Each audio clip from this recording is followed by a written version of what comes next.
Came out the mud, now we map out the star. Hands on the wheel, got my life in the car. Up and down roads, they said ain't for me. Now I run routes like a wide body Jeep. Selling work out the trunk, I was freezing at lights. Eating chips for dinner, counting quarters at night. Now it's bags in the back, got them strapped to the seats. Every mile one prayer, one now police. State line after state line, I was chasing a shot. Every mile marker felt like a ticking clock. Hit a rest stop shower just to rinse off the pain. Then I double that flip, did it all again. Highway to the million, I'm leveled it. Turn that stress into stone, then I build with it. From a stash in the door to a safe in the crib. I was driving for my life, now I'm flying to live. Yeah. Highway to the million. Yo, it's your boy DZ, man. You already know what it is. It's not about the setback. It's about the get back. I want to appreciate everyone that's became a member, that subscribed to the channel, and that watches the channel. I appreciate y'all. If you haven't already, hit that notification bell. Hit that notification bell so you can be notified every time we go live. I appreciate all y'all that rock with me, and I hope y'all continue to rock with me. What's poppin', fam? Smash that like button as soon as you come in the building, man. You know I appreciate all of y'all. Facts. Alright, so Lil Durk's attorney is crossing Jam. Right? He's crossing it, right? So he's going in on some of the things that Jam has said. And being as though that Jam has said all these things about Durk, getting him to put the hit out on Quando Rondo, you know, it's been a time where he said Durk didn't say certain things. And the attorney is cross-examining him. So now we see that being as though that the attorney is cross-examining him, it's his turn, right? It's his turn to, you know, pick things apart about what has been said, you know. Smash that like button, hit that subscribe button. You know, Durk had to go to trial. It's important to go to trial. That's what people got to understand, though, right? Because a lot of people be out in the streets and they don't understand the importance of going to trial. It's important. You know what I mean? Even if you might have done something or you might be guilty, it's important to go to trial because, you know, it's who can make the jury believe. You can be guilty, but if you can make the jury believe that you didn't do something, you got a shot of beating the case. You know what I'm saying? And a lot of people are scared to go to trial. You know, a lot of people take pleas. They plea out quick. You know, even, you know, if they might feel like, all right, I got a shot, but they get scared. They get cold feet. And in this situation, Durk said he gonna go to trial, which he had to, you know. And, you know, even though some of the things might point to Durk as, you know, being involved, he does have a shot by his attorneys trying to cross-examine the boy Jam and make him look like he's done all of it on his own.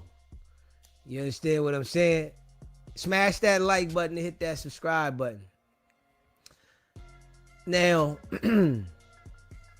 Jam has said a lot of stuff about the things he's done, but he's really not able to connect Durk all the way. Now, it's other witnesses, so we're gonna see what the other witnesses say, but Jam isn't really able to connecting as in getting a payment, being there. He's just saying these things, and Jam took a deal to say these things. So, that's something that, your lawyer is gonna put out there to the people, to the jury, as in, he's saying these things because he took this deal, But is Jam's testimony or the other people's testimony enough evidence for the jury to be convinced? Was major. Is the jury convinced from that or not? You know what I'm saying? Are they convinced from what Jam is saying? But they're gonna try to add up certain things of what Durk said and what Jam said. And if the defense team can create doubt of any, then they can convince the jury to go with Durk. That's the game of this. The prosecutors lie, defense, they lie. In court, it's about who can convince the jury. Straight up. It's going to be some lies said, it's going to be some truth said. But who can convince the jury? If we being real, smash that like button and hit that subscribe button. This is the process that, a lot of people are scared of. A lot of people are scared to sit in front of that jury with their life in the hands of these people. A lot of people are willing to take a deal because they don't want to have their life in these people's hands. But as I always say, I really feel like that's the way. I feel trial is the way. If you're in a situation, go to trial. Yeah. Because you going to trial, it gives you options. When you take a plea, you waive your rights. You admit guilt, you waive your rights. And, Jam testifying against Durk, if his testimony isn't, satisfying to the prosecution, to the government, they gonna rock him. They gonna rock him anyway because of the 3 homicides and, how the situation been playing out of him putting in the work. But they gonna rock him. Straight up. He's done admitted to shit that they didn't know about. When certain people, that want to cooperate with the government or the state, and they've been doing multiple things and crimes and shit, right? They think that by them telling them about things that they've done themselves is helping them when they want to tell about something else. All it does is, give more leverage to the state or to the government. Really though, because they already looking at you like a piece of shit. You know what I'm saying? You already looked at how you are.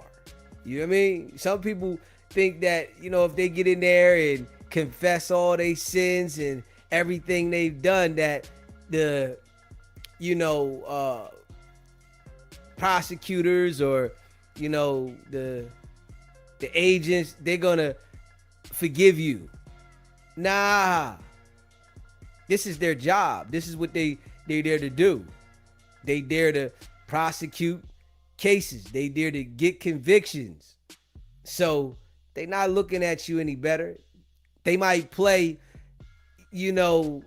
like they like you and they want to hear what you got to say because it's beneficial to their cause. And when it's beneficial to their cause, they're going to make you feel comfortable. Straight up. As soon as you don't do what they want to do, they show you who they are. But, these guys, like Jam, they're everywhere.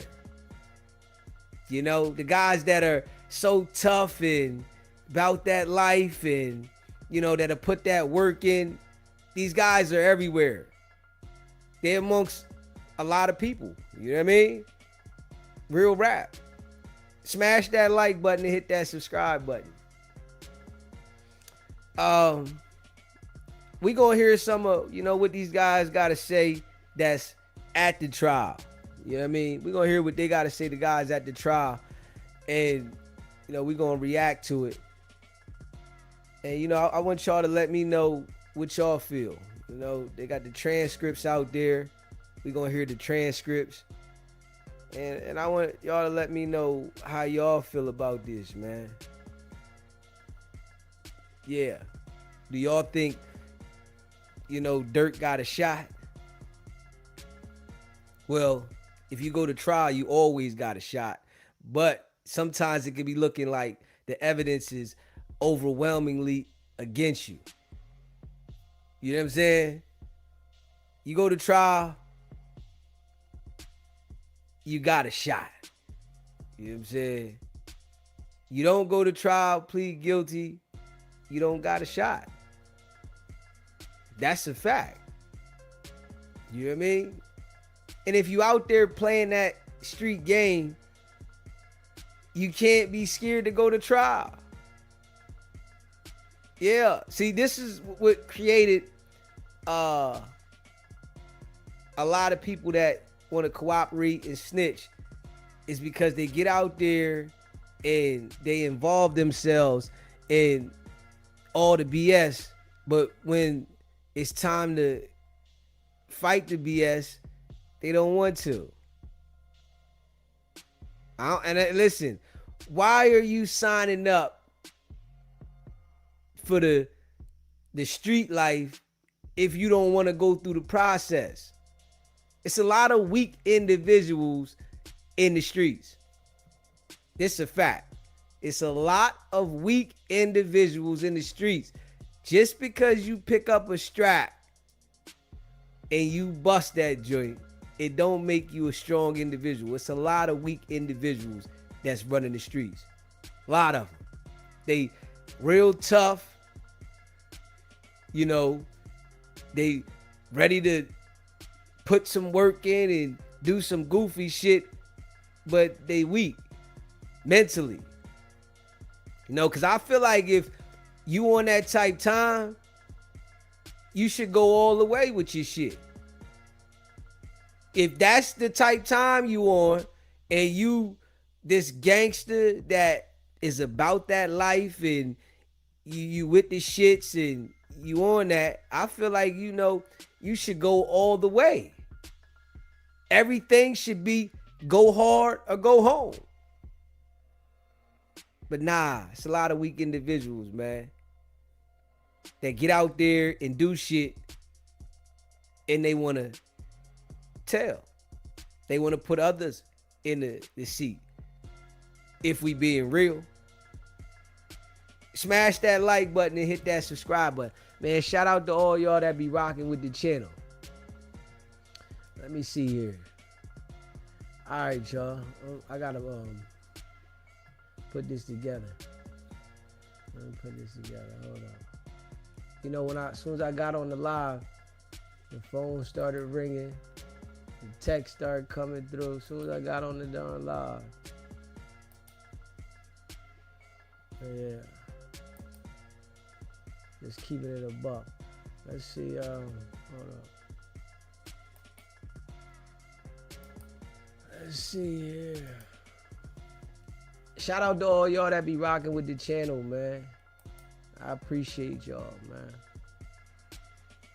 I appreciate all y'all that be rocking with the channel, man. I gotta get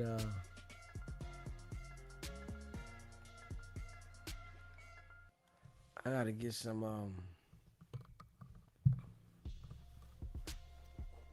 I gotta get some glasses, some contacts. Cause I tell you this now, I done moved it back further. It's hard as hell for me to see the words. You know what I mean? I get some glasses, some contacts. This shit hard as hell for me to see the words. Alright. Hold up. Let me hit that like button, that subscribe button.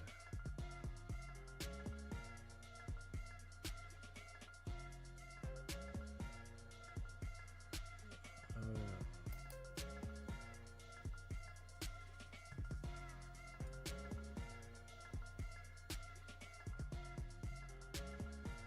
Hold up, hit that like.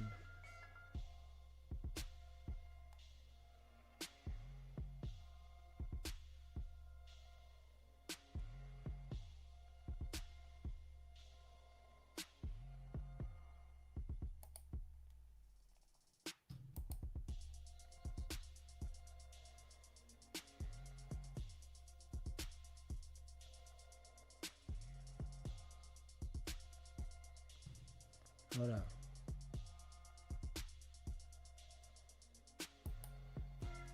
Okay, hold on.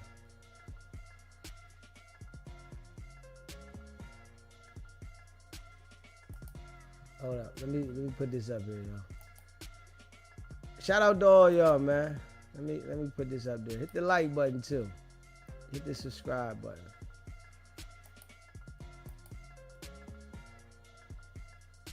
You know, I hope everybody woke up today feeling good. You know what I mean? I hope everybody woke up today feeling good. Alright, let me see here.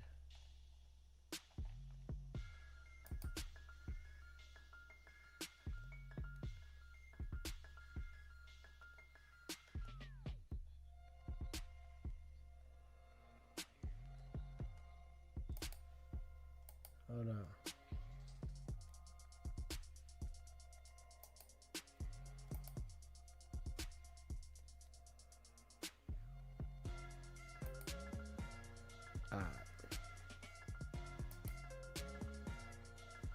Hit the like button, hit the subscribe button. Let's see right here. Hold up.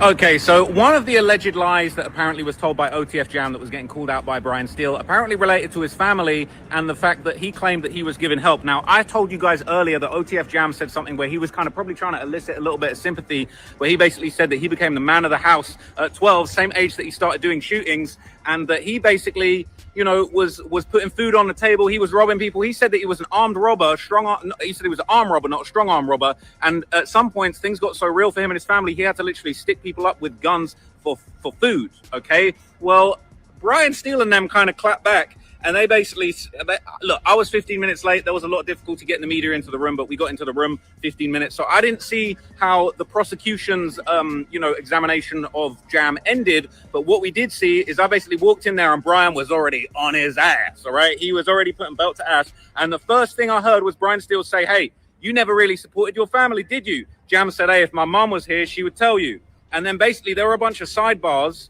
And what was crazy, something was going on. Something improper had been said. They weren't happy about it. And there was a bunch of sidebars. What was crazy, I'm not going to lie, Jam laughed. He was laughing and shaking his head. People were talking about he was shaking his head before. I see that. But people were acting like he was shaking his head like, man, I can't believe I'm telling. Nah, he was laughing, shaking his head, looking at Durk. Him and Durk were looking at each other, smiling at each other. Low-key on some like, yeah, I got you. Like, hey, all right, we're going to see. My lawyer finna beat your ass on the stand. And what was basically crazy is that Brian Steele was forced to move on. But we actually heard at the end of the day, after the jury had left the room, apparently Brian Steele is trying to get some information across that the prosecution are having an issue with. But Brian Steele allegedly and the defense, they're trying to basically make this case that apparently Jam's family hate him. Apparently, like, he's hated by his family. None of them are here. The judge was like, look, we don't want to be over here talking about, like, why his family aren't in the court. It's not really fair to say, why aren't your family in the court? You know, there's multiple reasons they could be there. They could be scared. They could be, you know, not there because, you know, they feel like it's too far to travel to California. They could be sick. So them not being there doesn't say anything, but it's like trying to make this case that Jam's family hate him is going to be difficult. So that kind of wasn't allowed, but it sounds like that might come back. They might find another way to attack Jam's character, but literally from the get-go, they were putting belt to ass, and Jam was laughing, shaking his head, looking over at Durk. They were looking at each other. That was wild, but there was a lot more, and Jam went back and forth with Brian Steele. Brian Steele beat him up a little bit, and then Jam kind of hit him back. It was crazy. So stay tuned for more updates. I got a lot more coming. Okay, so all right, smash that like button, hit that subscribe button. Yeah, it's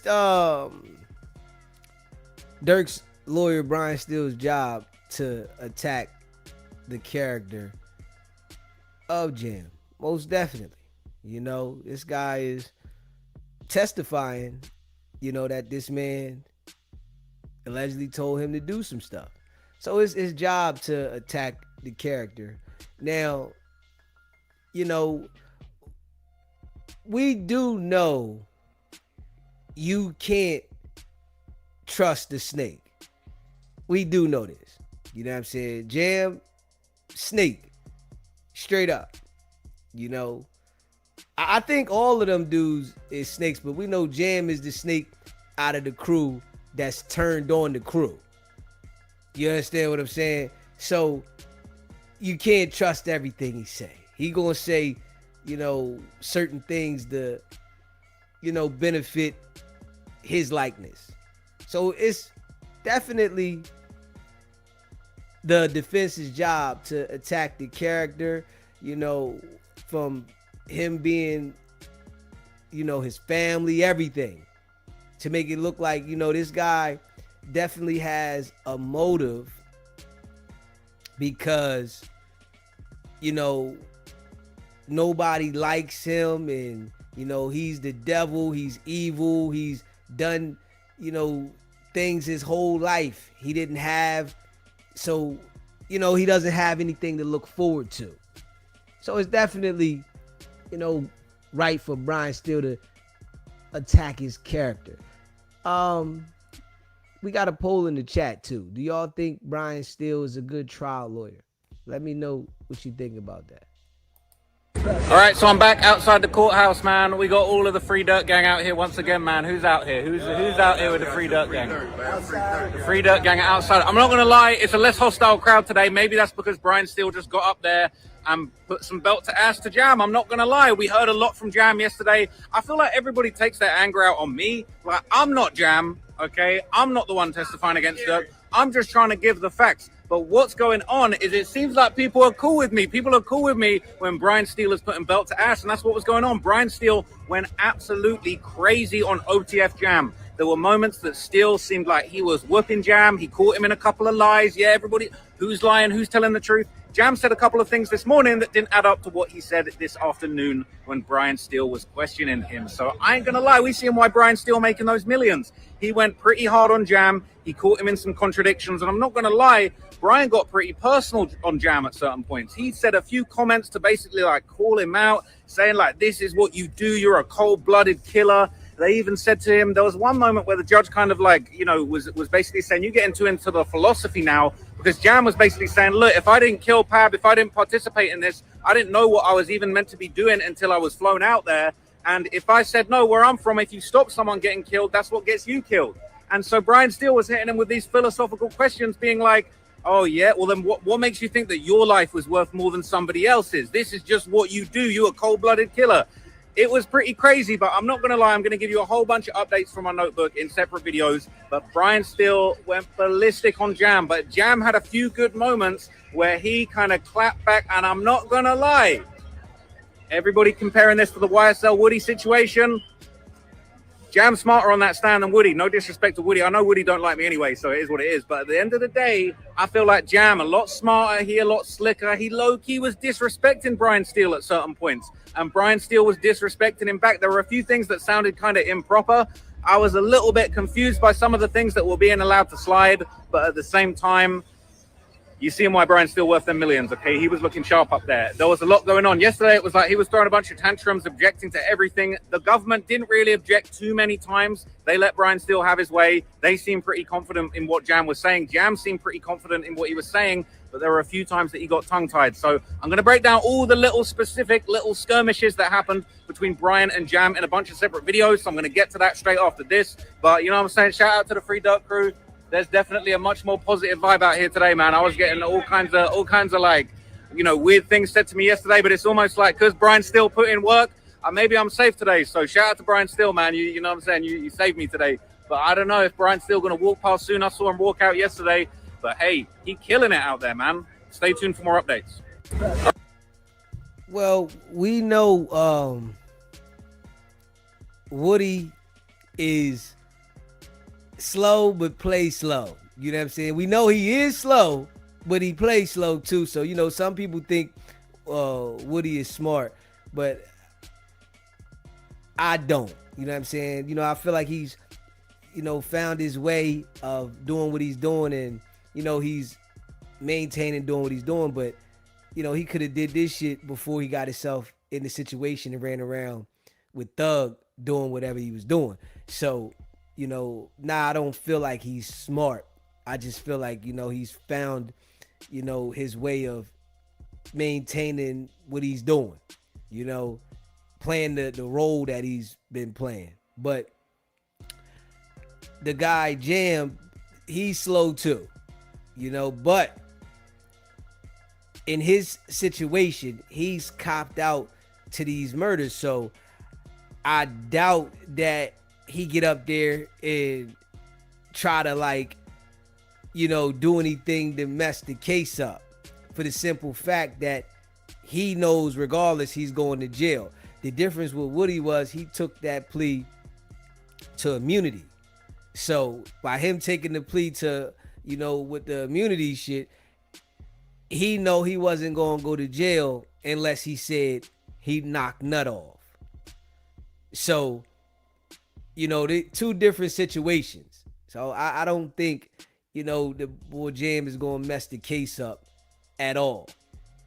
You know what I'm saying? He's going to pursue and push through and give the information that he's told to them people, whether it's a lie or he exaggerated or whatever. He's going to continue to give information to try to help the prosecution and not try to damage the case.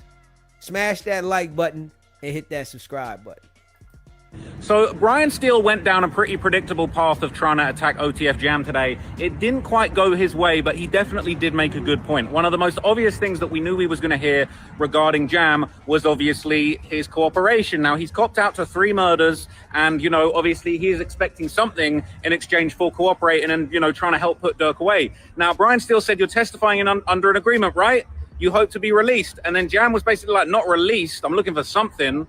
And then Brian Steele's like, do you want to be incarcerated? He said, look, you do the crime, you do the time. I just don't want the rest of my life, though. He basically said, I want to be free at some point. And he would refuse to say that he was expecting a specific amount of time. He basically just said, look, I want numbers. I don't want my whole life.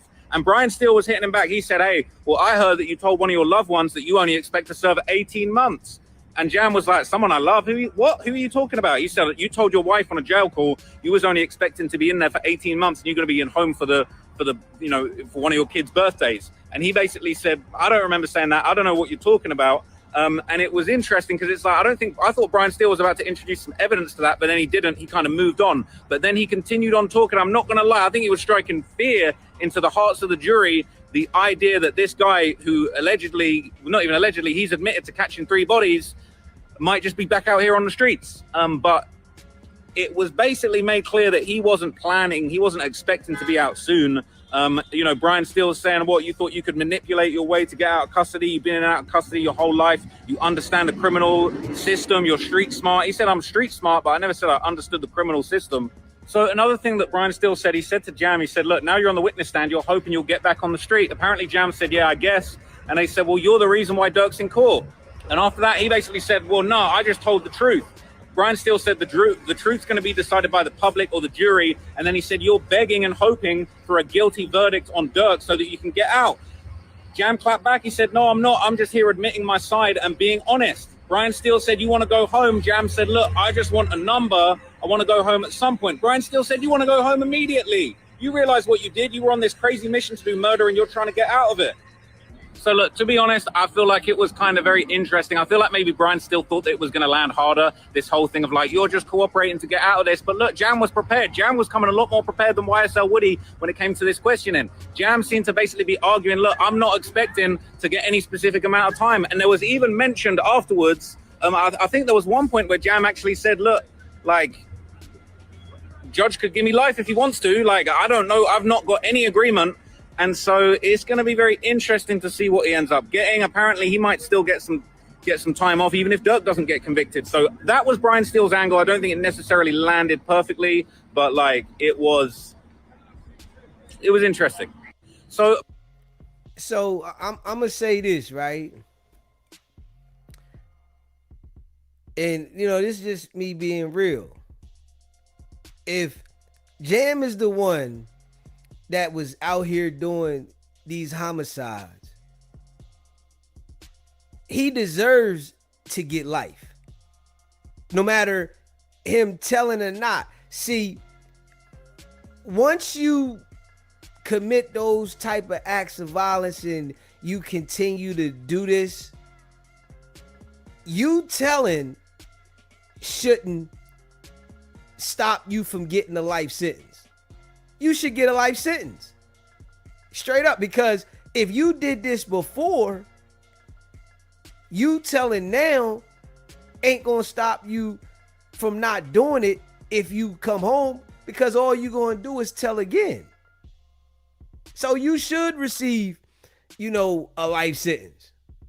Straight up. You know, that right there will, you know, set some type of tone to the people that do want to cooperate. Straight up. You should get life. You shouldn't be able to get leniency when you the one that was committing the crimes. That right there is what keeps the cycle of crime going, if we being real. That's what keep the cycle of crime going. You got these guys that get out here, commit these violent crimes, then tell on somebody else and get back out and they popping the same shit like they like that. Yeah, I'm gonna do this, I'm gonna do that. But then you tell and then you get back out and you do the same shit that you did before you went and told. That's something that really, you know, should be looked at if we being real. Smash that like button and hit that subscribe button. Shout out to all y'all that rock with the channel. So there was a crazy moment in court when Brian Steele was cross-examining OTF Jam, and Brian Steele was definitely putting in some work. He was really doing his best to trash Jam's character, and he got off some very interesting points. He obviously got him to, you know, retell the situation where he had allegedly done like hundreds of armed robberies, over 100 armed robberies. And he basically very dramatically retold the story of OTF Jam's first alleged body when he was 17. He basically said, and it was very interesting, he was talking about, you know, you do armed robbery, you take advantage of situations for your benefit. Jam said, you got to explain what you mean a bit better. It's so funny because then Brian Steele said, well, look, you might want to take my watch. And then Jam said, I never stole a watch in my life. You just made up a story. What are you talking about? So OTF Jam was a lot more feisty on the stand than other people that we've seen.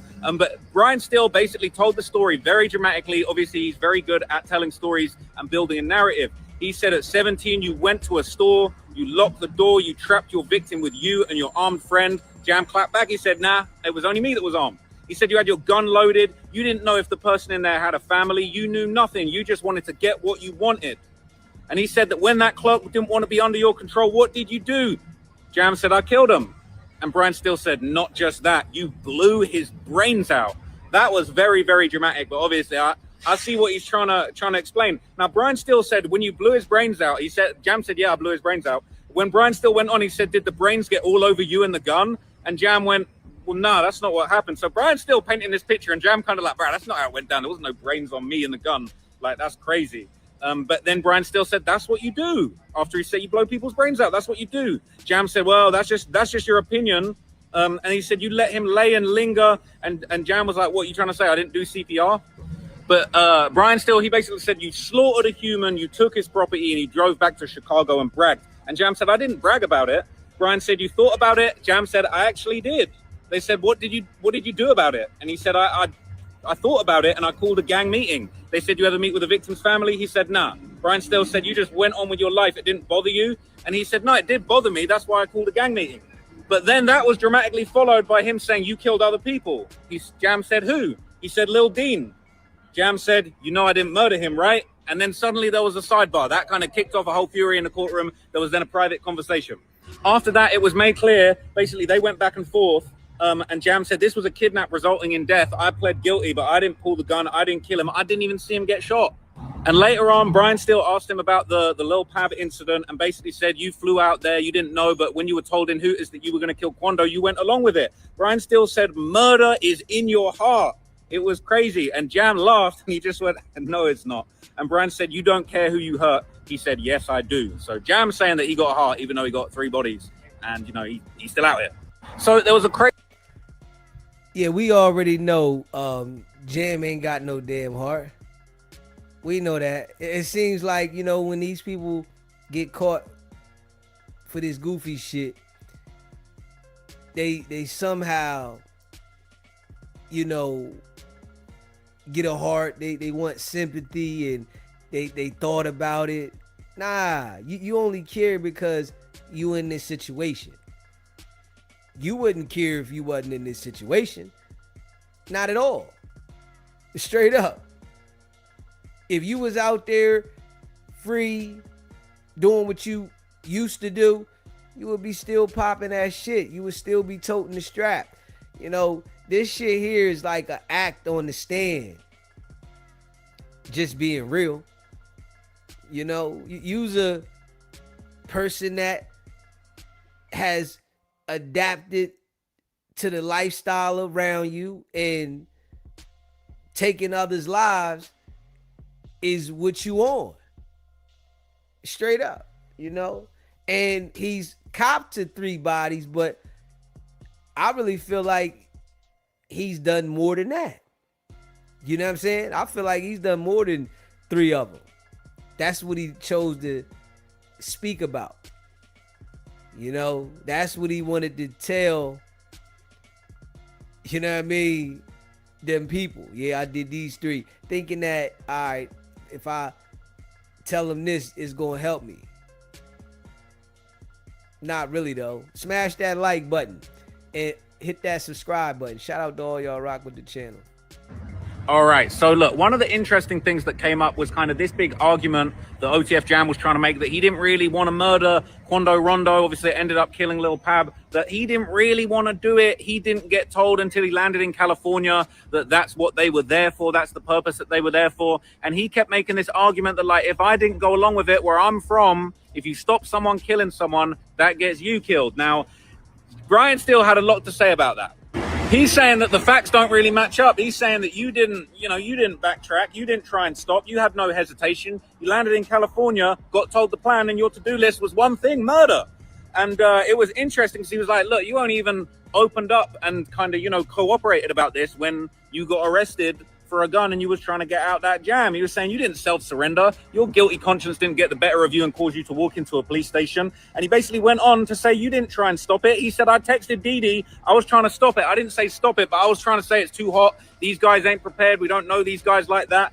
And basically, they're saying, why didn't you stop it? You're meant to be a high-ranking BD minister. You're the highest, most dangerous rank that you can possibly be. Jam clapped back. He said, look, not every minister is dangerous. And then Brian Steele was like, well, you're dangerous. And then Jam was just like, not all ministers are dangerous. And Brian Steele said, well, if you texted Dee Dee a bunch of stuff trying to stop the murder, where are those texts? Why can't you show it? He said, I can't. So I don't have my phone. I don't have them texts. And then Brian said, well, as a BD minister, you could have given the gun back and walked away. Jam said, it's not that easy. Obviously, he said previously that he was mad at Durk. He said, I don't know why they called me. I'm not the only minister. But he said, when I came home from jail, OTF was everything. Smash that like button, hit that subscribe button. Shout out to all y'all that rock with the channel. SBGB TV live call-in show. Bro, I'm from Florida though, but I do not understand this Lil Durk case. Why Durk didn't just copy Chief Keef, bro? You said you from Florida. You don't understand the Durk case and why did Yes, what? I don't get like why he didn't just copy Chief Keef. Like get the money, have fun, smoke some weed, go to the studio. Like why he didn't just take the Chief Keef approach, leave the hood and never come back. Chief Keef been gone for 12 years though. He ain't looked back ever since. Yeah, I mean it's I different paths for everybody, bro. You know, he took Do you that think path. some dudes want to be too gangster and too street, but they're really too dumb? Yeah, Cause Chief Keef, he left the hood, but he just ain't never looked back. Why Durk kept looking back at these broke ass niggas? Like when you make it out, you remember that Next Friday movie when his uncle won the lottery, Uncle Elroy? yeah. I mean, Durk probably wanted to be accepted by the hood still. So you know that's what a lot of people's problem is. They want to be accepted by the hood, and Yeah, that's so sad. But he was a multi-millionaire. Like, why would you want to be accepted by the hood when you got millions of dollars, though? it's a part Is of it life. that deep? Yeah, it's a part of life, man. Some people fall victim and get caught up in, you know, different things in life. Damn. Well, I was gonna say, what you would have did if you was Lil Durk? You had millions of dollars. You would still be going to the hood, getting locked up for attempted murders and murders for hires. Like, man, that shit is so sad and so unfortunate. I guess Chief Keef was just always more smarter than it. But it's crazy because Durk older than Chief Keef. I thought the older you get, the wiser you supposed to get. Nah. Yeah, well, you know, it's his life experience. You know, he got to go through it. You know, he'll see. Got to learn the hard way sometime. Yeah, this gonna be the real hard way. Federal prison. And I was just doing some research. I wasn't aware, like, you know, in federal prison, you can only spend up to $350 a month. So Durk can't even spend a lot of money. Yeah, Like for commissary, you're gonna get a certain limit. They give you like $350 with the commissary a month. That's crazy. Yeah, it's like that in a Niggas lot can't of even prisons. spend Though. that money. Yeah, it's like that in a lot of prisons. You know, they got limits that you can spend every week. Yeah, that's so crazy. So Durk, it's like, damn, you a multi-millionaire, you can only spend fucking $300 damn dollars on some damn honey buns. Like, he should have called for Chief Keef. Chief Keef can spend however much money you want to spend. Like, ain't no limit on Chief Keef. Damn, that boy Chief Keef smart. That's all. I can't say nothing but Chief Keef smart. Like, when you looking back at shit, you're like, okay. Cause when it first happened, I'm like, damn, why the fuck Chief Keef lead the hood? Chief Keef's tripping, he ain't keeping it real. But nah, since I've been looking at this Lil Durk stuff, I'm like, oh, that's why Chief Keef left and never came back. He avoided 2 Ricos. You remember the O Block 5 trial? I'm surprised Durk didn't learn from the O Block people. Remember they went downtown and shot somebody? Yeah. I'm like, damn, Lil Durk didn't learn nothing from O Block 5? Like, that's crazy. Yeah, I mean, you know, Durk gotta learn the hard way, bro. This gonna be, you know, an experience. You know, if he make it through it. Yeah, what's the percentage of chances though, like to beat or something like that? Cause You know, like I heard it was 35 witnesses. I'm like, isn't that impossible to beat though, or do we just need more lawyers? That's crazy. 35 damn witnesses. we gotta hear what the evidence is saying. You know, if the evidence I thought evidence don't matter when they had witnesses, no? That's not true. you know, witnesses lie too. So, 35 witnesses can lie? You know, That's a lot of damn lies. it depends on what the people is saying, you know, because they could use witnesses saying that he did it, and then some could say that they heard he did it. So okay, you know, yeah. So we'll just have to wait and see. I also want to see how long is the trial expected to last? I'm not sure. Seems like it's gonna be going on for a long time. But that's all I want to say. I just wanted to say that Durk a dummy and that Chief Keef. But it's crazy though, because Chief Keef never talked a lot, so I always thought Chief Keef was like the dumb one. What, years later, come to find out, Chief Keef's the smartest one from Chicago. Other than Kanye, he's like the second smartest person. Okay, appreciate you calling in, bro. Yes, sir. You have a nice. Smash that like button, hit the subscribe button. Shout out to all y'all rock with the channel. Let me put this back over here. Let me run this one back too. So there was a crazy moment in. All right, so look, one of the interesting things that came up was kind of this big argument that OTF Jam was trying to make, that he didn't really want to murder Quando Rondo. Obviously, it ended up killing Lil Pab. That he didn't really want to do it. He didn't get told until he landed in California that that's what they were there for. That's the purpose that they were there for. And he kept making this argument that, like, if I didn't go along with it, where I'm from, if you stop someone killing someone, that gets you killed. Now, Brian Steele had a lot to say about that. He's saying that the facts don't really match up. He's saying that you didn't backtrack. You didn't try and stop. You had no hesitation. You landed in California, got told the plan, and your to-do list was one thing: murder. And it was interesting because he was like, look, you only even opened up and kind of, cooperated about this when you got arrested for a gun and you was trying to get out that jam. He was saying you didn't self-surrender. Your guilty conscience didn't get the better of you and cause you to walk into a police station. And he basically went on to say you didn't try and stop it. He said, I texted Dee. I was trying to stop it. I didn't say stop it, but I was trying to say it's too hot. These guys ain't prepared. We don't know these guys like that. And basically, they're saying, why didn't you stop it? You're meant to be a high-ranking BD minister. You're the highest, most dangerous rank that you can possibly be. Jam clapped back. He said, look, not every minister is dangerous. And then Brian Steele was like, well, you're dangerous. And then Jam was just like, not all ministers are dangerous. And Brian Steele said, well, if you texted Dee a bunch of stuff trying to stop the murder, where are those texts? Why can't you show it? He said, I can't. So I don't have my phone. I don't have them texts. And then Brian said, well, as a BD minister, you could have given the gun back and walked away. Jam said, it's not that easy. Obviously, he said previously that he was mad at Durk. He said, I don't know why they called me. I'm not the only minister. But he said, when I came home from jail, OTF was everything and Durk was the leader. Brian Steele said, yeah, well, according to you, but if you had a conscience, you could have just left. Jam said, it's not that easy. Brian Steele said, what, you'd rather kill a human that you didn't know than walk away? Jam said, or get killed myself. And Brian said, what, you think you're more important than the people you kill? Jam laughed and said, no. There was a funny moment where Brian said to Jam, he said, look, you're a dangerous man, right? And he was like, he said, you're objectively a dangerous man. Jam said, I don't know what objectively means. He said, you're dangerous, like right now. And Jam laughed. He went, I'm chilling.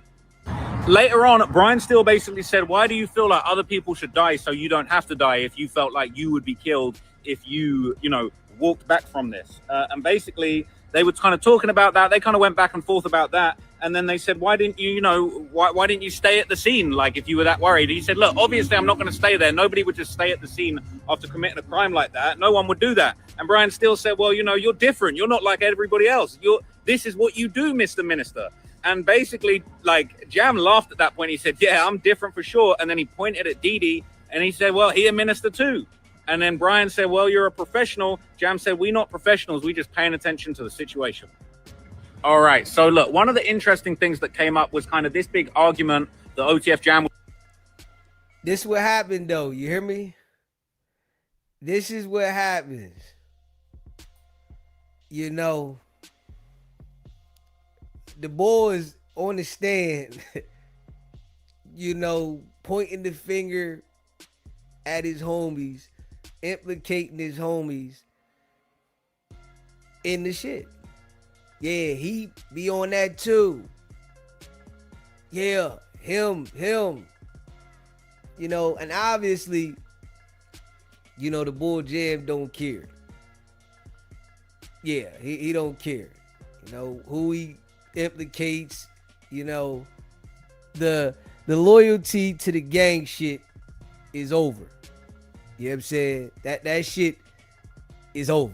It's all foo-fa-fi anyway, but it's over now.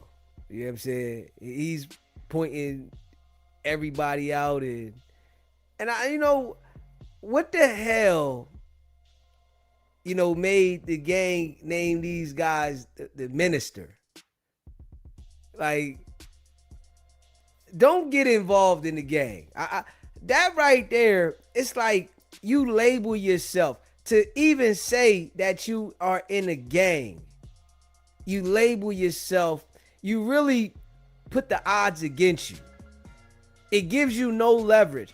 The law has allowed gang members to admit that they're in a gang and told these people that it's legal for you to be a gang member, and they tricked y'all, man.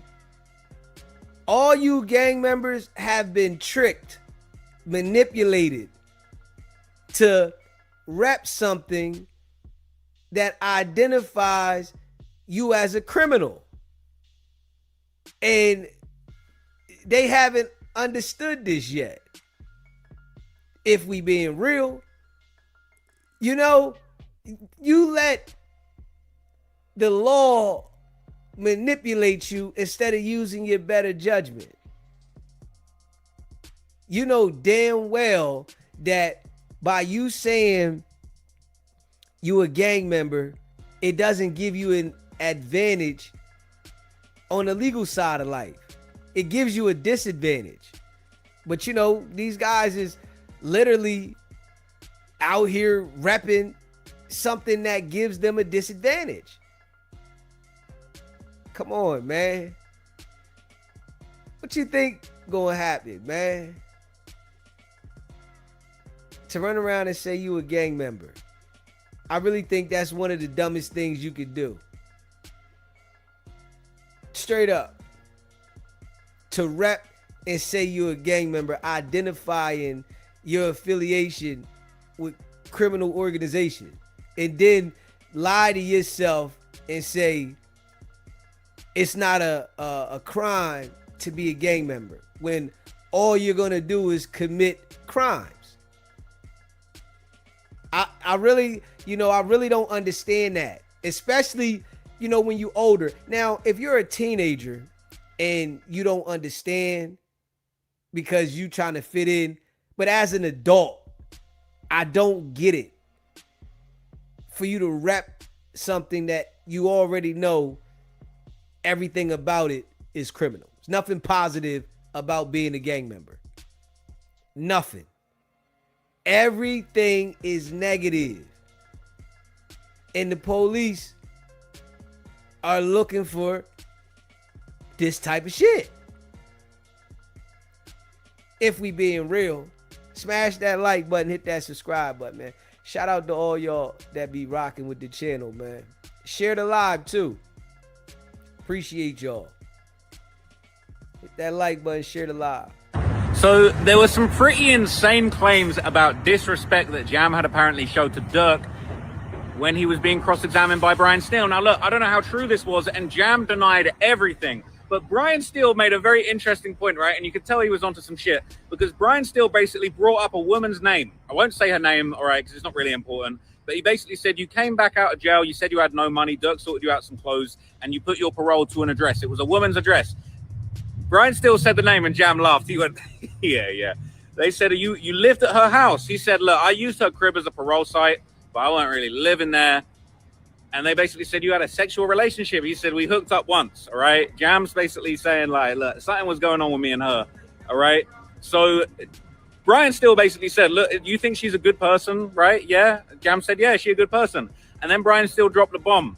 He said, did you tell her that Durk is your bitch? He said, I never said that. And then Brian Steele said, you told her Durk is a hoe. He said, never. And then Brian Steele said, by the time you got out, Durk's career was booming. And you said that he owes you because he used your name in so many songs. He basically, Jam kind of kicked off. He was like, that makes no sense. How could I be responsible? How could I be claiming that I was responsible for his success? He only mentioned me in a couple of songs. They weren't even his biggest songs. That ain't making no sense. He was clapping back at Brian Steele. Then Brian Steele said, I know. This was crazy. He was like, this ain't making no sense. Brian Steele was like, I know, you often don't make sense. It was like, oh, that was a burn. Brian Steele then clapped back. He said, you said that Durk works for you. Jam said, no, I didn't. He said, you said that you were going to get rich from Durk. He said, no. He basically said, you were in a studio in Atlanta. Durk took you and others to that private room, and that's when they told you Quando has to be killed. So it was kind of like he set him up with a bunch of stuff that he was going to then deny, and then he hit him with the big doozy, which was obviously this whole thing about, you know, Durk had said that there was $1 million bounty, all of that kind of stuff.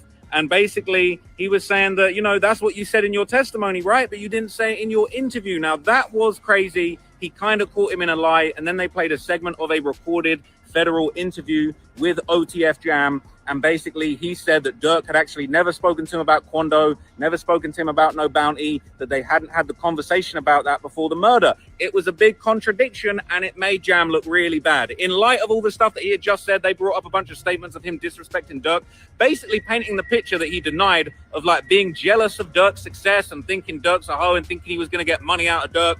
Jam was clapping back. He was basically saying, yeah, I didn't say it in that interview, but there's more to the story than that. You taking little segments of the interview and you painting a narrative, but there's way more to the story than that. But he, unfortunately, Brian Steele was smart. He never actually let Jam kind of get to that part of the story, but maybe we'll hear it tomorrow. So there was some pretty insane. Smash that like button and hit that subscribe button. It's always, you know, your homies around you. If you are successful and they're not, they're gonna be jealous homies, man. This how the game go. You know, you think that these people are your homies, but they really jealous of you. If they don't have their own motion going on and their own hustle, they're gonna be jealous of you. This is why you can't have a whole bunch of non-hustling bum niggas around you. This is why you can't bring all your homies with you. If you ain't got a hustle, you can't come with me, nigga. If you are not a person that's gonna grind and get to it in some type of way, you can't come with me, because you gonna be watching me, and you watching me is only gonna turn into envy, jealousy, hate. You gonna be upset that I'm getting to it and you not. Straight up. So we know that Jam definitely had to be jealous of Durk. Straight up. We know that. He had to be. Nigga, you the shooter. You know what I'm saying? You ain't getting no money at all. You a little dirty bum nigga. Ain't getting no paper. You jealous. Durk getting the paper. You the do boy. Yo, man, go put this work in, nigga. Here. Tell Jam go do this. Here. You feel what I'm saying? On some do boy shit. This what you are. You feel what I'm saying? So we know damn well Jam felt some tight way about that. Straight up. It's always like that. If you have a disagreement with your broke homie and you got paper, you gonna come off like you got paper, and they gonna come off like they broke. They gonna feel some type of way. You hear me? It's always like that. They gonna feel some type of way because you're gonna come off like you got the bag. They broke. Straight up. You know, Durk made a bad choice in his friends. And gang members do this all the time because their friends are based upon who is accepted in the gang. And you don't know who you accepted in this gang, nigga. You don't know this nigga like that. I don't care if you grew up and knew the nigga at a young age. I'm going to tell you like this, and this is a stone cold fact.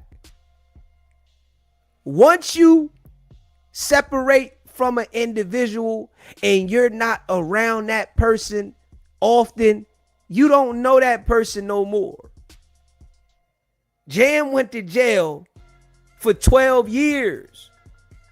Durk didn't know Jam no more. This how life go. People got to start understanding that, right? Straight up. When you and somebody else lose connection and they go wherever they go or they move wherever they move, if you reconnect with that person, That's not the same person that you knew before at all. You don't know what their mind frame has transformed into. You don't know how they are. You remember how they used to be. And I'm sure, Jam said he knew Durk before he went to jail, but that 12 years in jail, Jam's a whole different person when he come home. Yeah, he might have, stood tall in that situation, but he could have been telling himself while he was in jail, man, I ain't going through this no more. Man, I ain't taking the fall for nobody, but at the same time, come out and he on that rah-rah shit. He gonna put that work in, right? But I ain't going down like that no more. Straight up, smash that like button and hit that subscribe button, man. Share the live. Shout out to all y'all be rocking with the channel. Like, Durk embraced these niggas because they from the same hood, because they from the same set. That's the worst thing you can do. Like, listen, your own family will get you, right? Your closest family member, your brother, your sister, your mom, your dad, aunt, uncle, kid, them people will get you. But the people that out there be in the gangs, right? They really feel like because they have these meetings amongst each other that their homie won't turn on them until they do. Nah, we family. Straight up. We family and we not going to go against each other because niggas be riding and they stepping up at certain times. Come on, man. Yeah, Durk embraced these niggas while treating them like flunkies. The flunkies get jealous. They envy. They get upset, especially when they realize that they the flunky when you tell them no. The first time you tell somebody no and you've been feeding them and doing shit for them, it automatically creates animosity. It's how life go. You tell somebody no when you've been doing something for them, and then with the situation of, them going out there and hitting the bull, Lil Pub, Quando's cousin, and then you tell them no after that. Nah, not right now. Or you not answering the phone. You trying to create separation because you don't want to be a part of, what's going on. Oh, a nigga get upset about that. Oh, he think he better than us now. Now they start realizing, oh, you just a flunky. You just was, he just got me doing this. He put me in the middle of this. Right? You know what I'm saying? Oh, he put me in the middle of this. Man, this is crazy. I ain't really want to do that, man. The whole time, the boy Jam was thinking about telling. Straight up. The whole time, the boy Jam was thinking about telling. Soon as he got caught with the strap, he looked at it like, this is my opportunity to tell. Straight up. You know what I'm saying? This how the game go, man. Yeah, hey, listen. Little Woody did the same exact thing. Same exact thing. He just got up on the stand and did the bullshit that he did. But it's because Woody that the case started, right? So when I hear some people saying, yeah, Woody freed Thug. Now, Woody put Thug in the situation. You can't praise Woody for putting the nigga in the situation and then helping him get out the situation. Nah, it started because of you. You can't use that like crazy ass thought process. Some of the people be saying that, oh, well, Woody helped him out. You know what I'm saying? But Woody put him in the situation. Got upset at Thug. Man, Thug acting funny, man. He ain't doing this. He ain't doing that. You know, fuck it, man. I could tell you all about these homicides. Man, it's about to be a homicide happening tonight. Yeah, Woody was in there telling him, listen, man, Let Me Go is going down tonight. Straight up. But this how the game go, though. You know what I'm saying? This is how the game go. And it's going to continue to go like this. You know, the young boys is going to be, you know, confused because they think that this is my family. This is my folks. But the whole time, these are the people you got to worry about. Like anybody, though. Like anybody next to you, you really got to be concerned about them. You can't let your guard down about people around you saying, you know, I trust them. And no. Everybody, right? It's important for you to keep everybody off of balance around you. The people that are off balance about you, they deal with you different. The people that are comfortable with you, they deal with you like they comfortable. Come on now. Just think about it, right? If you have somebody in your house that comes in the crib and you allow them to use the bathroom, right? And they never been in your house before. If you watch them all the way to the bathroom, they not going to touch nothing. If you let somebody in your house that you just first time come in your house and they got to use the bathroom and you go in another direction and you not paying attention to them, they liable to pick something up. You comfortable and you don't even really know the person. They comfortable. They might put something in their pocket. They see something on the table. You got $100 on the table. They gonna pick it up. This the game, though. You know what I'm saying? So you keep people uncomfortable around you. They don't know how to, you know, go about things a certain way.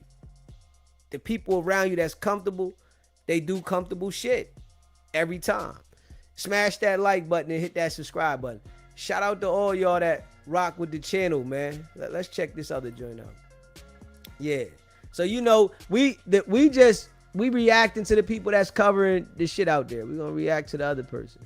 You know, if y'all know anybody else that's covering the cases besides these people that I've been putting up there, you can easily send it to me. You know what I'm saying? But, you know, these two people that I've been putting up there lately, I feel like they're the ones that's covering the case out there, you know, and putting the information out. So, but if you know somebody else, you can gladly let me know. Shout out to all y'all that rock with the channel. Let me see here. Shout out to all y'all that be rocking with the channel. Let's see what we got here, y'all. Just keeping it a buck. Y'all know how we do. Hit that like button, though, man. You just came in the building, man. Smash that like button. Shout out to y'all, man. Y'all know what it is, man. It's your boy, DZ. We appreciate y'all, man. Big facts. Big facts. You know what I mean? Yeah. You know what I'm saying? DZ just, you know, we covering what's going on right now. But, you know, to all y'all that rock with me, you know what I'm saying? I appreciate y'all. You know, we can crush Wicked 100 and them dudes at any time, right? Straight up. We can crush them at any time. So, you know, I crush them at will. You know what I mean? When it comes to crushing, I crush them at will. So, you know, but I really think it's time, you know what I mean, that DZ talks about things that's going on as well. 'Cause I can crush them niggas at any time. I feel like at this point on some real shit, you know, being as though I done crushed the niggas so much, they not pushing SBGB TV around when I'm crushing the nigga the way I crush him. Cause don't nobody pick the nigga apart like me. But I just feel like, man, these niggas ain't pushing, YouTube ain't pushing me around like they should. You know what I'm saying? So we going, you know, Deezy, I can crush the nigga in an instant. It's a fact. You know what I mean? Like, I already know the nigga Fufafi. You know what I mean? So I got to start talking about the shit that's going on as well. You know what I mean? We could talk about Blueface and Ray J. You know, I'm going to talk about that sometime today. But I got to start talking about the shit that's going on, and so that they can start putting me in the rhythm of shit that's going on. You know, because the nigga Wicked 100, we know nigga police, man. You know what I mean? The niggas police. Straight up. You know, niggas still going to deal with the nigga. You know what I'm saying? Niggas still going to rock with the nigga. Facts. It's crazy. You know, they still going to deal with him. It seemed like the niggas, they want to go over there and get lined up by the nigga. And like, it make them feel good. It's like they want to be next. Next nigga, yo, all right, go get lined up by the nigga. God damn. Y'all know the nigga working. Y'all go over there and get lined up by the nigga at will. Straight up. I'm just saying some real life shit. Smash that like button, hit the subscribe button. Yeah, we grinding. You know what I'm saying? And one thing, you know, about Deezy, right? I'm a hustler. I'm a hustler, homie. You know what I'm saying? I'm a hustler. So now we done already kicked in the door. We in the building. We gotta grow this joint. You know what I'm saying? We gotta grow it. So we gotta talk about everything that's going on. You know what I mean? We got to. What's going on right now? Yeah, right now.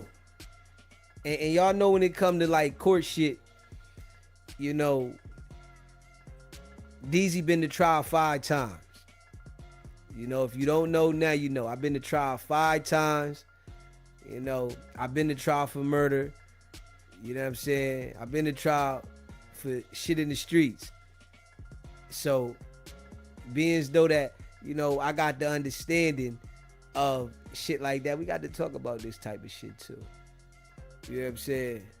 Yeah, I'm qualified. You know what I mean? Because I'm going to be real, right? A lot of these niggas that talk about these court cases, they've never been to trial. They've never picked a jury.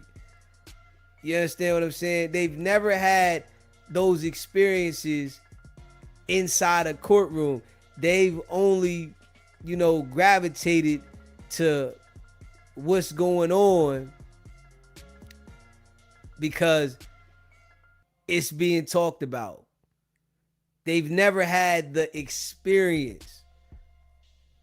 You understand what I'm saying? I've had the experience. It's a fact.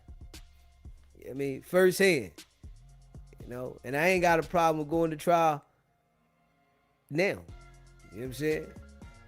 Straight up. Smash that like button and hit that subscribe button. Shout out to all y'all that be rocking with the channel. I appreciate y'all. We got to bring it from the mud. Y'all know it. We're bringing it straight from the mud. All right, let's see what Seti talking about. Hit that like button, man. Hit that subscribe button, man. Appreciate y'all. The federal lawyer says got to the early mornings, 8/19/2020 with Flocka, Didi, Boogie, Bonnie. They get in the telly, didn't stay with him. He left. They had guns on the table. They smoked. They went to sleep. And then he basically was like, did y'all talk about spinning? He like, nah, we left early. And basically nobody else was there talking about what the hell they was going to do. So what was going on in the early morning is the federal lawyer was essentially asking about them, quote unquote, planning the hit. You know what I'm saying? And none of that actually happened. So he says, y'all talk about leaving, and he like, nah, I don't recall.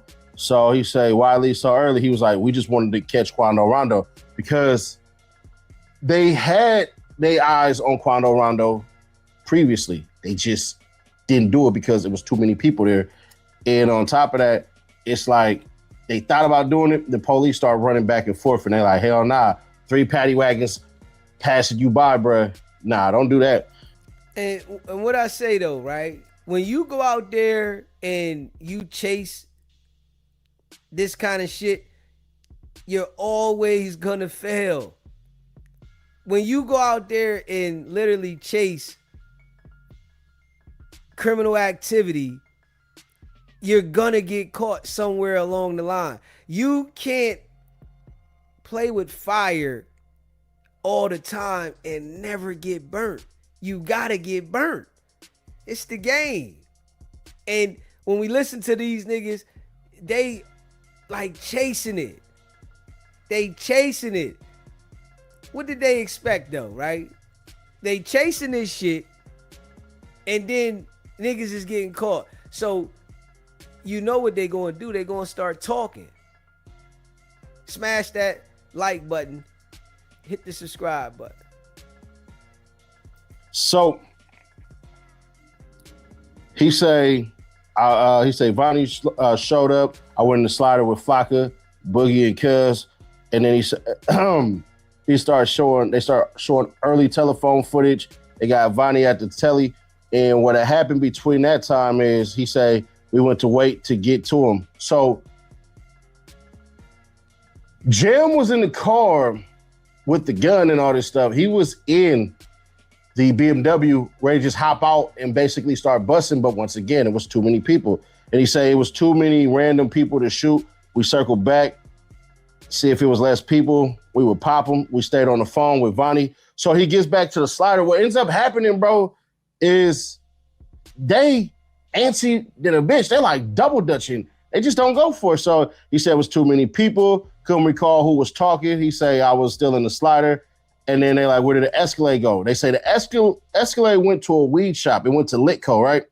And then they confirmed the scene with Jam. The truck was parked, and then it pulled into a lot. And then they talk about remembering the SUV. The SUV parked close to the wall. He said, I don't remember.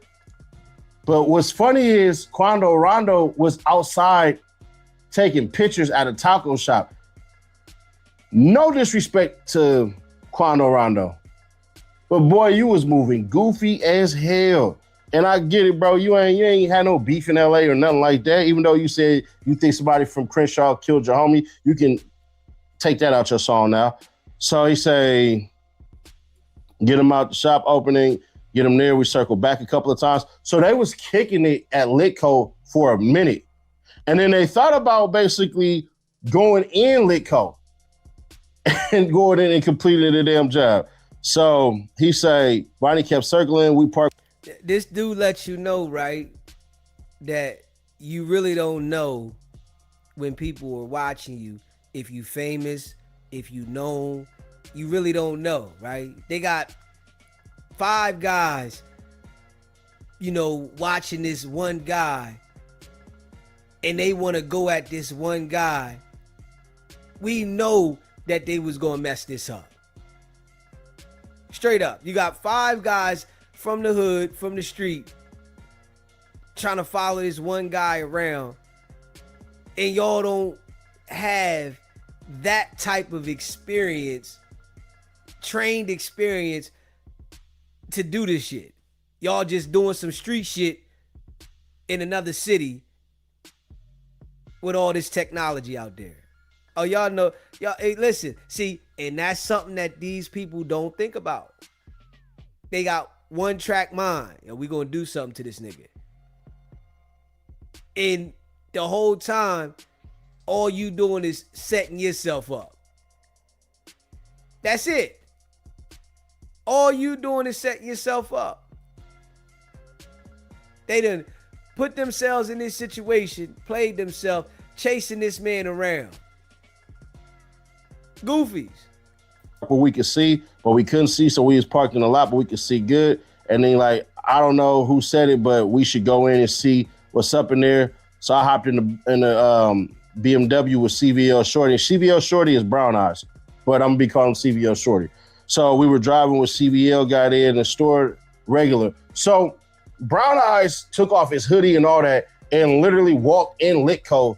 And then he came back and then basically he was searching the store and all this shit. And they was talking on the phone while this shit was going on, not with Brown Eyes, but you know, they just talking among themselves because Vonnie and Didi is in the car and then Jam and everybody else is in their car. So he said, I wouldn't do it because of the cameras. And they said, we pulled up, we went, we came back. And then Brown Eyes basically said it was armed security. And then he said, anybody here from Durk? He said, I don't remember, I can't say. And he said, what's next? CVL and me went back with Flocka and got in the parking lot and just waited a long time. A lot of people came towards the parking lot. They're like, you had second thoughts? You're like, yeah, we was there. It was a Catholic school. We got out the car. It just didn't feel right. Who you say this to? He say the Boogie and them. It didn't feel right. No plan.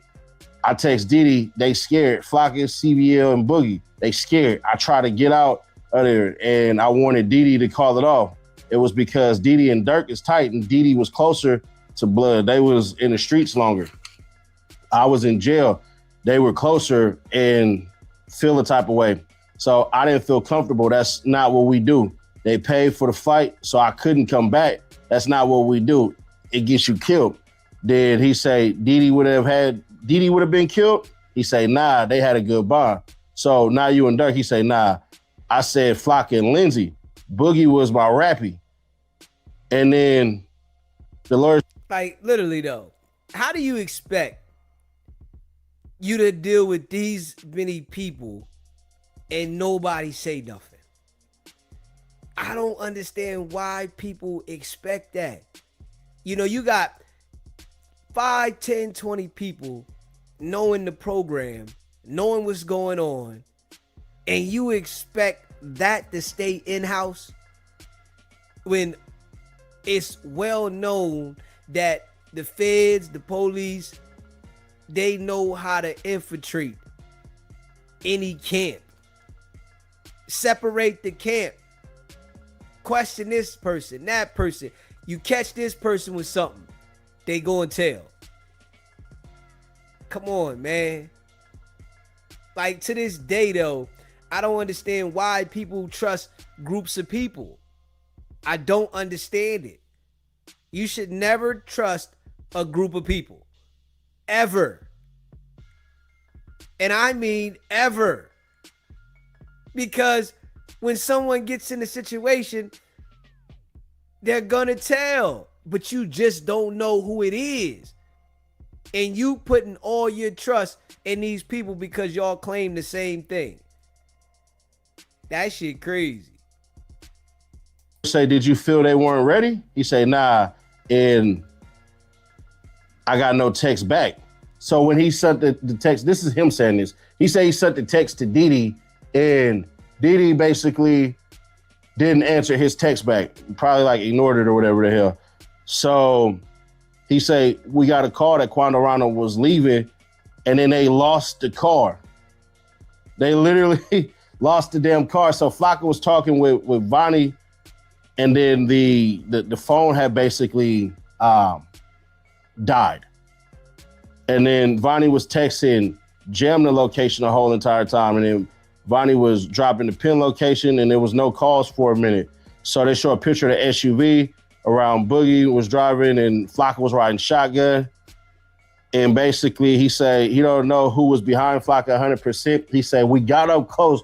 Yeah, we pulled up close like 6 or 7 times. So they are saying in the courtroom, Jam is saying in the courtroom that, bro, hey, we pulled up on Quando Rondo about 6 or 7 times to that goddamn SUV, but he just didn't want to shoot in traffic. You know, he just wanted to know who they was going to hit because the target was Quando Rondo. They didn't just want to hit a goddamn random, pardon me.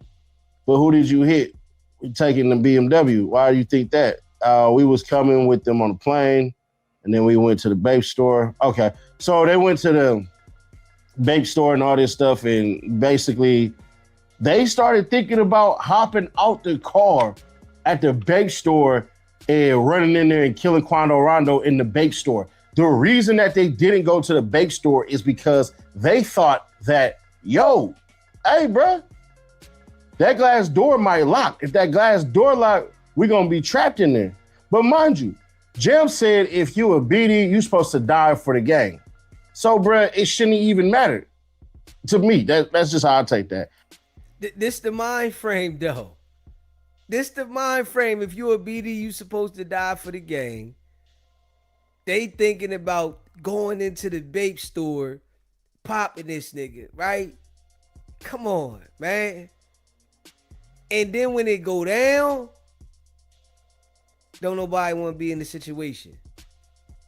Like, you plan all of this shit, but don't nobody want to be in the seat that they in when it go down. That shit don't even make sense.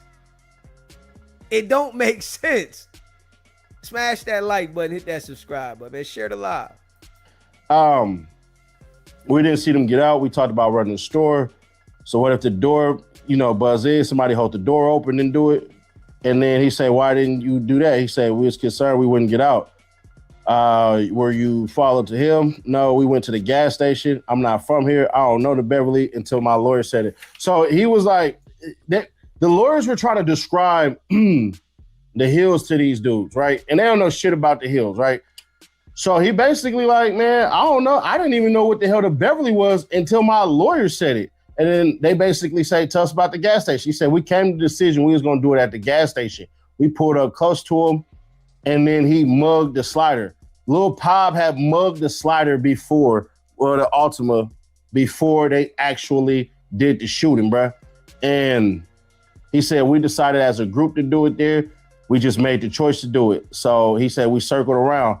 And then let me show you where the white car went. It shows the alley. The first was Flocka. Was Brown Eyes. The first was CBL, had the Beretta. Jim had shot 4 times. I'm used to walking up and CBL shot first from a distance. And then Flocka was beside me. And was the car in the alley. He said, the slider we talking about, yeah, driving fast as hell. So he said that when they pulled off, that Asa was actually driving fast as hell. But they started arguing during the drill. I already said that in the previous video, but yeah. Because they kind of switched the shooters a little bit. So I know y'all like, I thought you said this person. Bruh, I'm just telling you what I seen. What I heard. So he said they started driving fast as hell. I say, slow down, you making us hot. We talked to Didi about how many shots. I came off and got 4, and y'all was scared of the pump to blow up. That's what they started talking about. Like, bro, so when y'all was shooting, y'all was just shooting indiscriminately. He like, yeah, we didn't care about the pump blowing up and all that. And then he said Flocka switch jammed on him. And then he said he lied to everybody and said he shot 8 shots. Then he said, we're explaining it. Yo, I'm just being real with this, right? All of these dudes that want to be out there like they in the war, they should have just joined the military. Straight up. Listen, the Bulls should have just joined the damn military, though. You niggas would have been able to go out there, go to war. Y'all could go bust with the niggas that's going to bust back. You know what I'm saying? You could get paid for it. You can go out there and do what you like to do. If you like to go out there and bust that iron, you should have signed up for the war, man. Y'all should have went in the military. Straight up. Go to the military. If you want to tote that iron and bust it, go to the military. Get out there and get active, man. I don't understand that shit. Because you get out here and get active, then you sitting there with your life on the line on the trial. Now you worried about, if you gonna go to jail for life. You want to go get active, go out there, man. Niggas should, that should be the damn thing that, niggas is telling niggas in the hood, man. Yo, man, as soon as you turn 18, nigga, go to the military. You get to have a strap. You can go out there. They're going to send you out there to the straight field. You gonna get to do what you want to do. You gonna get to knock whoever you went off on the other side. Yeah, why risk it for nothing though? Risk it, at least you get some benefits and you get some paper. You know what I'm saying? Smash that like button and hit that subscribe button. And who shot what? We were arguing the shooting during the shooting Flocka shot over the head of CVL. See, the way they were saying this shit, bro, it was kind of fast and then kind of slow a little bit. So when the transcripts come out, I'm gonna clear up a lot of stuff with the transcripts, but I know y'all just want this right now. So we was about to throw the guns away, but we put them in the bag and we tossed the hoodie in the corner. So they tossed the guns and all that shit in a trash can, but they put it in the bag. He say they left us and came back. Didi and Vonnie got me and Flocka, and basically they talk about Flocka being 6'5", and he said he had to jam himself in with 3 people in the back. He say 4 people, but it actually, yeah, that would have been 4 people. No, he would have made 3. I mean, he'd have made 4. So no, it wasn't that. So he said Vonnie was driving, Didi was on the phone with Durk. He said he couldn't see him on the phone. He had heard him say, did somebody get hit and how many times did you shoot? And Didi asked the questions for him. So what did Durk say when y'all replied? I don't remember. We went to In-N-Out. He pulls up the In-N-Out video. He said, have you seen this video? Jim looks at the jury and say, I don't remember coming there. Cop looked at me and sized me up. And I'm like, did he know my shoes or something? It might have been my nerves. And he says, basically that the dude starts sizing up, the black cop starts sizing up. It's 2 black dudes.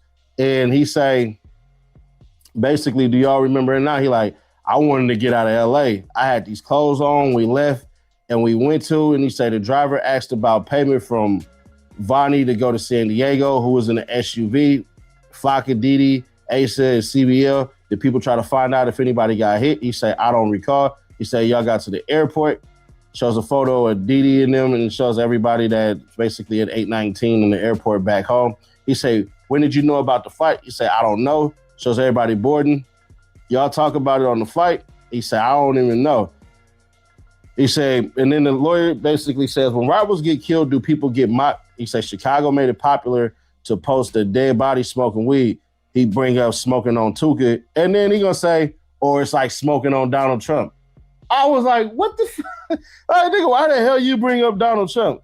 He said, what did you feel? He said, I was mad. It had nothing to do with me. With people I didn't know, it's how I got my 12 years. Like, I don't know Quando Rondo or his crew. I ain't have beef with them. It was sloppy. He said, why did you feel that way? He said, it was rapper beef with Quando Rondo and NBA Youngboy. If it was Booney Mo, yeah, I ain't know Von. I talked to Durk. He was in prayer with C3 behind him at his house. He said, I asked Durk, why you called me this first time? He said, I was with my son. Durk said, y'all got Pop. He was smoking on Von, so he count. Y'all ain't get Quando, but Pop can't say it no more. He say, so Pop diss Von? And they say Lil Durk was smiling on FaceTime about it. I was mad about him putting me in a situation with people I don't know. I caught my time with Booney Mo cousin, and he told on me. And then he say, what he say about Pop? Were you offered a payment? And he say, I wasn't offered a payment for Lil Pop. That right there had threw me the hell off because you just basically admitted it really wasn't no murder for hire. And don't worry, it wasn't a murder for hire because Brian still destroyed that as far as Jim saying it's a murder for hire. So he said, you say you weren't offered a payment? He said no. Now that right there is major for Durk. It's major for Durk. It's major for Durk. The boy saying that he didn't receive payment, it wasn't a murder for hire, that's major. Straight up, because Durk is on trial for murder for hire. Yeah. And, you know, with the defense poking holes inside of this case, you know, it's who can convince the jury. It ain't about who's wrong or right, who did it or didn't do it. It's who can convince the jury. That's who gonna spank. You know what I'm saying? Can you convince this jury? Oh yeah, you gonna spank. Smash that like button, hit that subscribe button. Shout out to all y'all that be rocking with the channel.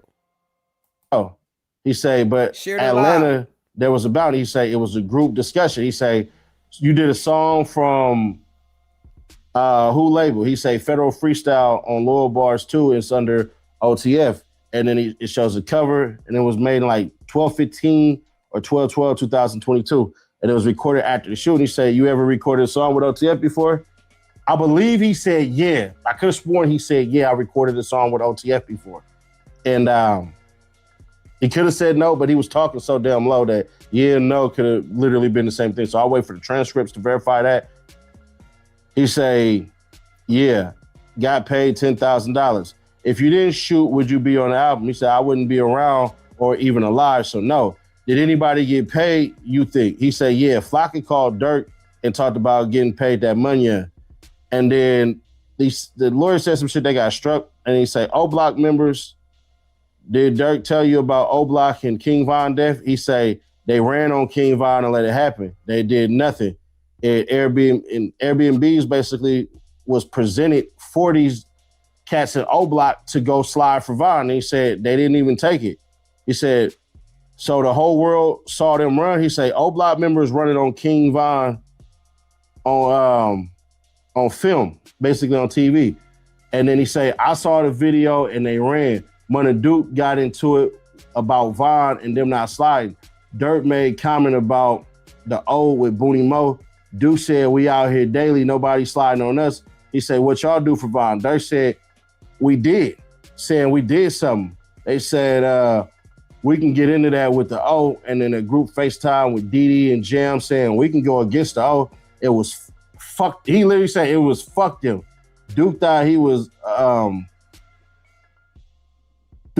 mad about Fat. And then they start talking about Richo Lamron picture in the 2023 beef with the whole block. Wilson, Durk, they were about to go do something with him about Booney Mo, and Lamron was beefing. They took Booney Mo's side, and it shows the 2023 beef with Richo. And then it's a text that say, Buddy and them, they act bad, Buddy and them booty shakers. And then it say less, I'm on that blood. And then it say, them niggas bitches, they play with us for the world. Anything after that, we gonna look like we need them or some work. Shit. Then Jam say, drop. He said, I'm ready on Pluto. They was talking about a song, I think. And then Didi cousin was Lil Mo, an audio clip from Jam, like by Lil Durk. It's 56 seconds. It's about Richo Lamron. And he say, now I'm saying nobody gonna step to them like, fuck them. We don't need them. They did all that bitch ass shit on social media. And like, what did it mean? Just say they did a bunch of stuff on social media. They did stuff that was bogus.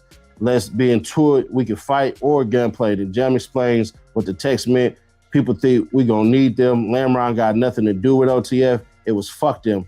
And there's an audio clip that's saying, tell cuz to give me a car. I don't care about how I go. Give me a few cars. I'll do everything myself. And you say, what kind of cars? You say stolen cars so it can't be traced. There's a group text about Richo Lamron, and it say on the phone with Richo on the way to Threat. And you say, I'm coming to Threat. They say, why are you on the phone with that goofy? Tell him link now and find out how to fuck a link. It's that, brother. And that was Zoo. Zoo basically like, man, find out where they at. Fuck that link, bruh. And he said, I got them hunting you. And it adds up with like 3 ski masks. It's something about a video shoot on 64 for normal. And it's a video shoot on 64 for normal. Get here. He not gonna let his fans down. OTF Booney Mo. Now, I gotta do some research on this shit. The phones are dead, but I thought, and I could do it right now. I'll see right now. I'm just gonna send a freaking inbox to somebody and see how this shit go. Because the stuff is literally on the side. It's literally on the freaking side. And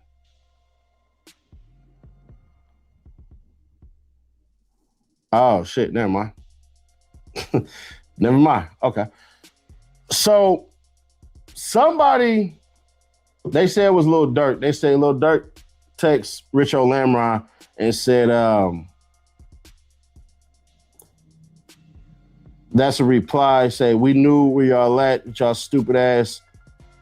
Oh, no. He said, I got him. Hunting you adds up better. Had him 3 ski masks on. Whatever. I don't know. They said Lil Durk sent that message. I couldn't really verify. But I'm going to say this before we continue on. None of that really got to do with the murder of Lil Pop. What they're trying to do is establish that these cats ride around in stolen cars and trying to shoot it up and bang, bang, bang and all this shit and everything. And basically, man, that's what that is. That's what they're trying to freaking prove, is that they out there sliding stolen cars and shooting at people. That's what they do. So they ride around in a stolen car in freaking LA and shoot up somebody, and that's what they do.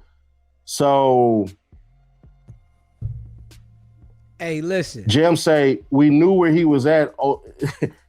So, like, on some real shit, though, how long do they think this shit gonna last? Like, this is the dumbest thought process ever from people. How long do you think you gonna do this? You think you gonna do this forever until the end of your life? Come on, man. Like, this the dumb thought process. These niggas is waking up every day thinking that they gonna slide on something, and this shit is just gonna be like, okay, crazy. Smash that like button, hit that subscribe button, man. Shout out to all y'all rock with the channel. Just say this. We knew where he was at. Oh, stupid ass. He said this shit to the jury. The feds, I know the feds 1,000,000% trained Jim on how to talk to the jurors, because there was times where he was literally looking at the jurors and it seemed like he was trying to have a conversation with them. And he say, he was on house arrest. We was told that by my baby mama. She from Lamron. We were looking at social media, basically trying to get the drops on people. He say, did you get hot cars from Durk? He say, yeah. And then a new line from Booney Mo say, blood also say, Unc slide in the sea. And then Jam say, so Unc is coming with us, it's 97. They said, nobody got no money or nothing. What about the cars and shit? Ain't no sliding? He meant to put a question mark. They say, Booney Mo, well, it doesn't say, but Booney Mo sent a voice message and say, Schmirk want cribs. He wants shit done right. He just put like 500, 600,000 in the streets. You know, he need to know houses. It needs to be structured. He said, ain't none of that shit happening. He say, so no more little bro shit. Everybody who need to get blamed, gonna get blamed. If Mo mess up, it's on Mo. If Didi mess up, it's on Didi. He basically said, we not finna be doing this shit like little ass kids. And then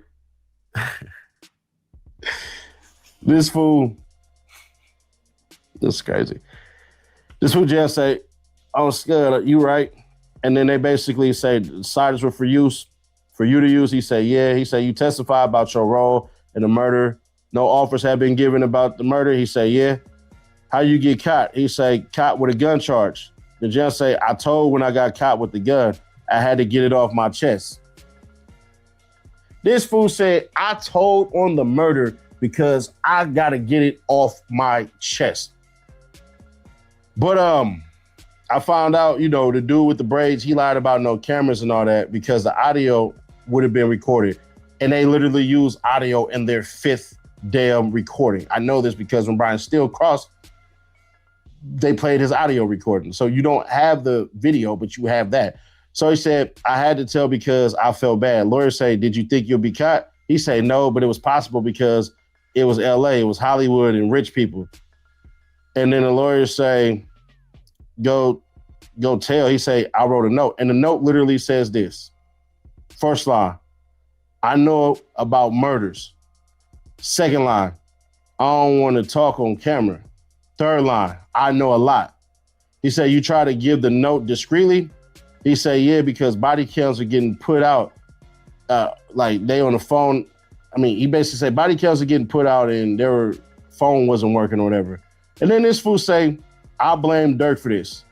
As a black disciple, I can't snitch. I was mad. I didn't know anybody. I had no reason to do this. It was selfish. I still got love for Durk. He was there for me when I felt bad and I had nothing.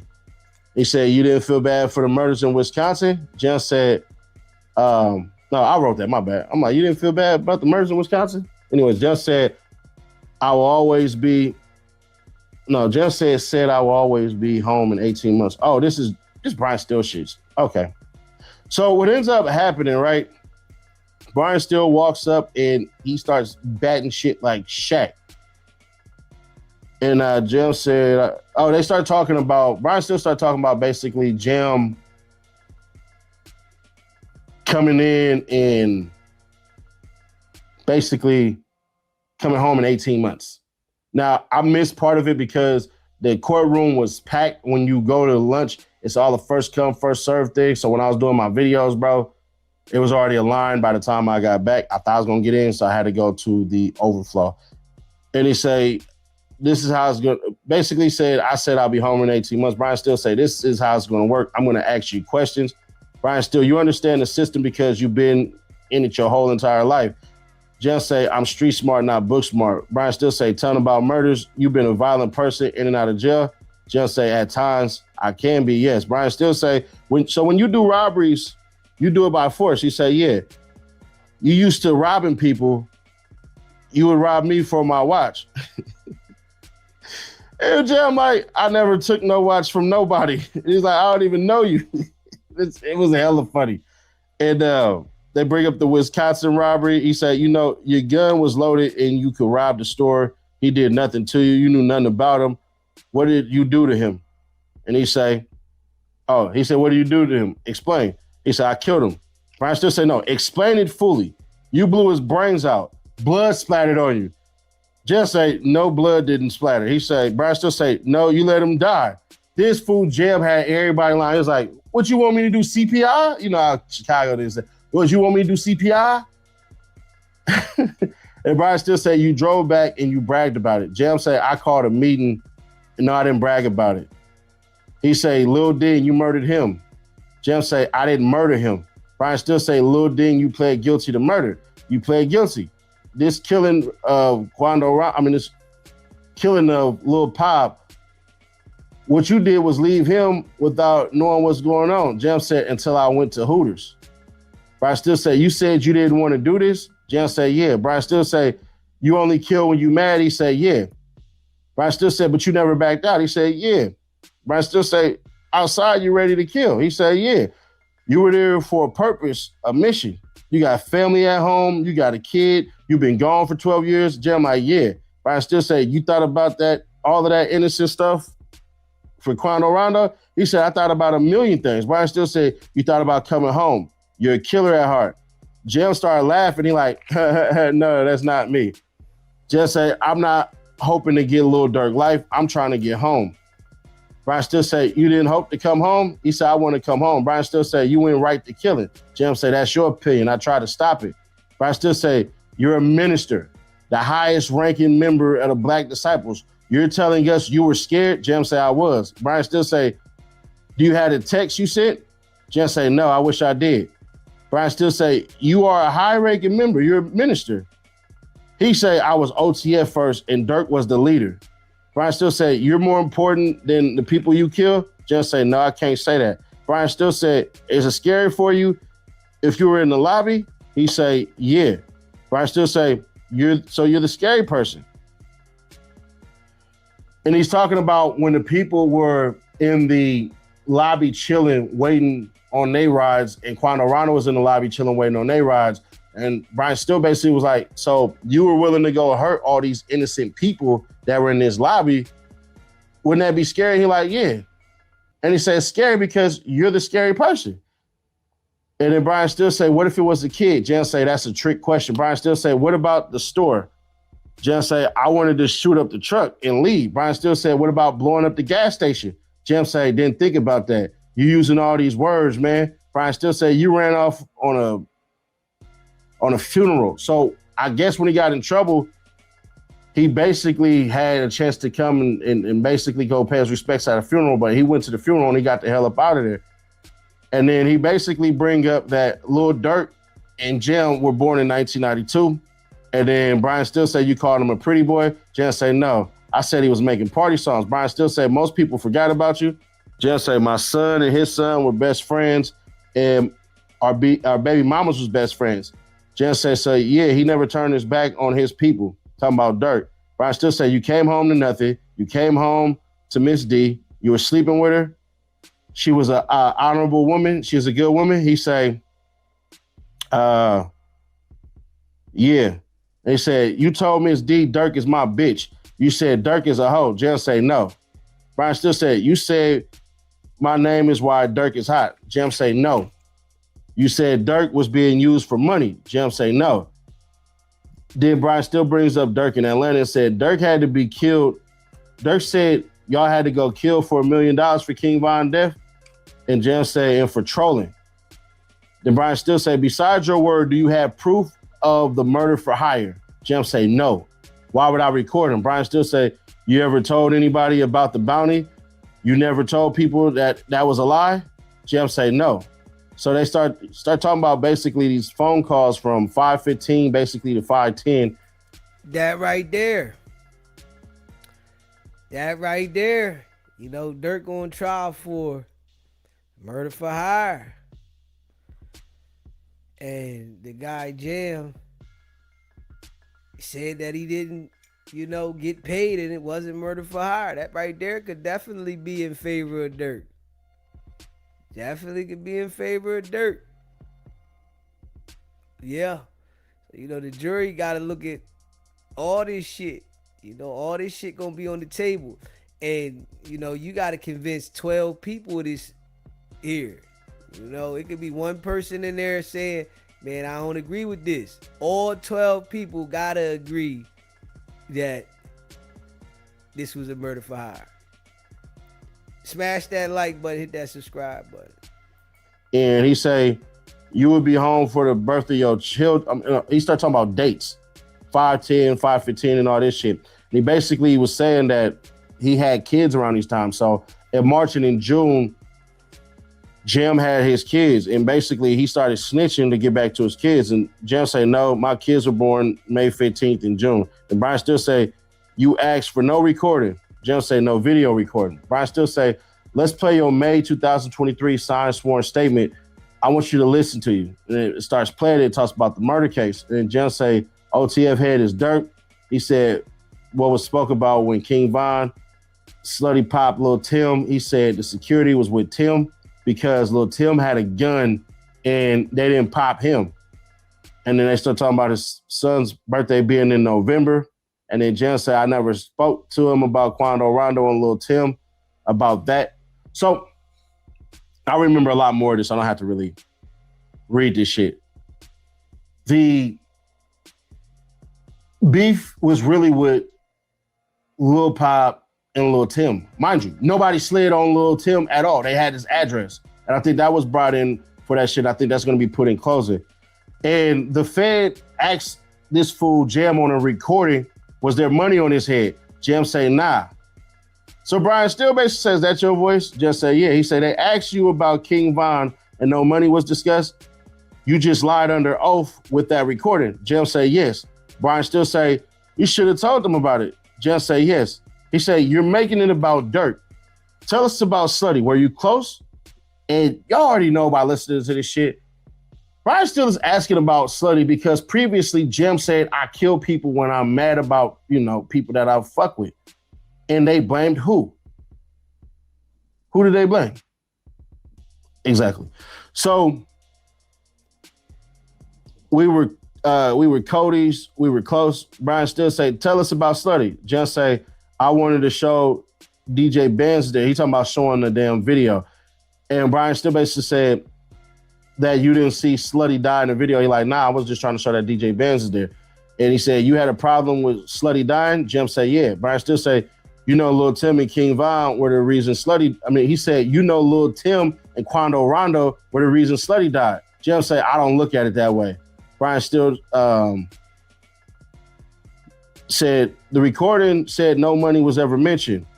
And then Jim gonna say, there's more to it. Brian still say, you brought up that Slutty was killed. He say, yeah. Brian still say, you met with them 31 times. Jim say, I don't know. Brian still say, you talked 4 times before being recorded. Jim say, yeah. You were looking forward to it. He say, yeah.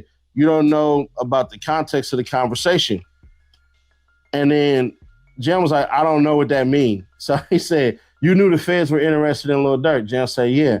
Brian still say, we don't have communications about anything with Lil Durk from basically the 14th to the 18th. Jim say, yeah. He said, we only have that meeting that happened in Atlanta. And then in Chicago, you get hit up out the blue.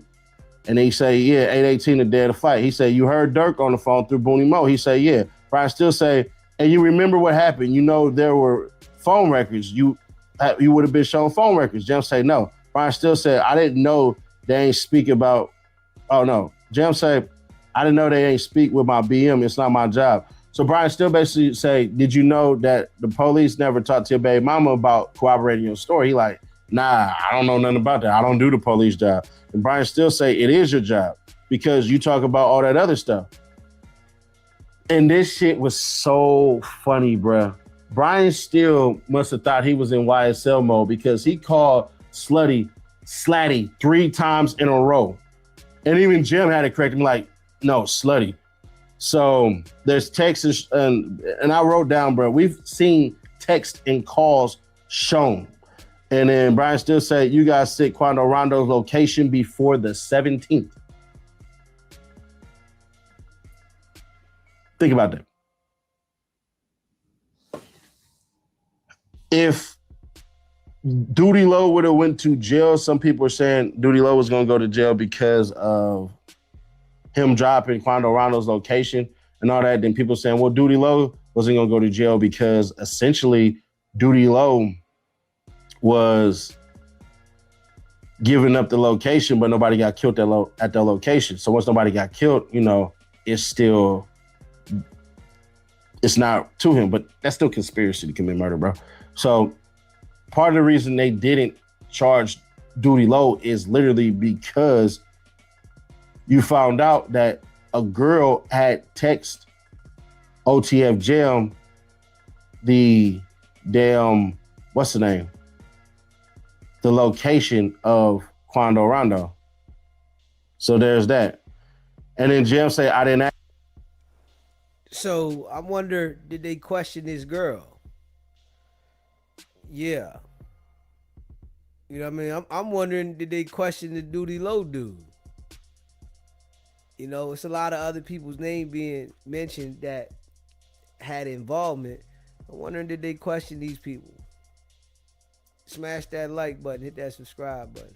Ask for it. And Brian still say, can you explain why you got Quando Rondo's address? He said, I don't know. It was a random female and I was basically trying to fuck with her. I guess she was cute or whatever the hell. I don't know. Brian still say, you got the location of Quando Rondo before the 17th? He say, I don't know. Brian still say, you gave the info for your cousin. Your cousin name is Crazy, and Crazy is violent as hell. And you wanted Crazy to fly with you. Jam say, yeah. Brian still say, you ever brought up Booney Mo name? Let us know. Because there was all this shit about Booney Mo, but he never brought up Booney Mo in none of his interrogation shit as far as the recordings go. So Brian still say, you called Chris the day before you called Booney Mo. The day before. You called Booney Mo and Booney Mo called you back. So the damn Booney Mo called me out the blue shit. That was bullshit because you called Booney Mo first. And then Jam say, I see it in text. Brian still say, you knew to mess up Quando Rondo and Lil Tim when you seen him. Jam say, yeah. So all this shit that I didn't have beef with Quando Rondo and all this stuff and everything, Brian still basically like, yo, you said that if you see Lil Tim or Quando Rondo fucked him up. Jam like, yeah. So Jam say it was an understanding as a group. Brian still said, you want people to believe your word. Brian still said, you had no idea about how close Vonnie and King Von were. Jam say no. Brian still say, we never hear you say anything about Navy SEAL or FaceTime until today. Bro, I was like, what? So Jam said all that Navy SEAL and shit during the trial. That's when he said the shit. And Brian still say, you were planning to kill Quando Rondo the night of the murders. You didn't want to be caught for the murder. Jam say, I gave up murders that they didn't even know nothing about. Brian still say, we're talking about this murder. Brian still say, the next morning you were talking and preparing for the murder. Your mission was to kill human beings. Jam say, yeah. Brian still say, you know you decided to kill and know who you killed didn't matter. Jam say, yeah. Brian still say, you were in control. You told Asa to slow down. You were in control. You were a professional shooter, no, a professional killer. Brian still say, you said Lil Durk was on FaceTime and smiling. Jam say, no, I don't remember. Did Brian still say, did Durk FaceTime you after the shooting? Jam say, no, he got on the phone after the shooting when we got rid of the clothes and the gun at a corner garbage can. Brian still say, you have anything but your word that had happened? Jam say, no, unless the feds had a phone tap. Brian still say, yeah, basically. Did Brian still say this shit? And I know it's going to be used in closing because it just makes sense. Brian still say, so you cowardly went back to Chicago. They say, objection. We want that struck, and the judge struck it, but this fool, Jam said, yeah, I like that. Brian still say, that's because you're a coward. Jam say, yeah, that's your words, but I beat up a lot of people. Brian still say, you called Durk mad. Jam say, yeah. Why would you put me in that situation? Brian still said, you said you wanted to go back and get Quando Rondo. Brian still said, this fool Jam was bragging about the murder and said, yo, I want to go back to LA and finish the job and kill Quando Rondo. I was like, hell nah. And Jam said, no, I never said that. Brian still said, your name is Jam and your sister's name is Jelly. And Jam means just another murder. And I was like, what the fuck? Everybody was like, what the hell? And then Jim say, he say Brian still say something I can't remember, but this fool Jim say, Flocka and Cuz got something to say about Lil Durk. And then Brian still say, basically, bro, your stories are made up. All the stories that you say about the murder with Lil Durk, it's all your words. You don't have any actual physical proof. You don't have text. You don't have call. You don't have nothing. And then we broke for the day. If y'all can, man, do me a solid one. Please hit that like button, man. Please hit that like button. Smash that like button, man. Hit that subscribe button. Yeah. Shout out to all y'all that rock with the channel, man. Let's hear the let's hear what was said in court, though. Let's hear what the transcript was. Shout out to all y'all, man. Rock with the channel. You know I appreciate y'all. Big facts. Hey, listen, man. Brian still cross-examining Jam. And we shall see. You hear me? We shall see. Take it to trial, man. Take it to trial. You know what I mean? You got to take it to trial. Never try to explain yourself to the police. Niggas be getting in situations and then they want to explain themselves to the police. Never try to explain yourself. That's what court for. Yeah, police ain't your friend. They just building the case.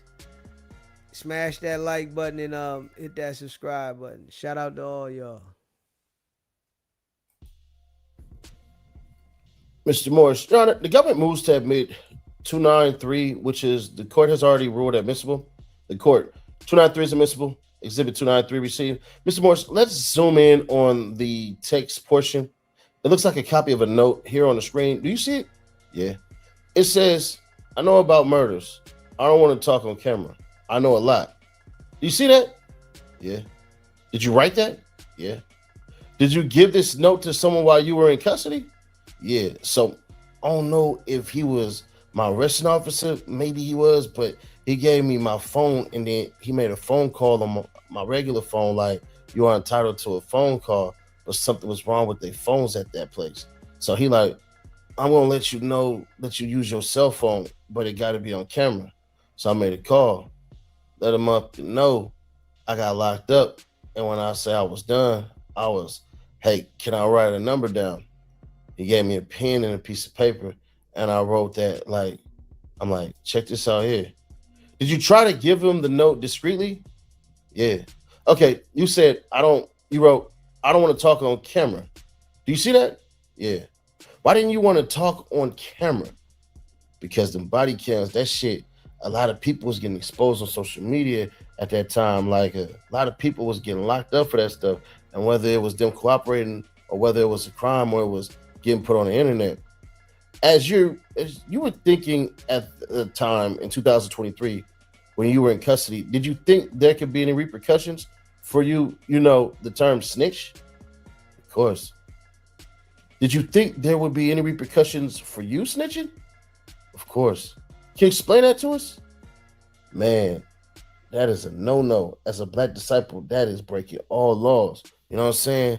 Like, that is an automatic death sentence. Like, that's something you don't do. And then doing it to people, period, bro. You can snitch on an op and get effed up behind it. So you doing it on your own, of course. I mean, So could you potentially be hurt or killed? Of course. Even now? Of course. In terms of the Los Angeles shooting, you said that right after it happened, and even now, when you gave this note, you thought it was sloppy and so on, and that you were upset with Mr. Banks for putting you in that situation? Yeah. Do you still feel that way to this day? Do I still feel that way that he put us? Yeah. Why do you say that? Because, bro, like, let me say, I don't know what his relationship with Cuz was, right? But Cuz seemed like a goofy to me. You know what I'm saying? And I don't know if he ever been arrested. Like I say, man, through experience, I did something for somebody that I know 12 years, bro. So I'm doing something again with people. I don't know. Check this out, right? He's calling other people a goofy, but I guess he don't consider him doing what he did goofy. If that ain't goofy, I don't know what is. Facts. You know what I'm saying? And it was like, it was for his own selfish reasons. Like, he had reasons for that, you know what I'm saying? And maybe Didi did too because he F with Vine. Maybe Cuz did too because I don't know if he had a relationship with Vine. Maybe he did. He was around. I don't know. But I know it wasn't for me to do. And I know I don't know him. But this is my first time seeing him. So, like, are you pointing at CVL Shorty? Yeah, Lindsay. Like, I ain't never been around him. What he doing? You know what I'm saying? Dude had reasons. I didn't have no reason. Other people didn't have reasons. But I felt it was selfish. I felt like it was some bullshit. I did, period. You talked earlier about Mr. Banks was very supportive of you while you were in custody. Yeah. How do you feel about Mr. Banks now? Do you still have love for him? Which is still relevance? Court overruled. This might be hard to believe because what I'm doing, but I still got a lot of love for him. Like, don't get me wrong. I understand the situation. Of course, it ain't gonna look like it, but blood was there for me, That shit don't go away. You know what I'm saying? Like, what he did for me, how he was there for me. You can't forget that. You know what I'm saying? And I feel bad. You know what I'm saying? So it's still love that I know he probably hate me, but I'm still got love for him. I just ain't got no respect for him no more though. Mr. Morris, I think it's a good time to break, Your Honor. The court, ladies and gentlemen, we will now take our lunch break. We will start again at 1:15 so I can talk to the lawyers about some matters without inconveniencing you. Remember what I told you? Don't discuss this case and don't let anyone discuss the case. Thank you. The man sitting there saying, I still got love for you. This is why I say, that word love is a word. You see someone's action and that explains it all. You sitting there saying you still got love for this man, but you on the stand pointing the finger at him. Now you ain't got no love for that man at all. At all. It's nothing in you saying you got love for him, man. It's a dirty game, you know, but people get to trusting, you know, these people. And this man was in jail 12 years, and Durk thought that because he was a hitter, that he gonna come home and put him on his squad. And this is the nigga that got you. Straight up. This is the nigga right here that got you. You thought that, all right, I'm gonna get the boy when he come home because I know he put that work in on my team. And this is the guy that sitting on the stand pointing you out. Straight up. Smash that like button, hit that subscribe button, man. Shout out to all y'all. Share the live. Jury, your excuse. I want to ask the courtroom to be cleared of everyone except the defendants and counsel and the prosecutors. I want to raise some matters with the lawyers. The court, counsel, you may proceed. Question. You are here today testifying under an agreement with the prosecution, right? Right. And by that agreement, it is your hope that you will be released from custody, right? Not released, but something. Well, what do you want? If you don't want to be released, huh? Can you say that again? You want to be released from, do you want to be incarcerated for the rest of my life? No. Do you want to be incarcerated at all? I mean, you do crime, you do some time. I don't want to do the rest of my life, though. And it's your hope that by performing today, by testifying today, you will get out of custody soon, true? Mr. Morse, I'm going to object as to argumentative phrase, Your Honor. The court, it was performance was switched to testimony, and therefore the question may be answered. Both sides are free to argue to the jury the veracity of the witness. Obviously, it's for the jury to determine whether it's truthful testimony or performance. With the question having the word being switched to testimony, then you can re-ask that question. Mr. Still, is it true? At some point. And you want that point to be today, right? No. You want that point to be no more than the time you ever served in custody, 12 years at one time, right? That is your hope? A number is my hope. Do you remember explaining to your loved one that you expect to serve 18 months after testifying to this jury? To my loved one? Who? To your wife. I told her 18 months. Do you remember doing that? No, I don't. But if I did, I was just giving her a little hope. But I don't remember saying that. Do you remember saying, the court, counsel, again, I'm sorry, ladies and gentlemen, we'll be very brief at this time, I assure you. But if you would please approach, all of you, don't need to approach Mr. Still, Mr. Mills, Mr. Harbaugh, one prosecutor at the bench.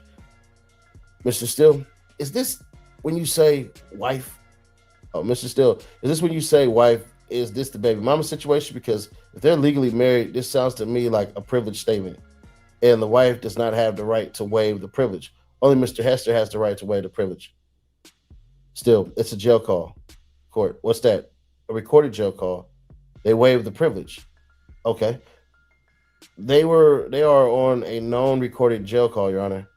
All right. Does the government have any response to that? If it's with all respect a jail call, then no. All right.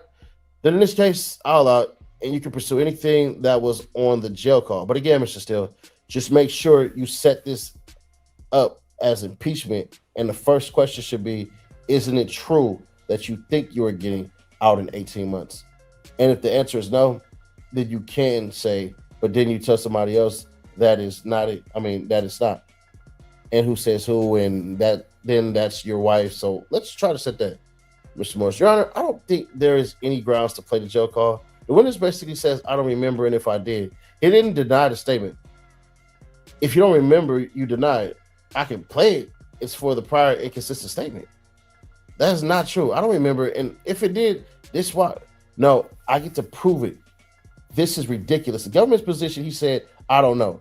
The court, okay, then I agree that if there is anything other than an unequivocal acceptance of the defense question, then the defense gets to pursue this.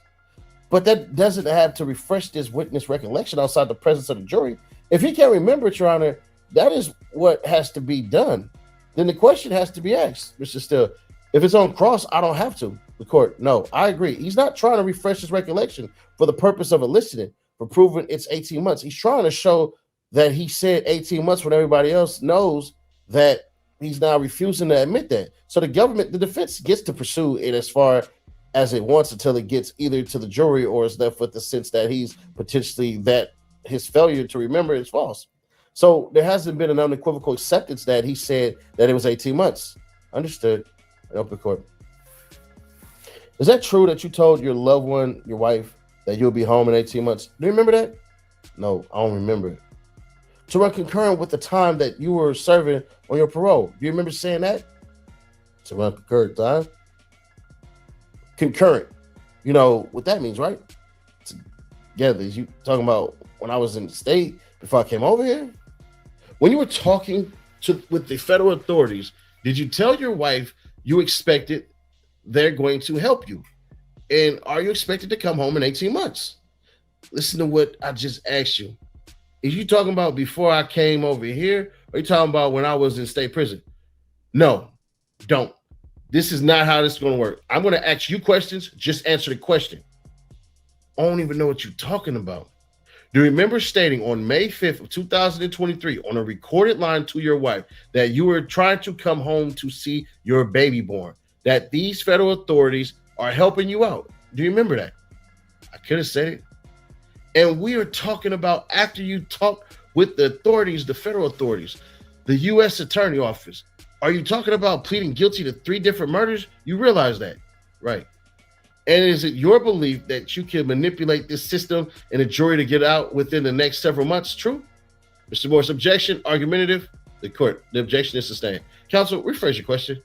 You understand the criminal justice system by being an inmate most of your life, right? Yep.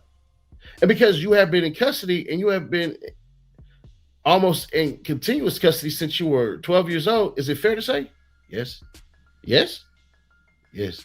And currently, you were born in 1992, so that would make you 34 or 33, right? 34. And the longest period of time you have been out of custody was February 28, 2022, going into when you were arrested in May 2nd, 2023, right? Since I've been going to jail? Yes. And when you have been in custody, you have stated, have you not, that although you don't have a formal education, you're street smart and understand the criminal justice system, right? Street smart, but not understand the criminal system. When have I said that? Well, you understand? Show me that. Go ahead. I said, show me that. When have I said that? You understand you do not, that when you wanted to get authorities with the note that we saw, I know about murders. It was your hope that by telling authorities about what was supposed to, telling authorities about supposed criminal activity, it would get you get you home. That is why you did that, right? No. When I got arrested, I was only arrested for a gun. So me saying something about other murders in that time didn't have nothing to do with this. This is something else. But you knew that you were going to explain about murders. You committed, and you knew from your past experiences that you get lesser time and you could clear it all up. You can clear all up those murders. That is true, isn't it? How would I know if I never done it before? Hey, listen, man. Straight, slow. Yeah, they all goofies. They all goofies. Facts. Bull get locked up with a strap, and he go in there and talk about murders that you've done. It was all good just a week ago. You running around doing what you do and get grabbed up for a strap, and now you want to talk about homicide. They all goofy. This goofy shit. You put all this work in the street to get locked up with a strap to confess. You supposed to be the hardest joker out there and you get locked up with a strap, now you want to tell about the homicides. They all goofies. They goofies. It's goofy shit. Don't join a gang. Don't hang around a whole bunch of people. This is what this shit should let people know. Don't join a gang. Don't hang around a whole bunch of people, because the nigga that is supposed to be the thoroughest, the hardest, the hitter might just wake up one day and say, I want to tell everything we've been doing. I would love to tell you guys everything we've been doing and write it down on a note. They know everything. Don't ever join the gang, man. Don't do it. It's the dumbest thing ever. No, I'm asking you if you knew from experience. No, I don't know that from experience. I've never been through this at all. Once again, well, I've never been through it before. Once again, all right. Well, let me ask you this: have you admitted that you are a dangerous person? Would you agree with that? In my past, objection, relevance, court overruled. I can be in my past, yeah.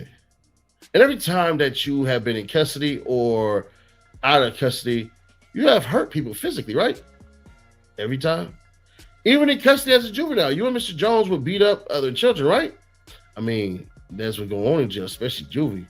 Is people fight, people get into it, your rivals. Is that the answer? Yes? You're a destructive, dangerous man, right? At times I can be.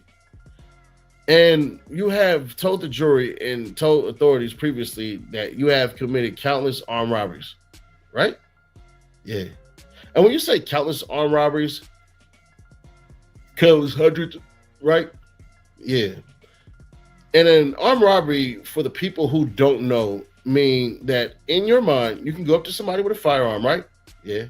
And you can, when they are unsuspecting, pull that firearm and put it to their face, their belly, whatever, right? Yeah. And then what you do is you take property from them, whether it's whether it's a car, whether it's a wallet, a gun, whatever. Right? Jewelry? I never took no car from nobody. Is that what you do though? You steal, huh? You steal by force of a gun. Steal. I call it taking, but if that's how you put it. And then you go home with their property, right? Yeah. And if they run from you, you might even shoot them. True? If they run from SBGB TV live call-in show. What's up, DZ? This Silent calling from Philly. What's good with you, bro? I'm chilling. Yo, I'm at work, right? On my man Dan. Dan, an old white nigga, right? Listen, he listening to the screen shit getting red and shit. He said motherfucking James a rat, and he said Dirk's a goofy for having him around him. If he get it, you see what I'm saying? How these other niggas don't get it, yo? Yeah, I mean, you know, it's plain as day. You know what I mean? It's plain as day. It's clear. It's clear. This shit is crazy, man. Yeah. Like, man, all I'm saying is, like, Brian's still doing his job, man. I just hope if he could do the same thing with Vonnie, Dirk might have a chance. But I don't see it. That's all I'm saying. I really don't see it, but I don't know.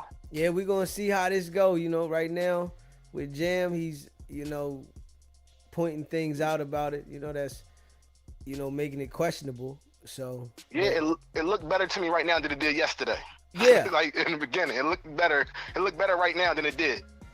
Yeah, most definitely. No doubt. I'm going back to work. I'm gonna finish listening in though. Yes, Holla sir. at you, Appreciate you calling in. no doubt. Smash that like button. Hit that subscribe button, man. Shout out to all y'all that rock with the channel. Yeah. It's war. This what trial do though. from try to get away from your control of them. You might even shoot them, right? It's possible. And if they fight you because they have nothing wrong when you victimize them, they have done nothing wrong when you victimize them, you might even shoot them, true? Where do you get this happened at though? I'm asking you. It's possible. It happened though, right? This is you. This is you. You agree? Is that me? This is your life. You have lived this life, right? In my past. And you tell the jury today I'm quoting you. You are used to walking up to people. Remember you saying that? Can you say a little bit more? Because you got to refresh my memory. That don't tell me anything. Yeah, unsuspected people that you prey upon, you go up. That is, you told the jury today. Objection. That you are used to walking up to people and commit the crime. Court. I'm sure we are all recalling when that testimony was elicited. Counsel, the objection is sustained. If you can rephrase your question. And what you mean by that is for your benefit, right? Listen, I don't know. Even though the judge just said we all know the situation, you got to explain the situation a little bit more to me to know what you talking about, sir. When you see me on that street, you have it in your head, in your mind, that you want to take my watch. You will come up to me when I don't know you are coming, and you will knock me down and put a gun in my face and take the watch. You've done this before.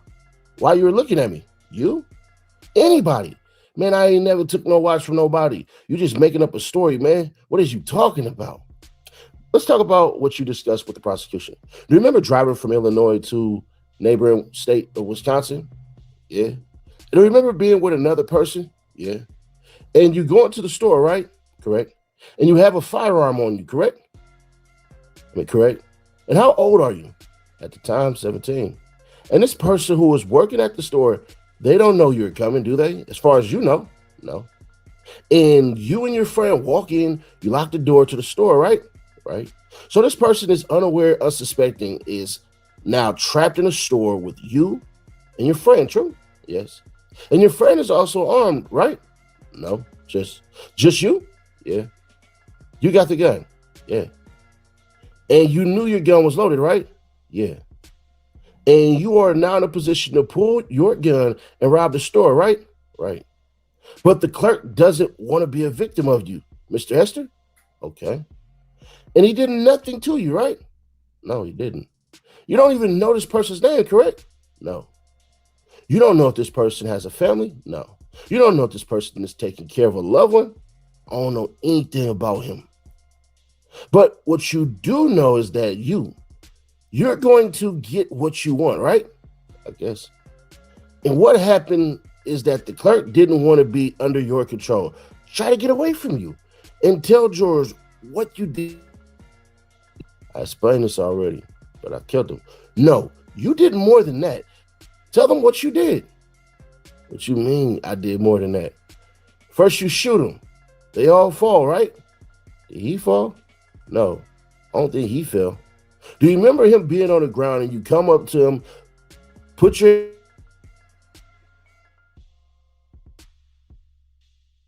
right, and the black splatter of his brains and blood gets on you and your gun, right? It got on me and the gun? Yeah, no. And you let this man just linger and bleed out dead, right? That's what you do, Mr. Hester. That's your opinion. Well, that is the truth, right? Yes or no? Is that the truth? Did I just let him lay there and linger? What was I supposed to do? Give him CPR? Well, are you telling the jury you do CPR? No, I said, court, the witness did no such thing. Counsel, ask your next question. I must have misheard. After you slaughter this human being, you take the property, right? Took it before then. And then you leave. Yeah. By unlocking the door, right? Yep. And then you drive back to Illinois to Chicago. Yeah. And you brag about your killing. I ain't brag about killing. Mr. Hester, did you go home and think about what you did to that person that day? I actually did. What did you do about it? What did I do about it? Called a meeting with my gang. Did you call a meeting with that person's family? I don't know his family to call a meeting with his family. Did you try to find out anything about the life that you just slaughtered? No. Because you don't have a conscience. Would you agree with me? Objection. Sustained. It doesn't bother you what you did. You went on to live your life, right? It did bother me. That's the whole point of me calling a meeting. That was 15 years ago. You realize that? Okay. True. But you don't stop there, right? You killed other people. You murdered other people, right? Who are the other people I murdered? How about Lil D? Lil who? Dean? You know I didn't murder him, right? Well, let's talk about that. Your Honor, may we approach? You may. And we'll be quick. Ladies and gentlemen, what? At the bench. The court. All right, what is the... Yes, Mr. Morris, I just want to make sure we are all on the same page. If this witness is allowed to explain exactly what happened with Lil D, and he should be, if we are allowed to be crossed on it, he will explain that Mr. Banks was involved in that plan to kidnap Lil D, and that Mr. Banks did not want Lil D to be killed. But he did want some kind of kidnapping or some sort of, I'm saying that Mr. Banks is involved with this issue, and I think it's a dangerous path to go down. That is truly why I didn't get into those facts, Your Honor. First of all, it's ultimately up to the defense, but presumably if the defense wants to say that he didn't share all of his crimes, but it sounds like here he did. So I'm not necessarily sure then what that relevance is. But again, Mr. Steele, are you prepared to have the risk of this coming out if you go into this area, Mr. Morris? I just want to be clear. He would testify that Mr. Banks was involved and had knowledge of the planning, but did not want Lil D killed.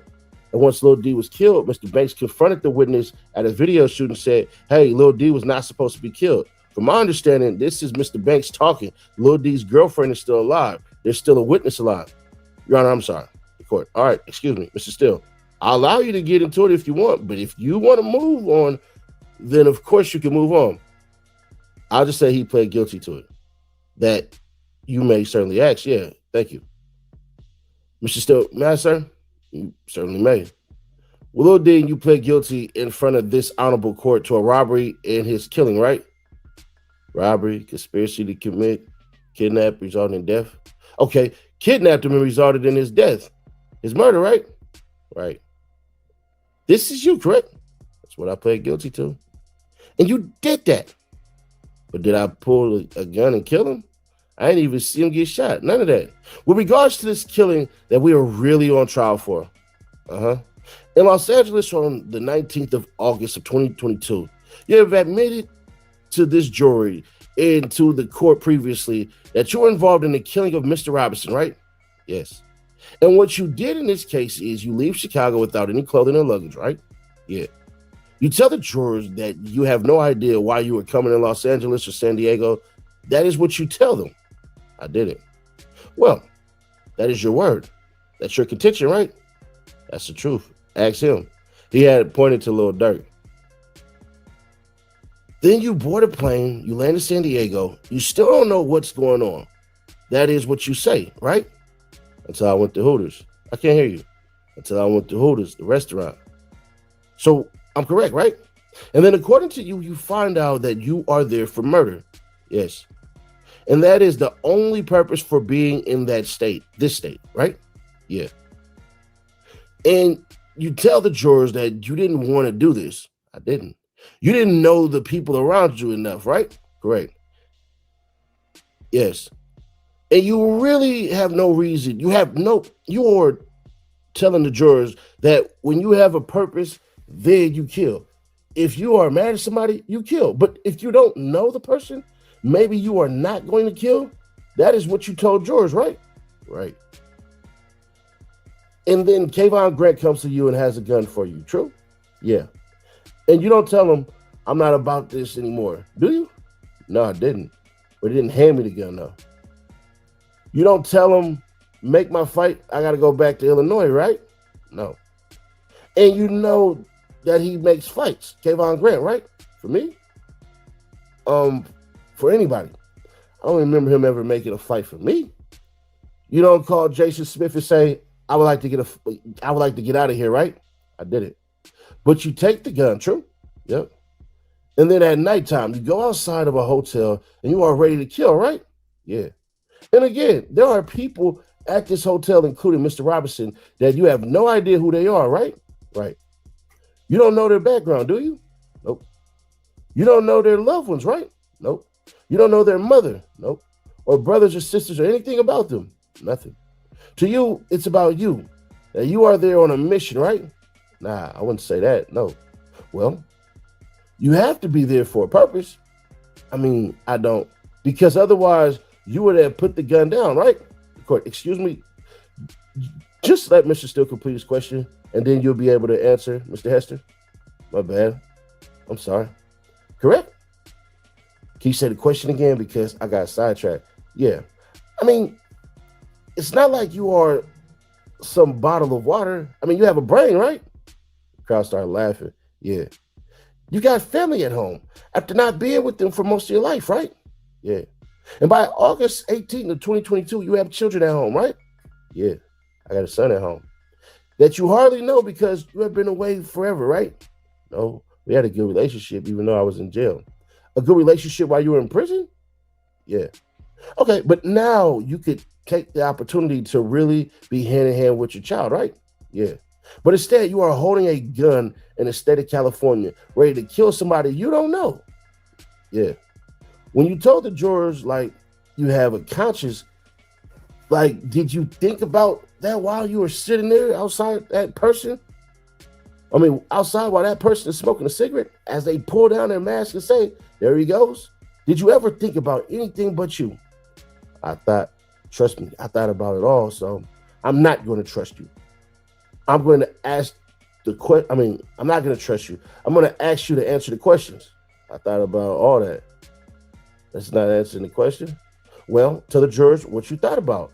What was going through your mind as you said, there he goes, as you believe Quando Rondo or Mr. Bowman is pulling down his mask to smoke a cigarette because he has a grill. I'm not even the one who said, there he goes. What were you going through your mind? A million things at one time. Tell us. Not just murder, but murder was what you were doing, right? That's what I was here for. That is your heart. No, that's not. Well, you giggled, but that is you, Mr. Hester. No, it's not me. And you don't care in this life who you harm, do you? Yes, I do. You have left in your wake countless people in despair. Do you realize that? Can you say that again? Yeah. You have left in your wake because of your conduct countless people in hardship and sorrow. Do you realize that? Do you ever think about that? Yeah, I thought about that before. But you carry on, right?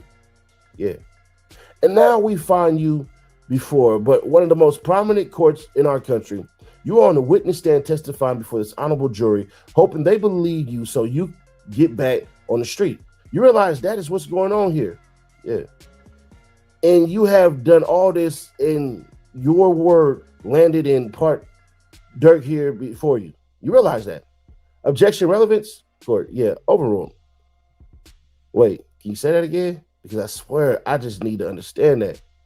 You, the words coming out of my mouth, okay, in part have accused Durk of crimes in this indictment. You realize that. Tell the truth about them. Well, there's a difference. You know, the truth is decided by others, right? Okay, true. But you are hoping on a guilty verdict, so you get a lesser sentence. That is your hope, right? That is not my hope. Oh, it's not your hope. No, I can't sit up here and you can't fucking answer the right way I want to answer. I'm not sitting up here begging or hoping that Durk get life or get a guilty sentence. That's not what I want. I'm just here telling my side of the story, admitting to what I did. That's it. That's all. What you want is to go home, sir. I want a number. Well, you keep saying, I want a number. You want to go home, right? Yes, at some point. I mean, why are you, at some point, so reluctant? The court, this time, Mr. Steele, let the witness finish, please. He hadn't finished. At some point, yes. Well, you want that point to be immediately. No. You didn't self-surrender to a jail? Did you stop yourself by following? Do you realize how much time you put in the streets in Los Angeles to track down and hunt your prey? Do you realize what you did? Yeah, I realize what I did. Do you know how many hours you were on a mission? You just did one thing here, right? Ask me that again. You come here and you go right to killing the night you land on the 18th of August, right? As soon as I landed. Yeah. Do you drive from San Diego here? Yeah. And then you go to bed and you wake up and you go right to killing, right? Yeah. There is no hesitation that if you looked at your to-do list that day, it was murder. That's your opinion. Well, it's the truth. Obviously, you didn't hear the parts of me texting Didi phone trying to find a way to stop it. Didn't know how to stop it. Just didn't come out and point blank say stop it. But I tried other ways. Sir, you are one of the highest ranking members of the Black Disciples by this time, according to you. You are a minister, right? That is what you testified to, right? Yes? Yes. That is one of the highest, most dangerous, most powerful positions in that gang, right? Can be, yeah. It's not can be, it's the truth, correct? Yeah, higher stuff. When you say dangerous, every minister is not dangerous. But you are dangerous, Mr. Hester. Yeah, but that don't got nothing to do with the position, though. It has to do with you. I'm asking you the questions. You are a dangerous man in a position, according to you, as minister of the Black Disciples in Chicago, Illinois. True? Yes. Mr. Morris, may we approach your honor? The court. No, objection is overruled. Right? Yes. And you are telling the jury that somehow you had to lie to another person. These guys are scared. That is what you are telling the jury. That's exactly what happened. Well, according to you, that is what happened. I wish I had the text message. But we have to believe your word. Okay? Right? Okay. I can't hear you. I ain't hear nothing yet. I can't hear you. I say I ain't hear nothing yet. I admitted everything I done. Well, you, sir, are relying on your word. You have that text message? I wish I did. But answer my question. Do you, to show the jury, to show the U.S. Attorney's Office, and most importantly, to show this honorable court and the jury, that text message that you say happened? Yes or no? No, I do not. Right? But you're making it seem like I got my phone. So we have your word. You realize that? Okay. You agree with that, don't you? Yeah. And if it's your word is not good, then that is not truthful, right? Yeah. But I'm asking you a different question. You diverted us. I'm going back to my question. When you're sitting there with a gun, you say, I don't want to do this. As a minister of Black Disciples, all you had to say is, here's the gun back. I'm gone, right? No. Yes? You make it seem easy. It's not that easy. Why isn't it easy to tell people, I've just lived my life in prison, I have a family at home, and I'm not interested in murdering another person? Why is that hard? Obviously, if they cared, they would have never called me. They knew this. They knew I just did all that time in jail. Why call me? Because we had to come out there. I'm not the only minister that is a part of this case. I'm not the only gang chief. And if you really want to talk about it, we was, at some point when I come home, we wasn't really even, OTF came before everything. And who was the leader of that? Durk. Yeah, but this is all your words again. No. And people saying that Jam was a leader, he was a boss.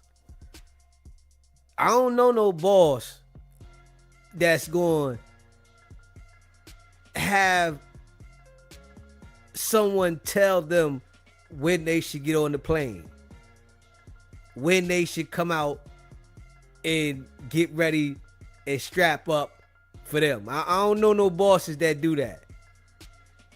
Yeah, bosses make their own decisions. Straight up. Yeah, I'm not getting on the plane because you told me to get on the plane to come out there to do some goofy shit. They said this nigga's a boss? Man, this dude is a straight flunky. Straight up. Dude is a straight flunky.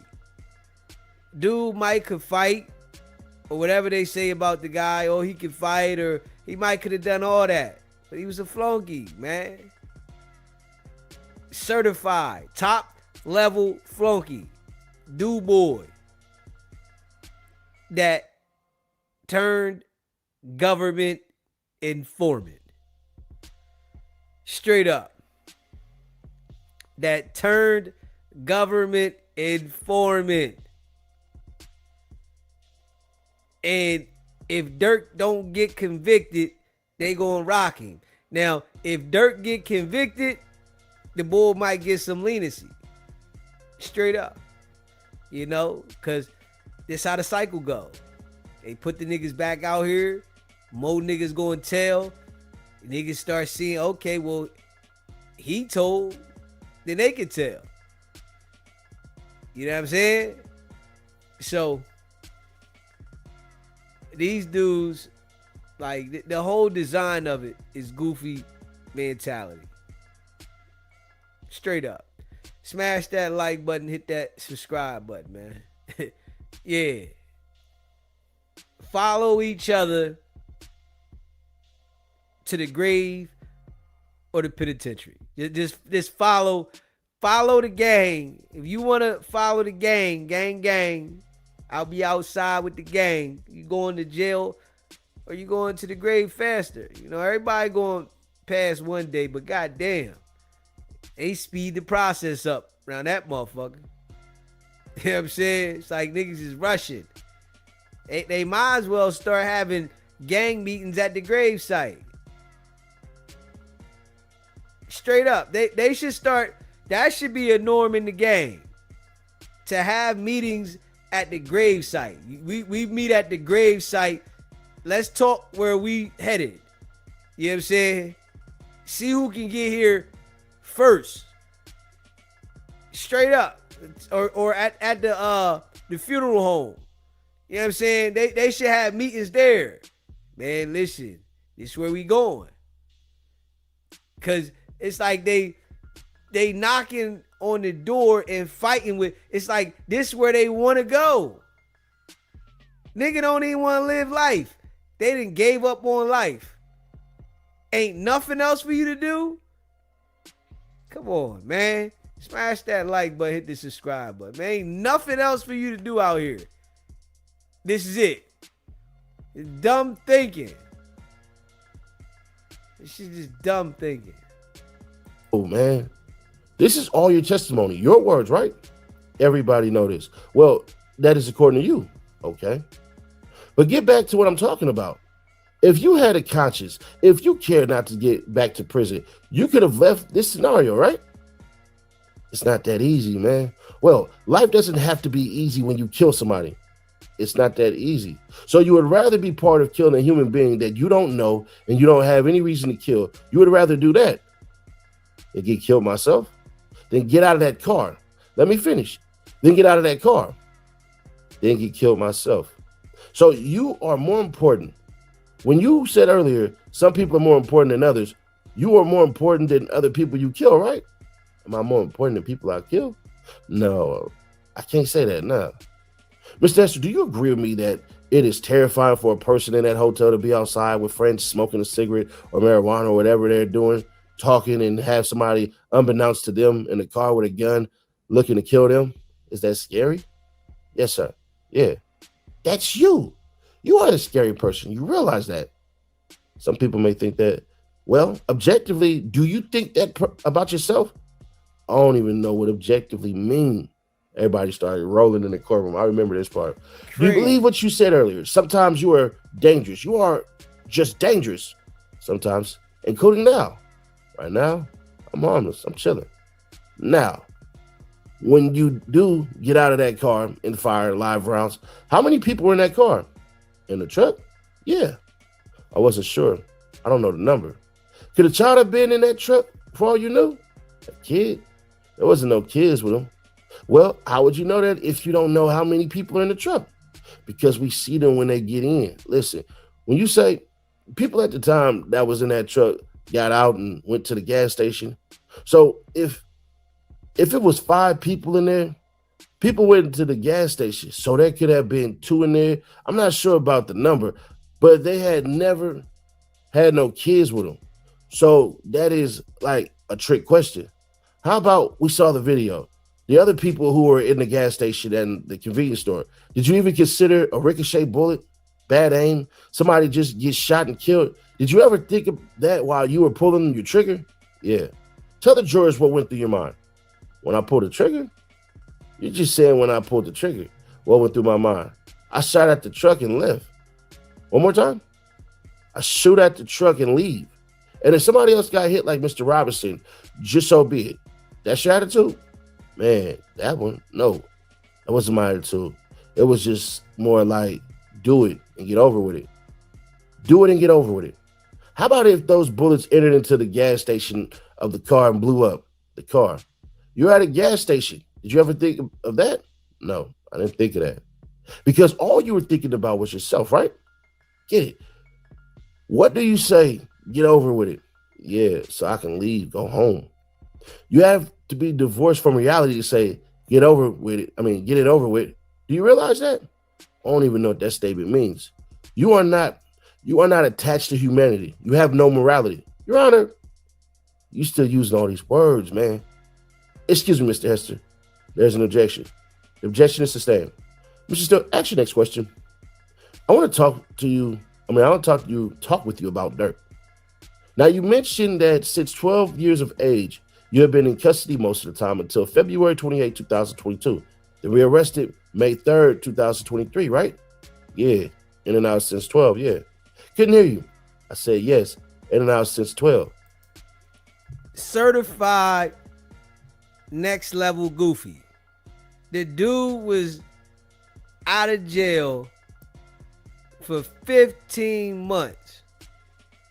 Fresh out of jail, doing the same thing you was just doing 12 years for. He deserves life. I just gotta be real. He doesn't deserve no leniency. He doesn't deserve 1 ounce of leniency. The boy jammed out of jail for 15 months. And let me see. Hold up. When did the Quando Rondo shooting happen in California?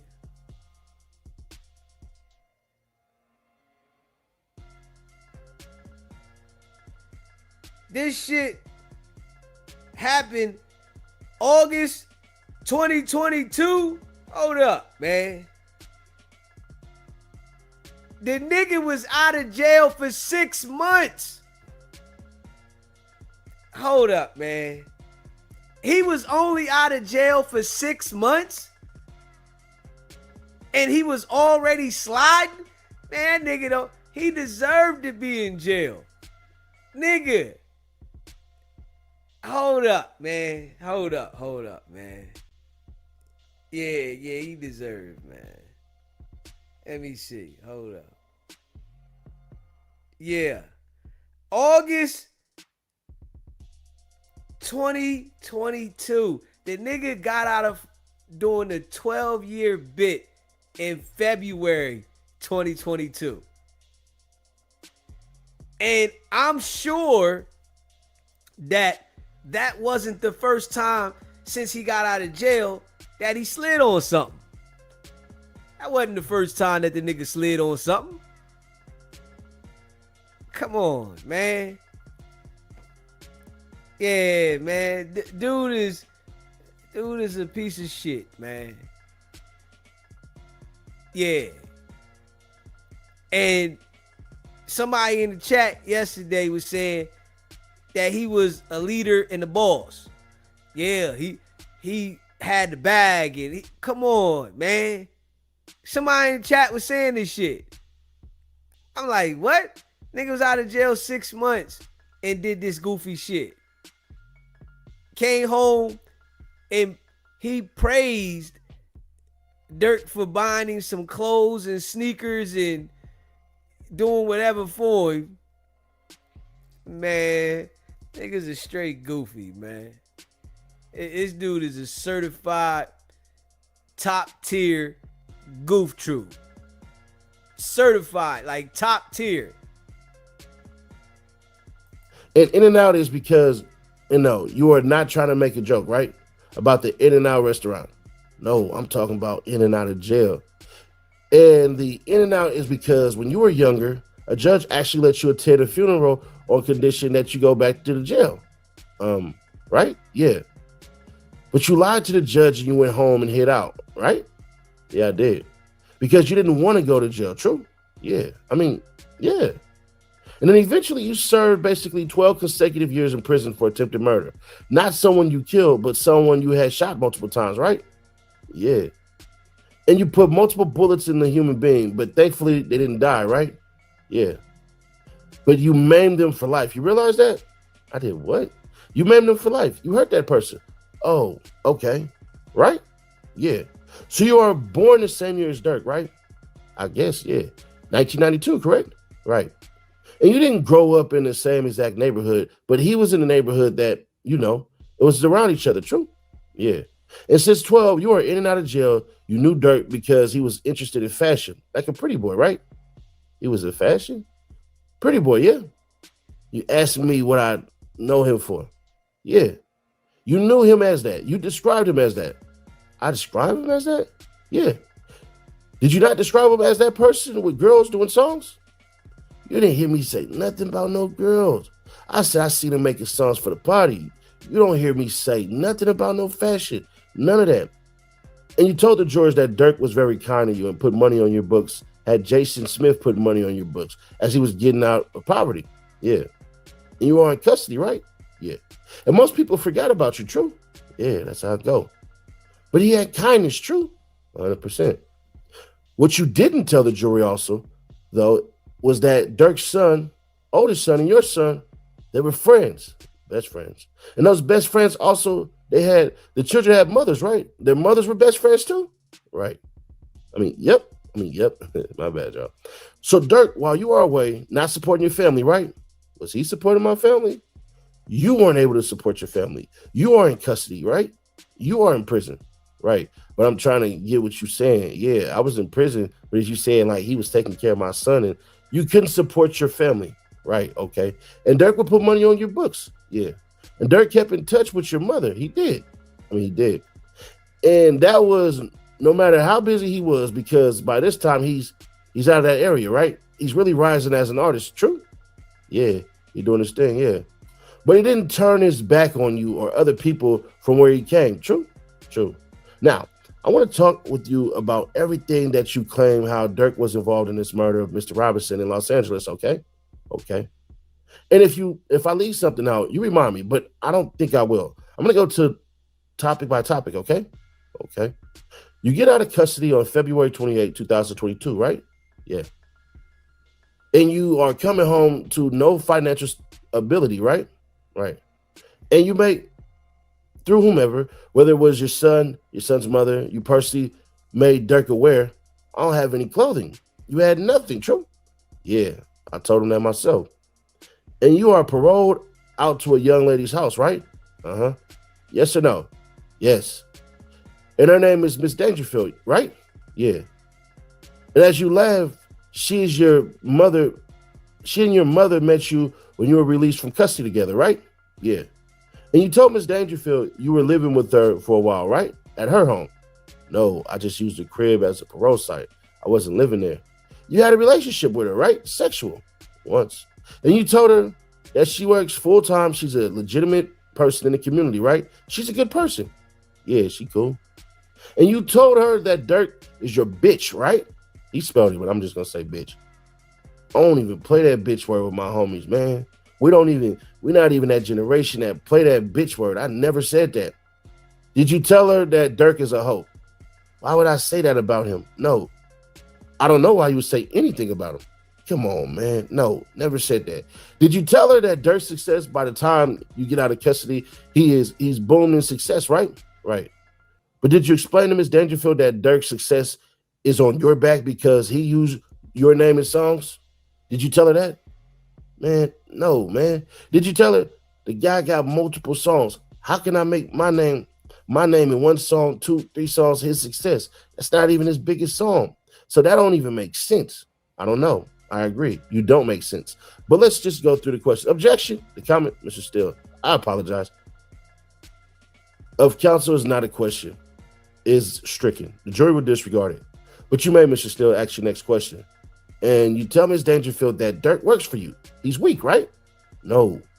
You are denying all of this. Man, yes or no? I ain't told her nothing like that, man. And you told her that you used Durk for his money. Hey, look, I ain't never told her that. Me and him built the relationship. Our relationship was our relationship. I want to talk to you and focus on being in Atlanta, Georgia. It's prior to the time that you came out to San Diego and Los Angeles, okay? Yeah. You told jurors that you are in a studio in Atlanta, Georgia with Durk. Yeah. And other people. Yeah. And you remember this well, right? I remember being in the studio. Yeah. And during the time in the studio, It's burned into your mind that at some point Durk took you and others to an adjacent area in private, right? Yeah. And Durk tells you and others, makes it clear that Mr. Bowman has to be killed, right? Who was Mr. Bowman? I'm sorry, Quando Rondo has to be killed. He didn't say he has to be killed. That was the intent. Well, that was what the intent was. You understood that, right? Right. And that whomever assists in that will be financially secure for life. Yeah, will be straight. Yeah. And there was a discussion of $1 million or $500,000. Yeah, that came up. And you're part of that communication. Yeah. And it was also discussed that this is because of Davon Bennett's death, murder, right? Yeah. And trolling and all that. Yeah. And it was necessary to do. That is what you told the jury, right? Yes? Yes.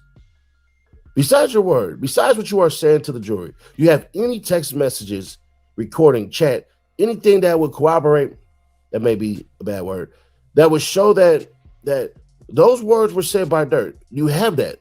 No, I don't. But why would I be in the studio recording him? Like, that is, did you ever tell anyone that this is not true? That in fact, you never spoke with Durk about the death of Davon Bennett, King Von, and there was any type of money on Lil Tim or Tim Leaks or Mr. Quando Rondo? Did you ever tell anyone that? Who I tell that? No, I don't remember telling that. I can't hear you. No, I don't remember telling that to nobody. Because if you did tell that to somebody, it'd be ridiculous because it wouldn't be true, right?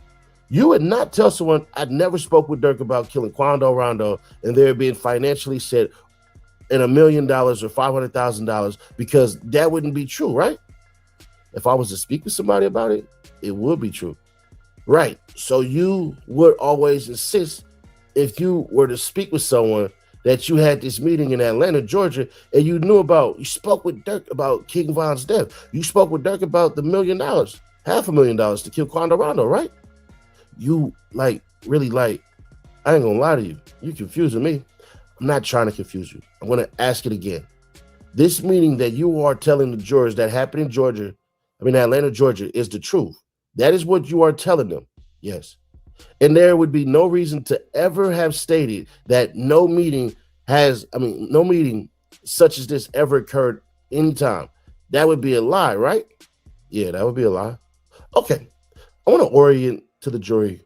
When you give over that note that you know about murders, but you don't want to be recorded, you meet with the federal authorities and the state authorities in a joint task force on May 3rd, 2023. Do you remember that? Right. You also meet with them on May 4th of 2023. Do you remember that? We can show you the documents if you need to. I probably did. You also meet with them on May 5th of 2023. It's possible. You also meet with them on May 10th, 2023. Like I said, it's possible. And you talk about this case we are here today, right? And other stuff. Yeah. Yeah, I'm not limiting it. You said it other murders, but I'm talking about this case. So you talk to the police about it. Yeah. Right?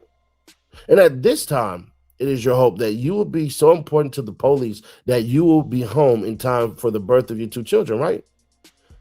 I didn't have no, that is not, we're talking about two situations though, right? But the reason you are speaking with the police is because you wanted to go home and get all this behind you and be home with the birth of your children, which happened just a couple months later, right? This is what are you saying? It don't make no sense. I got locked up May 3rd. My son was born May 14th. My other son was born June 19th. So how can I do all that and be home before their birth? That was your goal. Do you remember articulating that? Saying by testifying, implicating is a bad word. By putting Durk into your murder in Los Angeles, you were hoping to be home in a couple of months and have all this behind you. Putting him in a murder? Yeah. You make him the mastermind, the payer, the reason for this killing in Los Angeles. You realize what you've done. I realize what I've done. Let me tell you something. If I could talk. You were saying, the court, all right, Mr. Still, the question was answered. It's up to you. Are you going to ask your next question? Sure.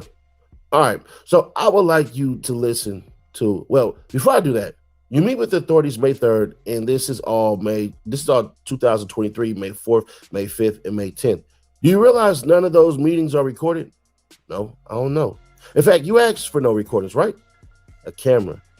I said something about a camera the first day. I didn't say nothing.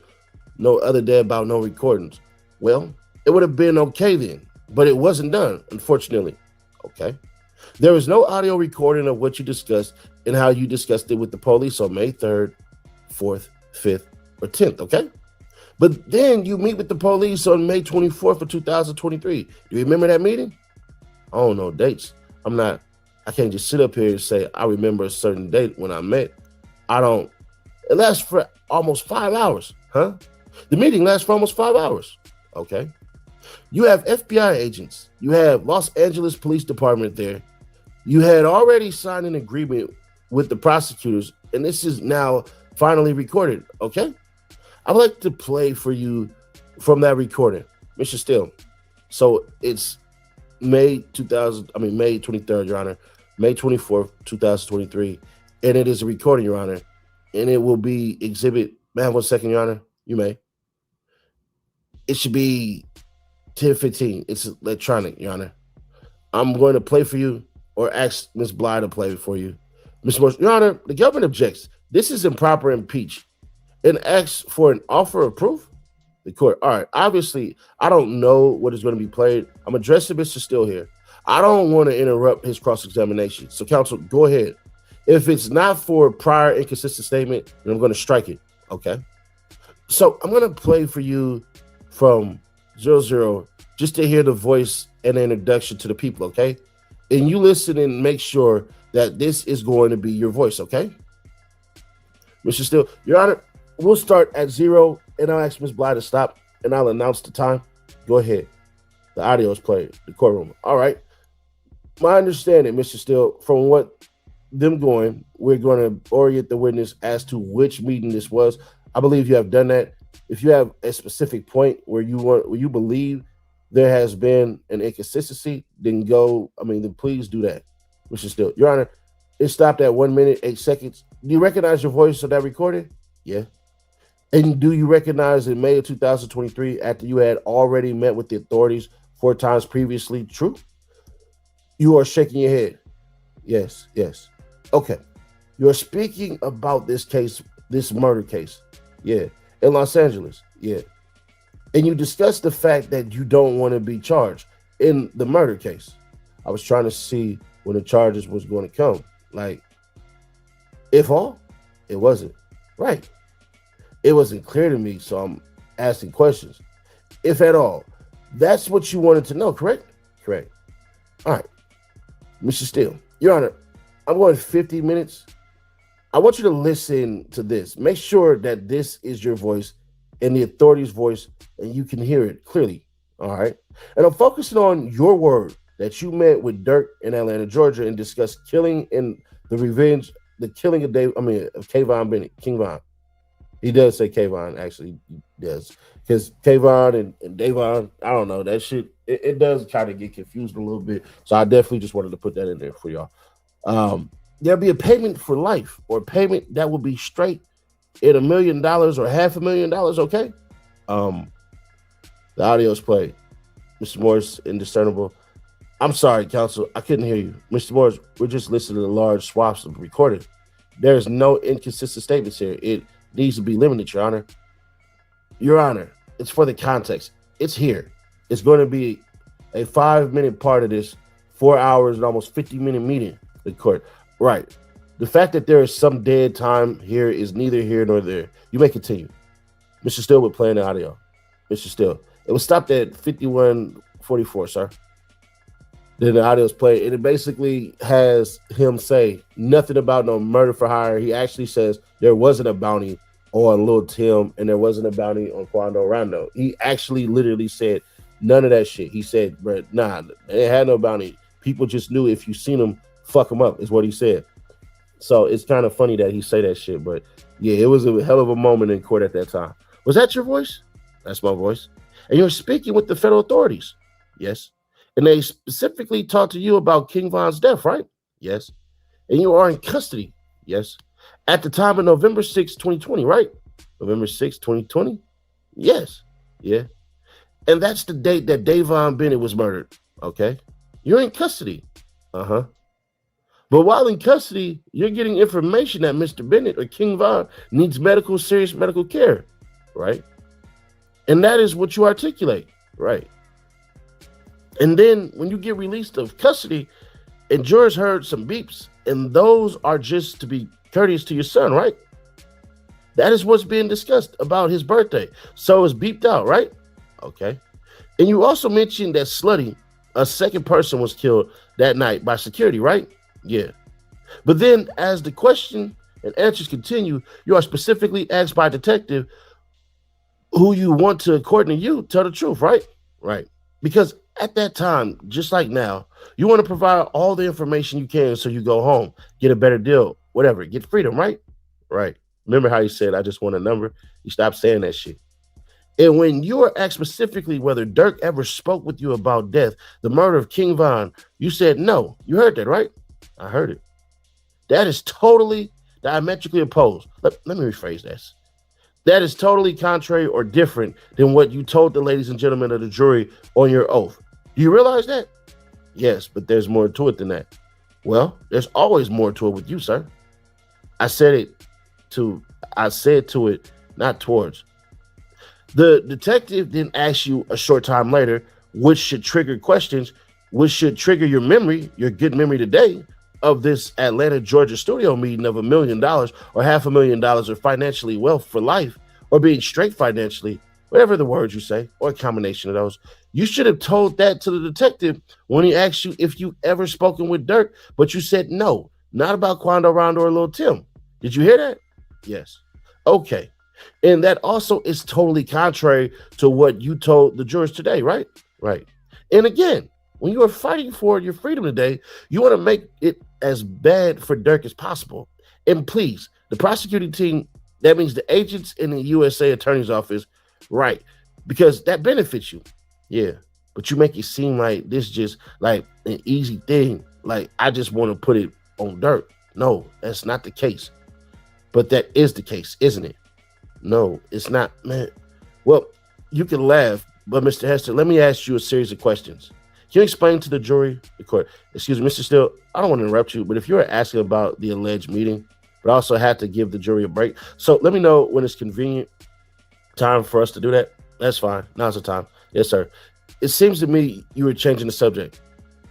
We're good. We're good. The court, ladies and gentlemen, let's take an afternoon break, 20 minutes. We'll start again at 3:10 as soon or after as you're ready. Don't investigate this case. The court, deputies, can you work Mr. Hester? Thank you. Several things have been, all right, the witness is out of the courtroom. Several things have been raised which we can discuss when the trial is done. Is there anything that needs to be discussed immediately before we resume with Mr. Hester? Mr. Steele, Mr. O'Connell? Mr. O'Connell, may I have a moment, Your Honor? All right. From the government? No, Your Honor. Yes, Your Honor. I wanted to just make a record on the court's previous ruling regarding Mr. Steele's, basically the first line across the witness had testified. The court, we can deal with that afterwards. We don't need to deal with it now, especially if it's going to involve bringing the family members. So I specifically said, is there anything we need to deal with right now? I don't see that as something we need to deal with right now. You can make your record anytime. Is there anything we need to deal with right now? That's it for me. All right. And then court will be in recess. The court, while we get the jury, if counsel could approach very briefly on one specific point. Mr. Yanello, does the government agree with the implicit assertion of the defense that $650,000, whatever the thing is, was being used for drugs and was not related to anything else? No, we think it was related to putting money on the streets, especially violence. Also, drugs were a portion of that. He was very clear.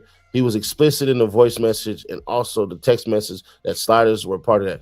Okay, fine. All right, thank you. Mr. Steele just played a clip, and we believe there's a portion of the recording that should be played for the rule of completeness purpose. Mr. Weiner, to put it another way, if I could speak, I know it's not my witness. Mr. Steele impeached on whatever there was. He knew that there was a number on Quando Rondo's head. Later in that interview, so the question was, do you know how much was on Quando Rondo's head? No. Like, what are they talking about? The court, you can bring this out and redirect, but we aren't going to immediately try to correct things. So otherwise, there would be an endless number of sidebars, and then you can bring that out in your recross. I don't know. I don't care. What I'm saying is you both will have a chance to make your arguments, but it's going to be back when it's with the government. Understood. Thank you. The jury returned to the courtroom. Court. All 15 members of the jury are here. Mr. Hester is on the stand, still under oath. Mr. Steele, you may proceed. Mr. Steele, thank you, sir. By Mr. Steele. So I want to talk about the killing of Mr. Davon Bennett, as you discussed with the authorities on May 24th of 2023. Who is Slutty? And I don't need a real name, but just to you, who is Slutty? T-Roy's brother. One more time. T-Roy brother. Who is it to you, though? Who is T-Roy? Tell the jurors who this person is. Just BDs, Black Disciples, but I knew Slutty, though. What was your relationship like at that time? I guess until that time with Slutty. It was cool. You were friends with him? Yeah. I mean, we didn't communicate when I was in jail, but I knew him. You were close with him. How about that? Yeah. Okay. And when you were close with him, like you explained, some people don't, they just kind of left you. I'm not saying that's a bad thing, but you went to custody, you lost touch with certain people, true? A lot of people, yeah. And he was one of the people that you were close with. But when you went to custody, you were not in much contact. Yeah, true. But he still is one of your close friends. Fair to say? He cool, for sure. And when Slutty was killed during the indictment, you could have seen the video, you said, of this indictment, of the killing, right? Yeah, but I didn't see.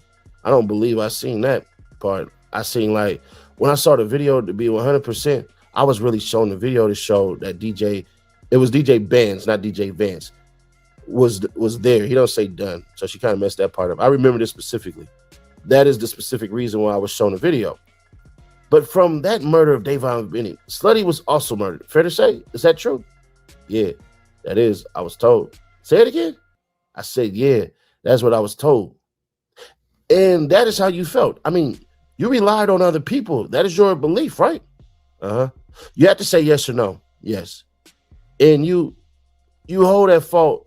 If there is a fault, I don't know that is the right word, but Quando Rondo, in this case, Lil Tim, I mean, he pulled out the weapon, right? He started the gunfire, right? True? True. Okay, now you said to the jurors, and I think you even pointed at some of the jurors, if you have a problem with somebody, then you might murder them. If you don't have a problem with somebody, then you feel bad if you do murder them. Do you remember something like that? Right. And in this case, you did have a problem with Slutty's murder. Fair to say? Did I have a problem with him dying? Yeah.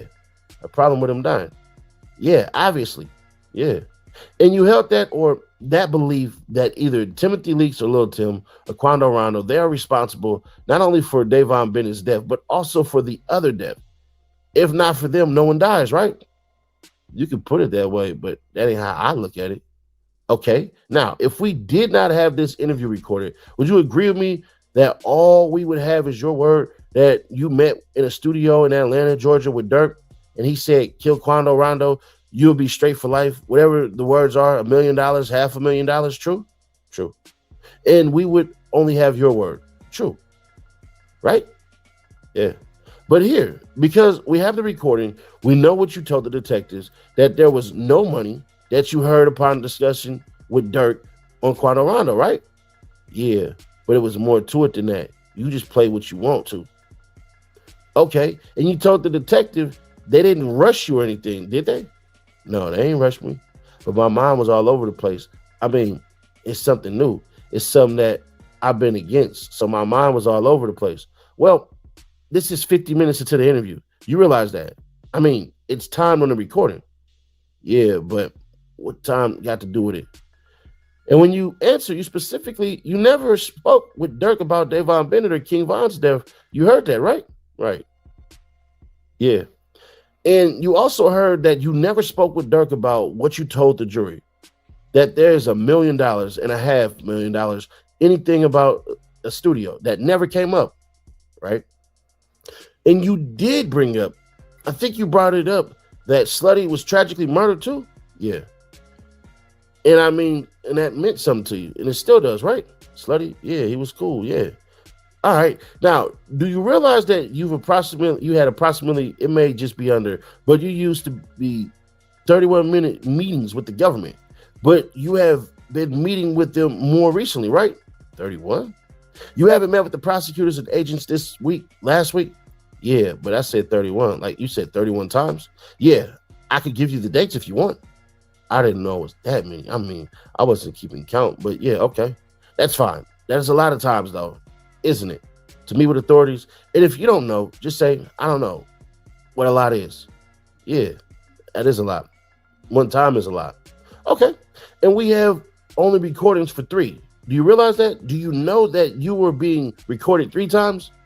How am I going to realize that? How? Well, there was a record in front of you. Did they tell you? I'm just asking if you knew. I ain't. Oh, no. That's fine. I don't remember.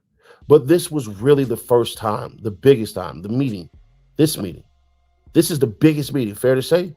It's 4 hours and 40 minutes or something like that. I'm in jail. Like, I'm not able to watch time or nothing. I'm not. And you have been meeting with prosecutors to get ready for this meeting. And by that, I mean, I know you said you don't know the dates, but you remember meeting with them on May 3rd, May 4th, May 5th, May 10th. That is 4 meetings before they record their meeting about 2 weeks later on May 24th, 2023. Fair to say? Yeah. And you knew that meeting was going to happen that day. It wasn't a surprise to you, right? Maybe, maybe not. I'm not sure. And you look forward to that meeting. I mean, we could play more, but we heard the beginning of it. You're saying, yeah, I signed the agreement. I'm going to be charged in this case. I mean, you knew what was going on, right? Yeah. And you cooperated and told them, according to you, you told them everything you knew. That was your job that day, right? About LA murder, right? Yeah, to get them what I could think of at the time. Yeah. But you don't really have to think. I'm not saying you don't have to think. Let me rephrase that. The truth should just come out to a person. Would you agree with that? It depends on the situation. Okay, now the meetings leading up to the recorded meeting, we have no idea what you said, except if you want to tell us or the agents, right? Okay, so it's your word again, true? True. And as important of what was said, we don't know. When I say we, the ladies and gentlemen of the jury, we don't know like context. And if you don't know what I mean by that, I'm going to restate it. I don't mean to use that word. That's an odd word. I don't know what that word means. Okay. We don't know the context of the conversation, right? Right. Like if you were to say to me, hey, did you see that plane in the air? That plane must be important and you must have seen it because it has flashing lights and big sound. I know you're telling me basically, okay, there's a plane in the air with flashing lights and big sound, right? Right. But that is a lot different than did you observe anything significant a minute ago, right? Right. Because that comes from you versus comes from somebody else. True? True. And here, you knew that police were interested in Durk Banks at the time of the meeting with them. True? The police that I was meeting with? Yeah, yeah. On this case, I mean, more they just want to know what happened. I ain't gonna say they was necessarily in like it's all about him. They just wanted to know what happened. But they told you. You told them. You discussed they're interested in Durk Banks. True? Okay, sir. I can't hear you. I said, okay. Yes? True. Yes. Okay. We don't have any other way that the evolved. When I say that evolved, those communications or conversations evolved in earlier discussions about Durk on May 3rd, May 4th, 5th, or 10th. But we do have the 23rd, right? Okay. Okay. Now, on the 23rd, it's the 24th. I apologize. May 24th. On that date, I'm going to go to the next topic. Okay. So if I leave anything out where you are telling the jury that Durk had anything to do with this murder, okay, I just want you to just try to help the jurors and say, hey, you didn't ask me about this. Okay. But I'm going to, and if I didn't do it fully, I'm not trying to confuse you. We're moving from before the 18th of August, 2022. This supposed meeting in Atlanta studio, Durk Banks says $1 million straight for life or whatever. Okay, we covered that, right? Fair? As of right now, yeah. You can cover what you want and put it out there, yeah. So all of this is your word that meeting in Atlanta, Georgia occurred, true? True. Right? Right. Okay, I'm going to go to the next part that I see you talked about Durk being involved. And it's the morning hours. It's about 6:40 in the morning. You're in Chicago, Illinois, right? Thursday, August 18, 2022. This is going to be the day of the plane flight to San Diego, okay? You're in Chicago on that morning, okay? Is that true? Do you remember that? Yeah. Lock it on that. And what you say is that you get a phone call out of the blue. And by out of the blue, you know what I mean by that. Yeah. It was not expected, right? And it's from Antonio Jones. You know him, or I think The jurors may also know him as Booney Mo, right? Yeah. And you are surprised he's calling you, but you guys don't get along, but you speak, right? Is it okay for him to call you? True. You say we don't get along. Yeah. We was perfectly fine then. Okay, at some point you don't get along. Yeah, later on. Okay. Well, let's talk about Thursday, August 18th, 2022, okay? Okay. It's going to be the day of the fight to San Diego. And it's your testimony to this jury that this call comes out of the blue from Antonio Jones or Booney Mo, right? Yeah. And that on this call, you told the jury that Durk was on either another phone or somehow you believe his voice. You're not saying he was there, but his voice could be heard through the connection you had with Antonio Jones or Booney Mo. Yeah. Is it fair to say? Yes. And what he said was there was nothing about a crime or murder. It was just, we need you to go to California, basically. Los Angeles, maybe, but California. Right. True. You are available, right? Right. And that was pretty much the conversation. Right. And you explained that you remember that conversation so well, and there are two other people in the car with you, a moving car with you at the time of getting that call out of the blue from Antonio Jones or Booney Mo. Do you remember that? I remember my baby mama being in the car. I remember something had to do with my son, like we was getting ready to drop him off, something like that. So I don't need names of schools or a practice field. I don't need any of that. But I want to talk to you about your wife and your child, okay? Your son. And I'm limited to that day we are talking about, Thursday, August 18th, 2022, okay? It's about 6:40 in the morning. If you don't remember any of this, just say, I don't recall. But you're driving with your wife and your son, fair? At 6 in the morning? The same day of the plane flight to San Diego, that morning. Do you remember? No. What I'm saying is that I'm trying to think of the time. I don't know the time. I don't know what time it was. Well, how about this? We don't need the time as much as that is when you get the call. They're phone records, okay? Okay. Okay. You understand what I mean by phone records? Yeah. Okay. And you have been shown your phone records in this case? No. The police and the agents never showed them to you? The U.S. Attorney's Office? No. Okay. But you were driving. Or who was driving the car? She was. Okay. You are a passenger. Right. And your wife is going to be down the road. Uh-huh. And where were you, if you remember, with your wife and son before getting in the car? Your wife was driving when eventually you called, when the call comes in?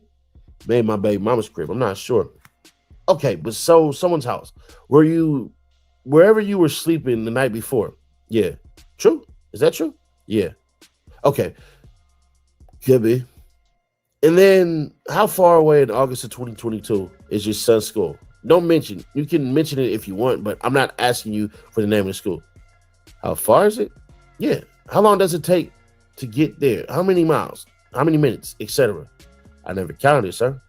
Do you have any idea? Depending on where I'm coming from, I don't. And when you get this call, your wife is in the car. Yeah. Your son is in the car. Yeah. On speakerphone. Yeah. The phone was, yeah. So if this call came in, your wife and your son would have heard Durk's voice, true? If my son was in the car, but yeah. Okay. Do you have any knowledge that the authorities you spoke with your wife to ask her, hey, did you hear this phone call and Durk's voice? No, I don't. Right. That didn't happen, right? I never asked her. Well, how do you not ask her?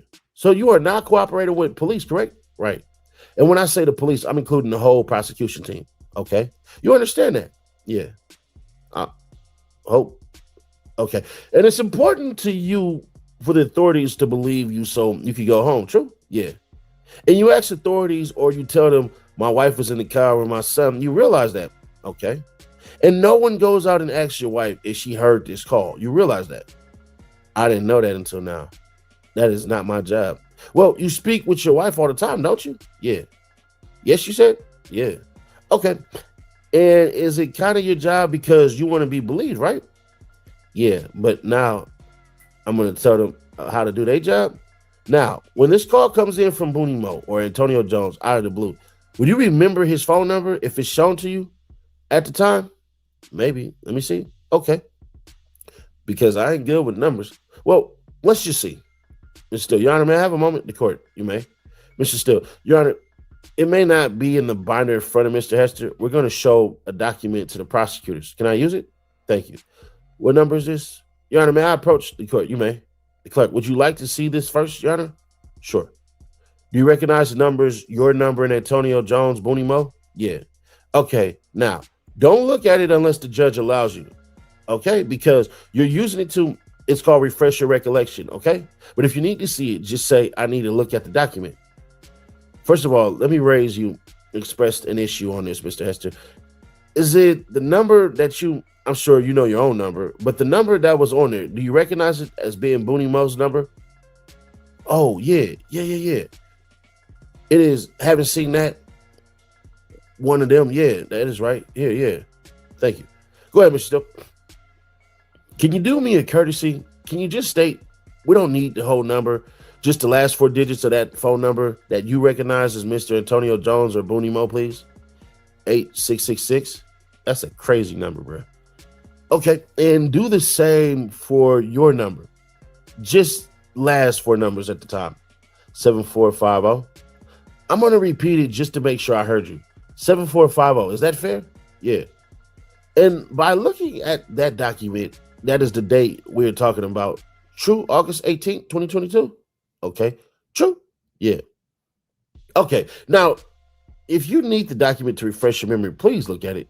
But when Booney Mo's number, the 8666 number, calls you that day, that was immediately after you had called him twice, just a short time before. You see that? Okay. I don't remember that, but okay. So it's not when you called him, it's no, you realize that. Where this paper say that at. You see the time? Okay. So it's not like this call comes out of the blue because you had just tried that number that belongs to Booney Mo, according to records. Fair? Yeah. Excuse me. So can you explain to the jury why you said it came out of the blue? When I said it came out of the blue, because for one, I don't remember calling him. And two, why was it out of the blue is because the conversation when he called me back, it was out of the blue. For that to be like, so out of the blue is that? Court, Mr. Still, excuse me, Mr. Still, the witness is finishing his answer. I apologize. Would you repeat to end your answer, Mr. Hester? I want to make sure the jury heard it. Like me saying, like out of the blue, like I said, I don't remember calling his phone. Obviously I did, but him calling me and out the blue, like said, I got to go somewhere. That is, I mean, but you can put it on how you want to put it and take it how you want to take it. But it is out of the blue for me. I want to ask you the day before, I want to ask you some questions and we'll show the phone records if need be. But I want to talk to you about a different person for a minute. And then we're going to come back to this conversation. Okay. On this date, on this morning, on the 18th of August, 2022, William McCone, you know that name. That's my cousin. Okay. And you're close with William, or were you close with him? True. Yeah. And you knew him as, or, you knew him as Mr. William McCone, but he also was called Chris. Chris. Yeah. True. And did you introduce earlier to the jurors you would commit crimes with him? Yeah. I mean, serious crime. Is that true? Yeah. I couldn't hear you. I said, yes, we have. He's a violent person as well. Yeah. He tried to be like you or try to be like him or the equivalent, but both are violent. True. We weren't trying to be like each other. I mean, that's just how you all are, right? True. And you called William or Chris, rather, the day before on the 17th of August, 2022. Do you remember doing that? No. Do you remember calling him about you have Quando Rondo's location? Do you remember that at all? No. Okay. And did you get direct messages with people sending you? I'm not saying Durk. People sending you Quando Rondo's location, true? Yeah, somebody sent it to me before. Yeah, you. The court. Excuse me, counsel? On August 18th or the August 17th or the 18th? Or when are we talking about? Before, Your Honor. Before what? Before the 18th? Yes, it was a different occasion, but yes. True? Is that true? That somebody sent me his location before? Yeah. Yes. And they sent you that location because you wanted to hunt him down too, true? No, I didn't ask for it, but they sent it to me. But why would somebody, you're in prison, is a random person? Let me ask you this question, and I'll be quiet. I will not stop you from answering, ever. But let me just finish the question, okay? You testified before the jury that this killing of Slatty, maybe you didn't say that. Let me change it. Over of Davon Bennett, King Von, was meaningless to you. That is my word. I'm kind of being bottom line here. But it didn't matter to you. He wasn't important to you, right? Right. You said that, right? Right. But Slatty was important to you. Slutty, yeah. What did I say? Slatty? Slutty, right? Right. And you can explain why on your phone in direct messages you get the location for Quando Rondo. Can I explain why I got it? Yeah, I want you to. I remember as a girl, she said she had it. She sent it. Then I think I started asking what's her name and stuff like that. But it was actually random. Like, it wasn't with Quando Rondo at.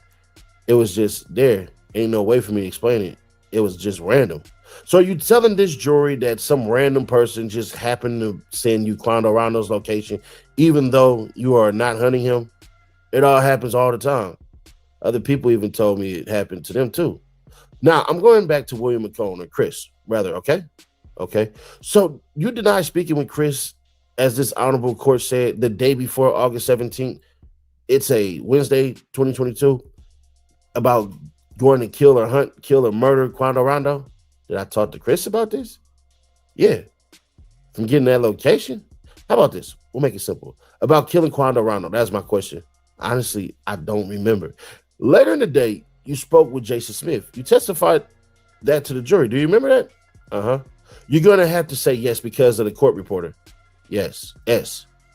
And Jason Smith, works for Durk, right? Right. And he works with, or cuz, Bonnie, or Mr. Grant. True. Work with him.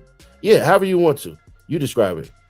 I don't know. Their relationship, they work in relationship. I know. You know that they work together in some form of fashion with Durk, or for Durk, true? Well, true. Is that correct? Yeah. Okay, and you have no one else but Booney Mo. You're not alleging Durk. You gave this violent man like Chris William McCone's information to get a plane ticket with you to San Diego, California. Well, to Los Angeles, California, right? Yes, I did. Why did you do that? Because Booney said, see if you can get Crazy Man to come with you. You never said that before. I never said that before? No. Even if I didn't say it, I'm telling you that's how it came about. We have to believe you, though, right, Mr. Esther? Yes. And Mr. Esther, you chose one of the most violent people on the face of the earth to say you and he are going to California. And you tell the jurors that you had no idea you were telling them that you were not looking to kill Quando Rondo. That's what you're telling them? No. And nobody explained that to me. You're going to pick up a gun and you're going to participate in no murder. No, it didn't happen like that. You just happened to pick your cousin. I don't know what to call him. Because he brought him up. Booney Mo brought him up. I want you to do me a favor. If you ever said that in a recording, anytime, I'll play it for you. With the honorable court's permission. The prosecutors can play it for you. We will stipulate. If you ever mention anything about Booney Mo, Antonio Jones, brought up Chris, you let us know, okay? Yes. Can I respond to that? Is that okay? And sure, you can respond. But is that okay? It's okay. But check this out. You telling me if I ever brought that up in a recording? Yeah. You make it seem like I talk to them people. I say, hey, come with a recording. Put a recording in my face. I don't know what they doing. I don't know their job. I don't know their process. I'm not no police officer. I don't know what they chain of command or the investigation, how they supposed to do it. That's just something I know. I understand that, but I'm just asking you. In a little bit of information we have, the only pure information is that recording, right? I mean, those are your words captured on recording, unless somebody altered it, right? Right. Otherwise, we really don't know what was discussed or how it was discussed. You agree with that, right? I mean, you agree with that, true? True. But is that on me? It is now, Mr. Hester. Okay. All right. So, something about your wife hearing Durk. You set up for William McCone and Chris, and I think we showed that, not me, but I think you saw the plane ticket for the 18th for William McCone. That is Chris, right? Correct. Do you remember that? If you don't, that's fine. The jurors have seen information. The court, Mr. Still, please don't tell the jurors what they have seen and not seen. Right. Because I think they only seen Boogie flight. I don't remember seeing Chris flight. They saw Chris information, his name, his birthday. Okay, and he didn't have a driver's license or some ID, so he couldn't make the trip, true? Right. All right. So you don't tell anybody about the fact that you called Chris the day before, that you called Booney Mo twice before he called you back, and you don't have anything but your word that Durk is involved in any conversation. True? True. And your wife, she's not spoken with, as far as you know. True. True. Okay, with regards to that topic, that is the next topic that I wanted to discuss with you. Did we leave anything out? Because all we have is your word that Dirk Banks was a part of that conversation, right? Look, when a situation going on, right? Because I see a picture you trying to paint, and I understand that's what you get paid for. But when somebody is talking to somebody, like there's something that is like you don't expect something, you don't expect yourself to do. You're kind of nervous about doing. You're not going to sit up there and remember every single thing at the time. When your mind going in a million directions, you're not. But you can finish. But sir, you called Booty Mo shortly before he called you back. It don't matter. I don't even remember that. It's on the records though. Fair to say? I see it. You showed it to me. And isn't the records more reliable than you? Objection. Argumentative. Sustain. It'll be for the jury to decide what is more important. Do phone records have an incentive or an agenda? Does the phone company have any type of agenda in this case? Do the phone company have an agenda? Yeah. No. They don't care about this case. No agenda. Right. But you care about this case, right? I mean, I'm here. But you have your freedom fine on this case, right? Yeah. But you know, nothing was promised to me. Right. He can still give me life if he want to. Well, I won't comment on that, my position on that. But I'm talking about your consciousness. You want to go home. You've got something riding on this, right? Yeah. Now, you said on the recording that we heard when the detective asked, hey, is Quando Rondo or Timothy Leaks or Lil Tim, if you know him as that, they are green lighted. And what would happen if you saw them and you said something, and I believe it's a quote, but if it's not, I'm not trying to misquote, catch one of them, fuck them up. Do you remember hearing that on the recording? Yeah. And that was you at the time before going out to Los Angeles, right? Or San Diego. You know, if you catch one of them, you messed them up. Oh, okay. Now, true. Yeah, I mean, that is what you do, right? True. That is what I have done. That's not what I do, but that is what I have done, yeah. Have you ever painted a different side of yourself, but believe that to be true? How would anyone believe that violence is gone from your body and you? Why would anybody believe that? In your brain. Your Honor, objection to this, sustained. With regards to catch one of them, fuck them up. That means violence, right? Yes, it do. And death, right? Could be, yeah. And that was your mission if you were to run into either of those people, or I guess their friends, right? It was making a comment. It was making a comment about what was understood. That don't mean that was my agenda. None of that. It was an understanding amongst a group. And you were, what was going on? And you were, that don't mean that was my agenda. That don't mean that is what I went out looking for on a daily basis. Like, this was on my mind. This is what I was going to do. No. But that was on your mind. That was on, and that was on your, what you were going to do. Let me reread that, my bad. But that was on your mind. And that was what you were going to do on 18th of August, 2022, and the 19th of August, 2022, right? No. So I'm going to move on. But would you agree with me that there is nothing but your word that Dirk Banks was on any call come to California, Los Angeles? No, sorry. So I'm going to move on. But would you agree with me that there is nothing but your word that Dirk Banks was on any call with Booney Mo or Antonio Jones, and you are discussing come out to California, Los Angeles, or San Diego, or whatever? Uh-huh. Am I correct? Yeah. Is it you? It's your mouth, right? Yes, sir. I want to go to the next topic that you put, that your word that you put Dirk in. Now, I'm positive, but if I leave something out, you correct me. You fly out to San Diego, your wife takes you to the airport in Chicago? Uh-huh. Right? Yeah. When you fly, you land in San Diego. Yeah. You're waiting there. You go to a Hooters, and eventually you meet up with, made a phone call with the Hooters. Yeah. I couldn't hear you. Made a phone call with the Hooters. Yeah. And eventually you meet with with Kayvon Grant, right? Who are Vonnie, true? Eventually, yeah. And you were Kayvon Grant by this time in August of 2022, right? Yeah. And you knew how close he was. Like you with Slutty. He was very close with King Von. If you don't know, just say, I don't know. Didn't know that. You never knew that? How am I going to know that if I did 12 years in jail and I didn't know Cuz until I came home? I ain't like he ever talked to me about Von. So how am I going to know that? Well, so your answer is you had no idea of the closeness or not closeness of Vonnie or Cuz or Kayvon Grant and King Von. That is what you're telling the jury. That I know how close they was? Yeah. No, I don't directly know how close they was. No. Okay. All right. Now, you're in San Diego, and eventually you are in a Sprinter van, I believe. That is fair to say? Yeah. I think it's referred to like a party bus, but a Sprinter van, right? Right. And you remember telling the jury that during that ride, you see Durk on a FaceTime call? Yeah. And there's a discussion about there are Navy SEALs in the Sprinter van with you, right? Yeah. And you and Durk speak while he's supposedly on the FaceTime call, correct? Yes. And you throw, I don't know if this is the right word, but you were displaying a gang sign. That's what you told the jurors, right? Yeah, I threw down the race to him. One more time? Yeah, I threw down the race to him like I always do. And Durk supposedly say something like crazy guy or crazy man or something like that. No, Didi said that. He go crazy, man. Okay, but your position is Durk now is a part of that. He's on FaceTime, but he's part of that ride for a short period of time. That is your position. He's on FaceTime during that ride a Sprinter van. Yeah. Okay. Now, it's going to be the same ask. If you want to do it, and I would encourage it, listen to the May 24th, 2023 interview again, or for the first time, and come back and tell the jurors where you ever say that about a Navy SEAL while in the Sprinter van, okay?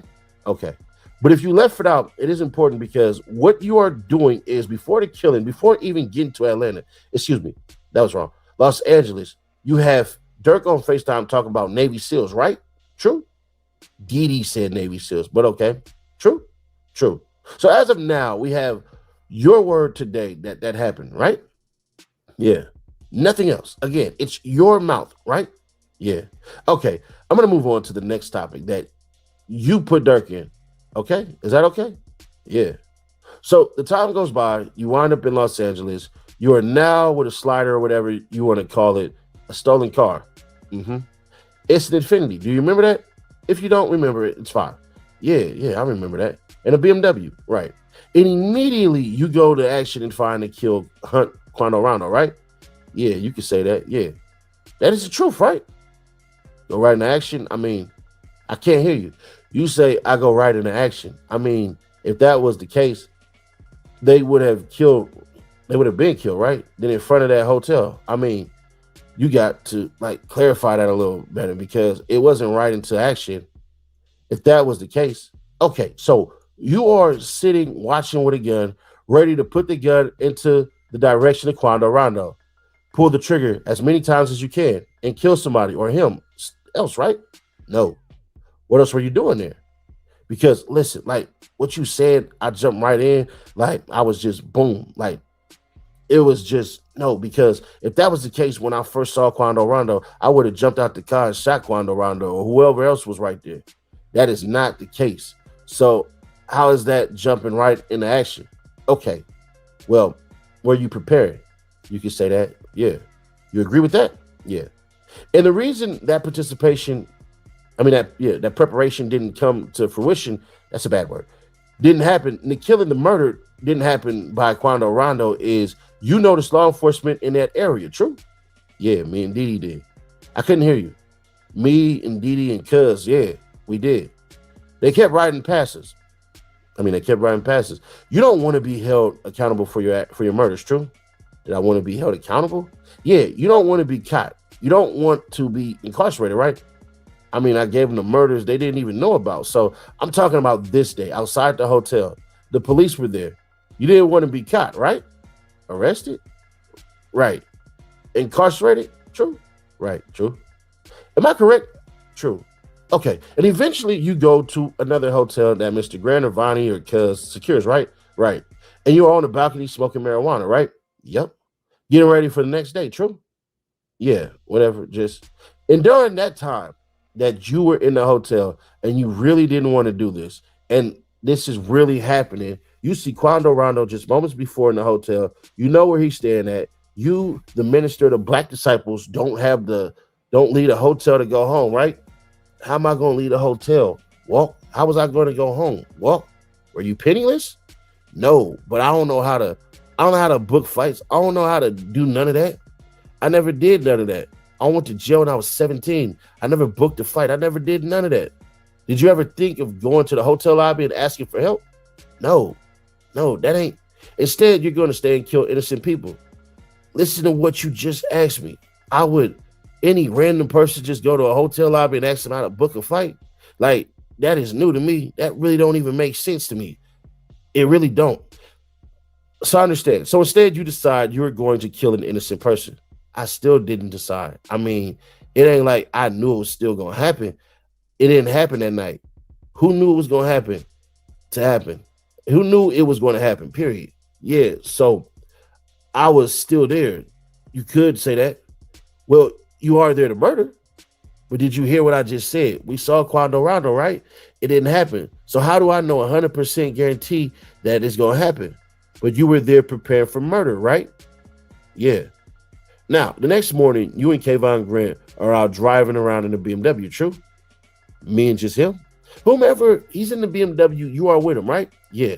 And you spend the next several hours from morning until 5:30 in the afternoon. That's a long time. That's a full day. You realize that? Yeah.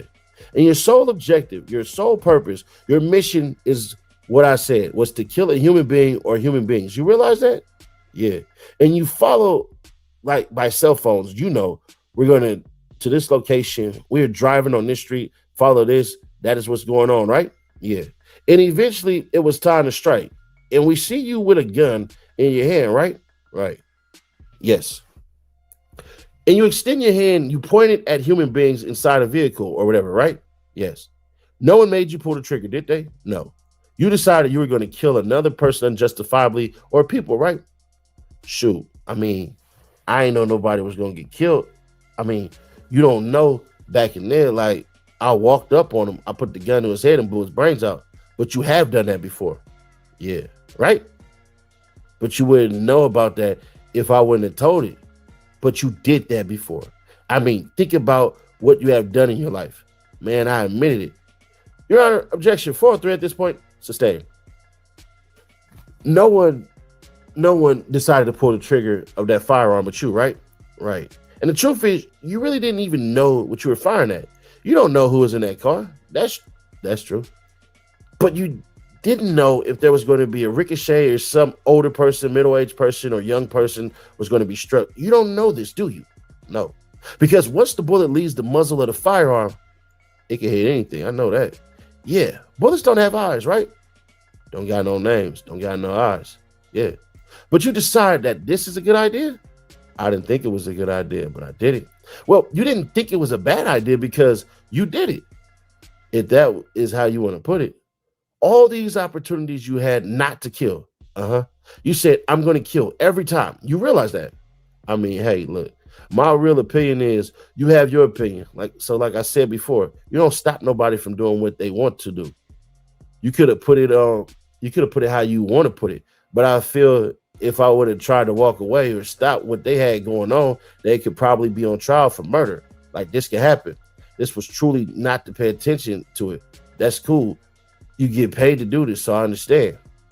But why is it okay that you kill someone else, but you get to live? Why is it okay, I'll kill this innocent person, but I'm going to live? I think it's the witness. I never said it was okay. All right. I'm going to get into the matters of philosophy, Mr. Steele. Oh, all right. Yeah. Let's get into the matters of philosophy, Mr. Steele. Just, I allow the answer to stand, but ask your next question. You then, again, don't want to be arrested or incarcerated. So you run back to the vehicle, right? Yeah. And you say, like, yeah, like obvious. What I'm going to do? Stand there? You said obvious. That to me is obvious. Anybody. I'm not going to say everybody in this courtroom is violent. But if it was to do something like that, you're not going to just stand there. So that is obvious. You realize no one does this except you. Okay. You are different, aren't you, Minister? Mr. Minister? I'm different, and I'm Minister. Didi, he a minister too. You then get back to the car, and you are under so much control that when Mr. Houston is speeding down that small alley, you tell him, hey, we got to calm down, right? Yeah, because you are a professional. It's not about being a professional, man. It's like driving like that after something just happened. When you get a distance, you can slow down. You can drive, cool. Don't bring no attention to us. I'm saying What if the police going that way, that you going to do all that flying and you see that they put attention on you? Like, it's not going to be no professional. It's just paying attention to the situation. Your concern is not to be in custody, right? Do you want to be in jail? Because, like, come on, man. No, I don't. And then you claim that the next time you put Durk in the story is Durk now after the killing, he's on FaceTime. He's smiling. He's being told about how many bullets everybody fired. Remember that? That is what you said. And I think you putting two different situations together. If I am mistaken. Well, isn't it after the killing that you said Durk is on FaceTime? You talking about with me and him? No, you said you are in the car. But he was smiling. I don't know. Just listen to what you said. If it's not accurate, then that is great. I can't say he was smiling. I don't believe I said he was smiling. Okay, well, let's start here. Just because maybe I misunderstood you. Are you saying that Durk wasn't on FaceTime after the killing when you were going to In-N-Out Burger or In-N-Out restaurant? That is my question. Was he on FaceTime at one point in time? Not at one point in time. I'm talking about after you killed. Listen, hold on. After you kill innocent people or person, did you testify or just tell what you say was on Durk on FaceTime talking about how many rounds were fired? That is my question. If the answer is no, it didn't happen, that's fine.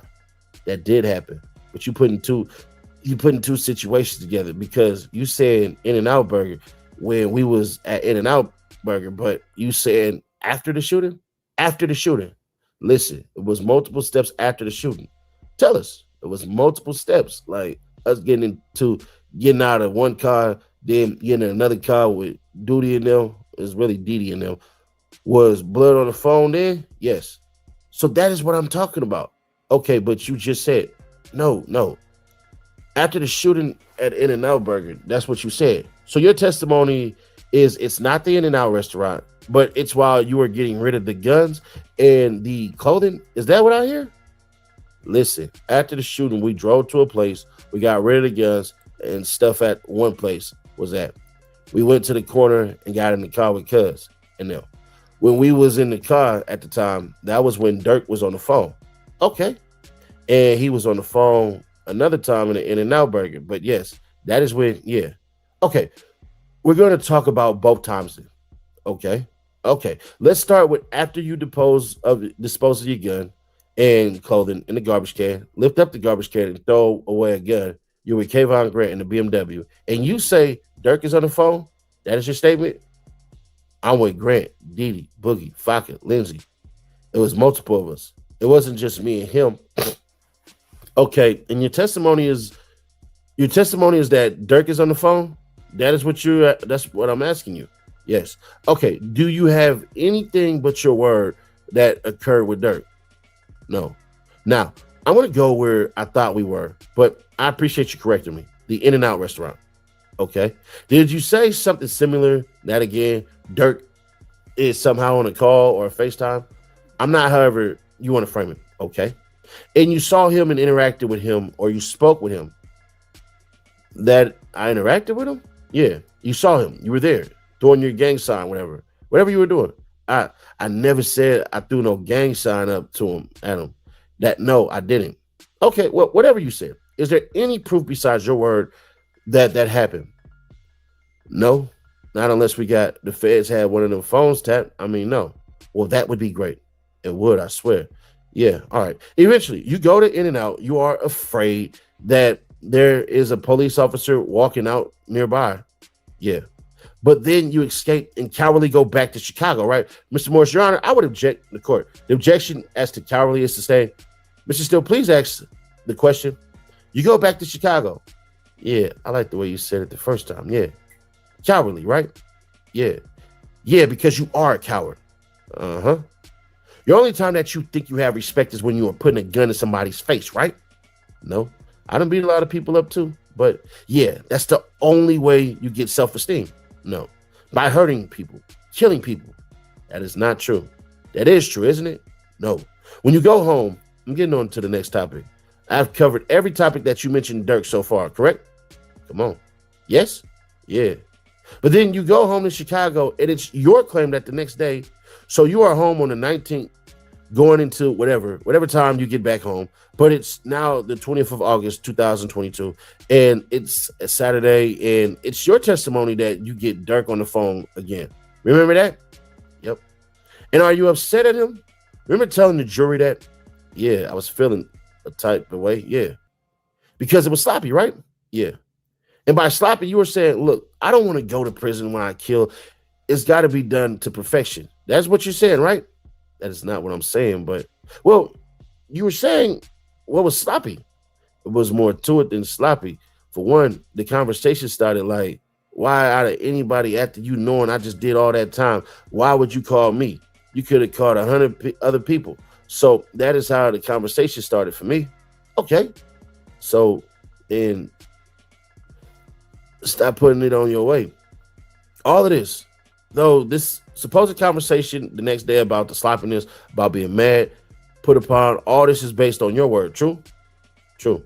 Nothing else in the world but your mouth, right? Mm-hmm. Yes.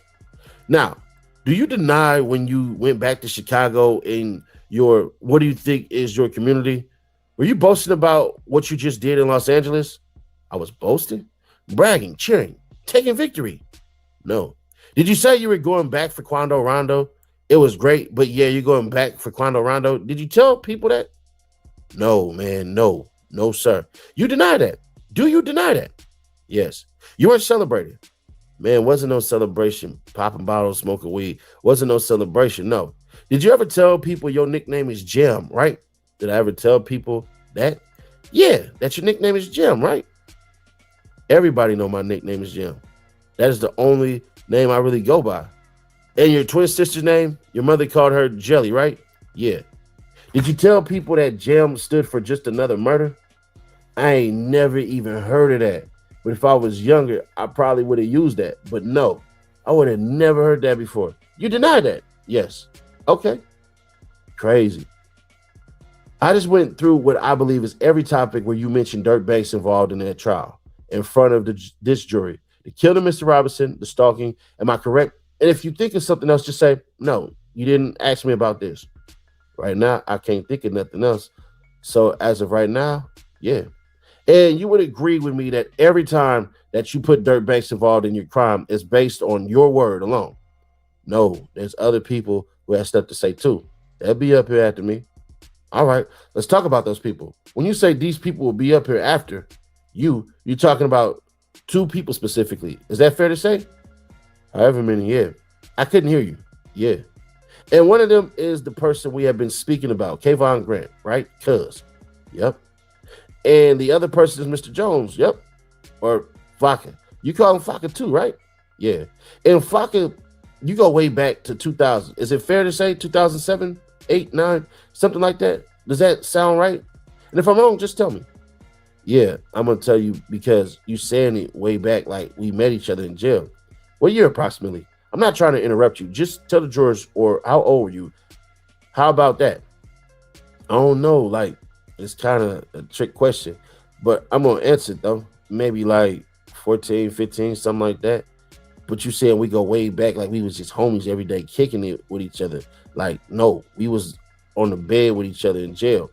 Before we got into some incidents, he got moved to one, and I got moved to another bed. He went his way, I went my way. And I picked up and saw him again when I got out of the prison 15 and 16 years later. So come on, man. You are on good terms with him? I'm on good terms with him. Yes. You like him? You talking about I like him. Man, he cool, but you said I like him. Like, you respected him because he was like you. I respect him. Yeah, he beat people up with you. Is that what you did in jail with him? Yeah, we did that. And I even got into it with him once in jail too, but I couldn't hear you. I even got into it with him once too. This is how we really got cool. And you were also on terms with him around August of 2022 before the fight to San Diego, right? Have you seen him? On good terms. Like, once you are out of custody, have you seen him?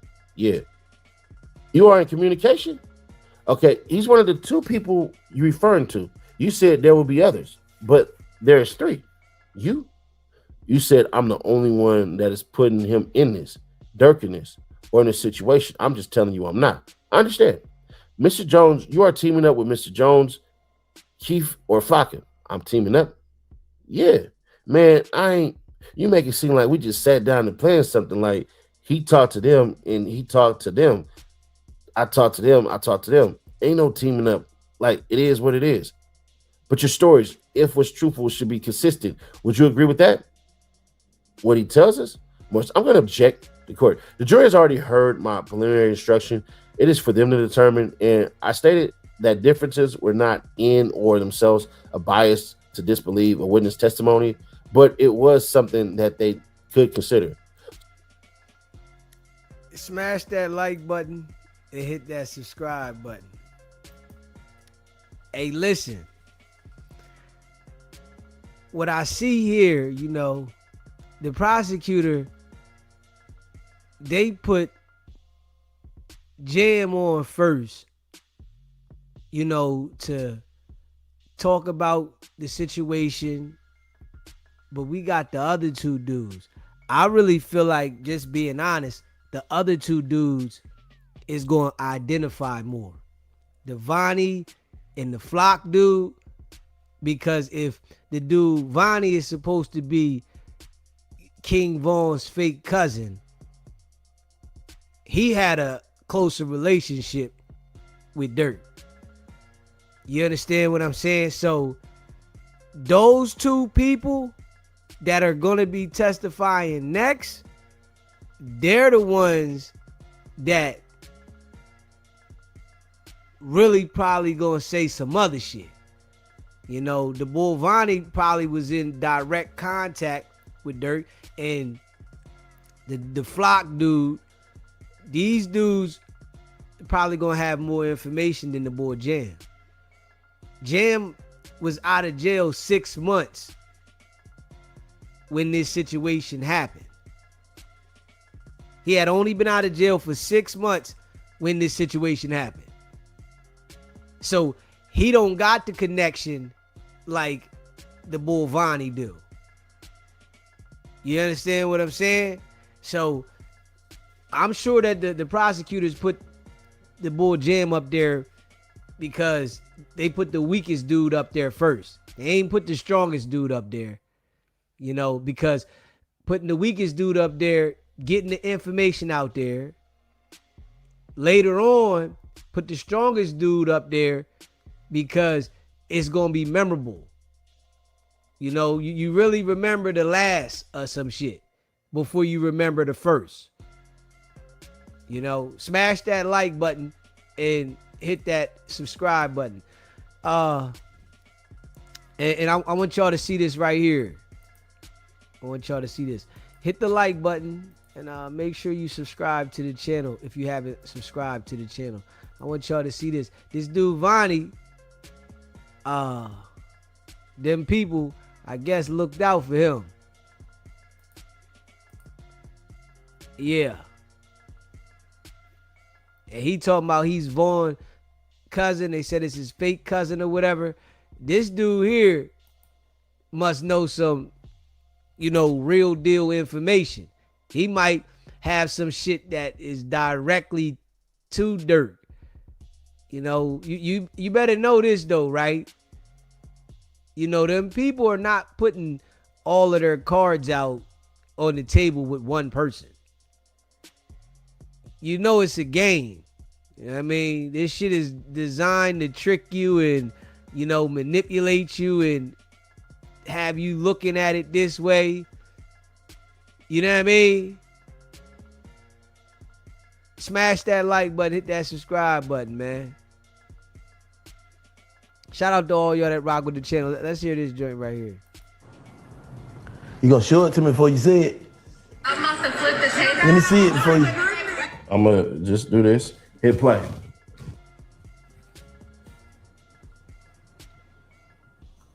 Now, you don't know who you're looking at, but that right there is a federal informant who's trying to get a rapper life right now, who took government funding and bought a fiance wedding ring, is on video phone.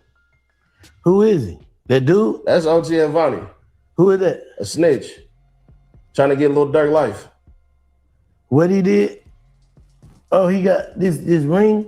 You see that man on that? What describe what's going on in the video? Hold on, let me play. It's a dude.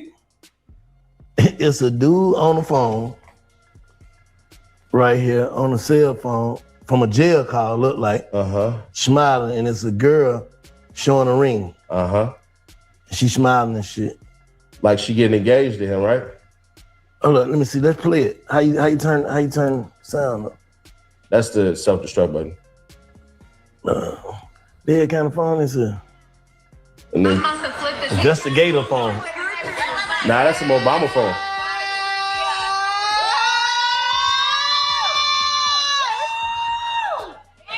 Okay, I'm gonna call you right back. Oh my God. You got that on there? You can see it? So, we'll break it down now. What that is?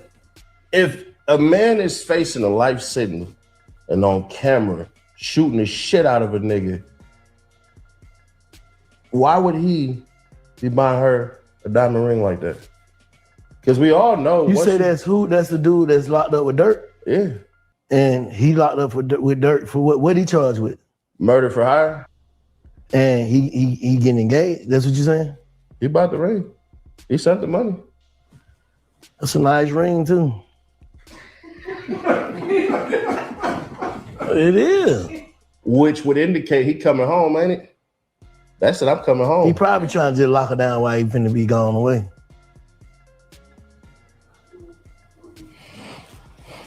She too pretty to look like she gonna be locked down, ain't it, man? Right, she know, you saying she knows something. I'm not saying nothing. I'm a podcaster and a journalist. That's what y'all be saying. That's what I be saying, but I'm trying to get, I don't know what you're saying, bro, so we're gonna skip past that.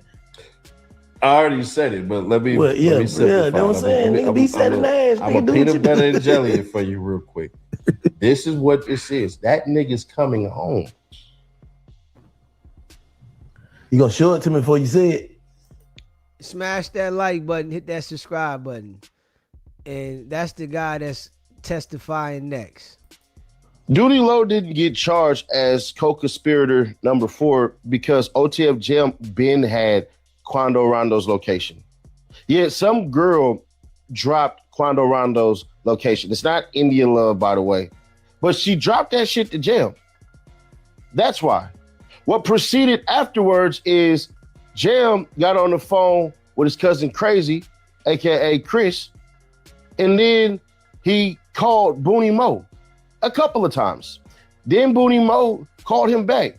But Jam's story after that is, Booney Mo called me out the blue and basically said, yo, let's go to Atlanta. Let's go to LA. And basically, he didn't tell me anything about Quando Rondo's murder. That's not true. Then on top of that, Jam was lying about that story of him basically talking about the Atlanta bounty where Durk said he gonna take care of fools for life and all this bullshit and everything of that nature. That was a lie. The $1 million, the $500,000 to take care of you for life, that's BS. Because what gets revealed in the recording that we heard yesterday in the court is Jam says that basically Quando Rondo had $650,000 on his head. He didn't say who it was from or nothing like that. He never says Lil Durk was paying for it, but he said it was just known that Quando Rondo had $650,000 on his head. And 6ix9ine, don't worry. I'm about to fire you the fuck up. I got you. Don't worry about it, homie. Don't you worry about it. Don't you goddamn worry about it. I got you. Make sure you subscribe to my channel. You got to hit that subscription button because I'm going to drop you an exclusive for just you, 6ix9ine. The rest of the world going to see it, but y'all make sure y'all go to Seti Nash YouTube page and literally once... I got you, 6ix9ine. Duty Low didn't get charged as co-conspirator number 4 because... All right, there's going to be a bombshell before it actually comes out because in the transcript reading, you get to see what the lawyers are talking to the judge about. We don't get to hear it in the back. So it's going to get revealed within that testimony / tell-it-all Jam with the microphone. When he says that, no, Durk didn't put no money on Lil Tim and Quando Rondo's head. Yeah, that's true. But later on in that interview, he actually says that there was $650,000 on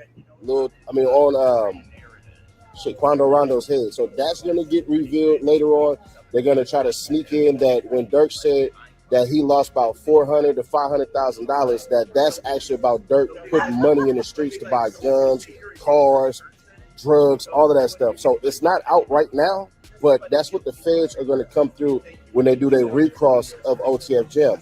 Now, you can argue that he never specifically says go buy guns and drugs and all that shit, but they talk about the hot cars part. So one would assume as much, but I would have said shit. He said everybody is begging and asking me for money. So you can say, man, he didn't gave thousands of dollars because Jam even says he increased the payments from $50 to $100 to thousands of dollars while he was in the pen. But I'm just going to tell y'all now, when that drops, there's going to be certain people that's going to think that Lil Durk is cooked. But I don't see it that way. But I guess I'm biased. All right, and let me give y'all some more breaking news. Just so y'all know, as soon as this man, Jam, go back in that goddamn cell and sit his ass there and think about all the bullshit he done in his life, you got Bonnie Cuz coming up. That's why y'all see all the blue on. I'm coming here because Cuz is coming up. Yeah. Yep. King Von, fake cousin, daddies grew up together, sliming it up, bro. Hey, man, listen, bro. Vonnie is coming in to testify as soon as this suck-ass Jam is done, man. It's about to be crazy in that courtroom because I told y'all, this is the number one. I don't smoke, cuz. This is the only person that I believe is the scariest freaking cooperator that we have. I never feared Jam. A lot of y'all did. And I told y'all, bro, my only fear was Vonnie because he can connect the transactions. He can connect the money. He can connect the cars. He can connect all type of text messages and all that. But what we are seeing is lack of text messages as well. We're not seeing actual proof that you would think we were supposed to. Maybe the feds is holding it super close to their chest, but out of all the motions that I read, and I read them all the bad shit really didn't came out. So it's really going to be about he say, she say, and what do we prove? Now, once again, the feds could play it close. It could be a horrible day for Durk. Everybody would have to come out and say, it's all over, it's all over. But once again, the only person I fear is this person that's coming up to testify today, and that's Vonnie. That's Cuz. That's Kayvon Grant. That's Mr. Get Married because I think I'm coming home from all the shit I'm about to tell. And let me give y'all some. Oh, yeah. So, he's next. We got to see what happened with him. You hear me? We got to see what happened with that guy. Yeah. Smash that like button and hit that subscribe button. Yeah. Jam just the first witness.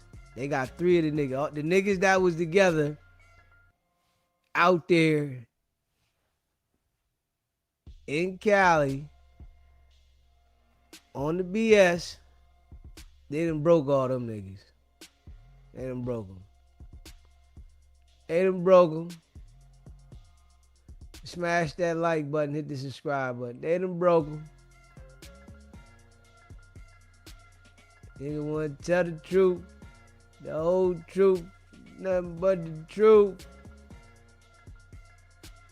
They done broke them. Yeah, smash that like button, hit the subscribe button. They done broke them.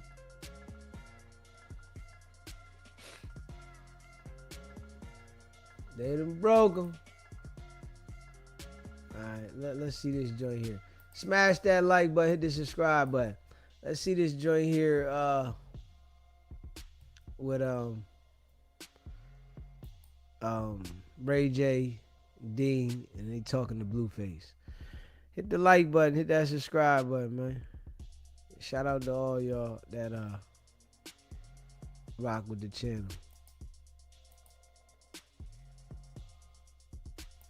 You dig? Let's check this out. Hit that like button though. If you haven't hit the like button yet, hit that subscribe button.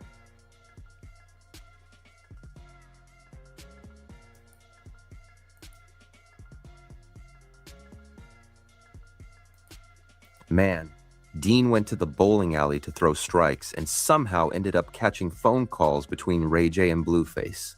And what's killing me is this man is sitting there cheesing. Bro is supposed to be the middleman, but he looks like he bought tickets to the show. So let's get into what happened. I don't think he called on this. Call it. You calling you right now? Call it. Yeah. So let's figure it out. Yo, Blue. What's up, cat?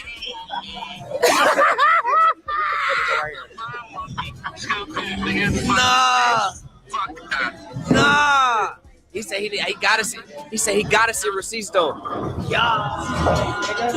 Strike, nigga. Strike, nigga. Yeah. Hey. Strike, nigga. Yeah, you gotta see receipts, okay? Oh my God. He said he got a receipt. Let me hit on. Who is it? Who is it? Who is it? Because Ray J trying to figure out which one it is. You know, Ray J got them things, so he just trying to call some confirmation on the invoice. Not the invoice, but the dig them in. He need confirmation on it. What do you need confirmation for? I fucked this bitch. Damn. What bitch? He said, what bitch? The one you currently kissing, loving and rubbing, nigga. The one you take everywhere with you, nigga. God. Bah. He still ain't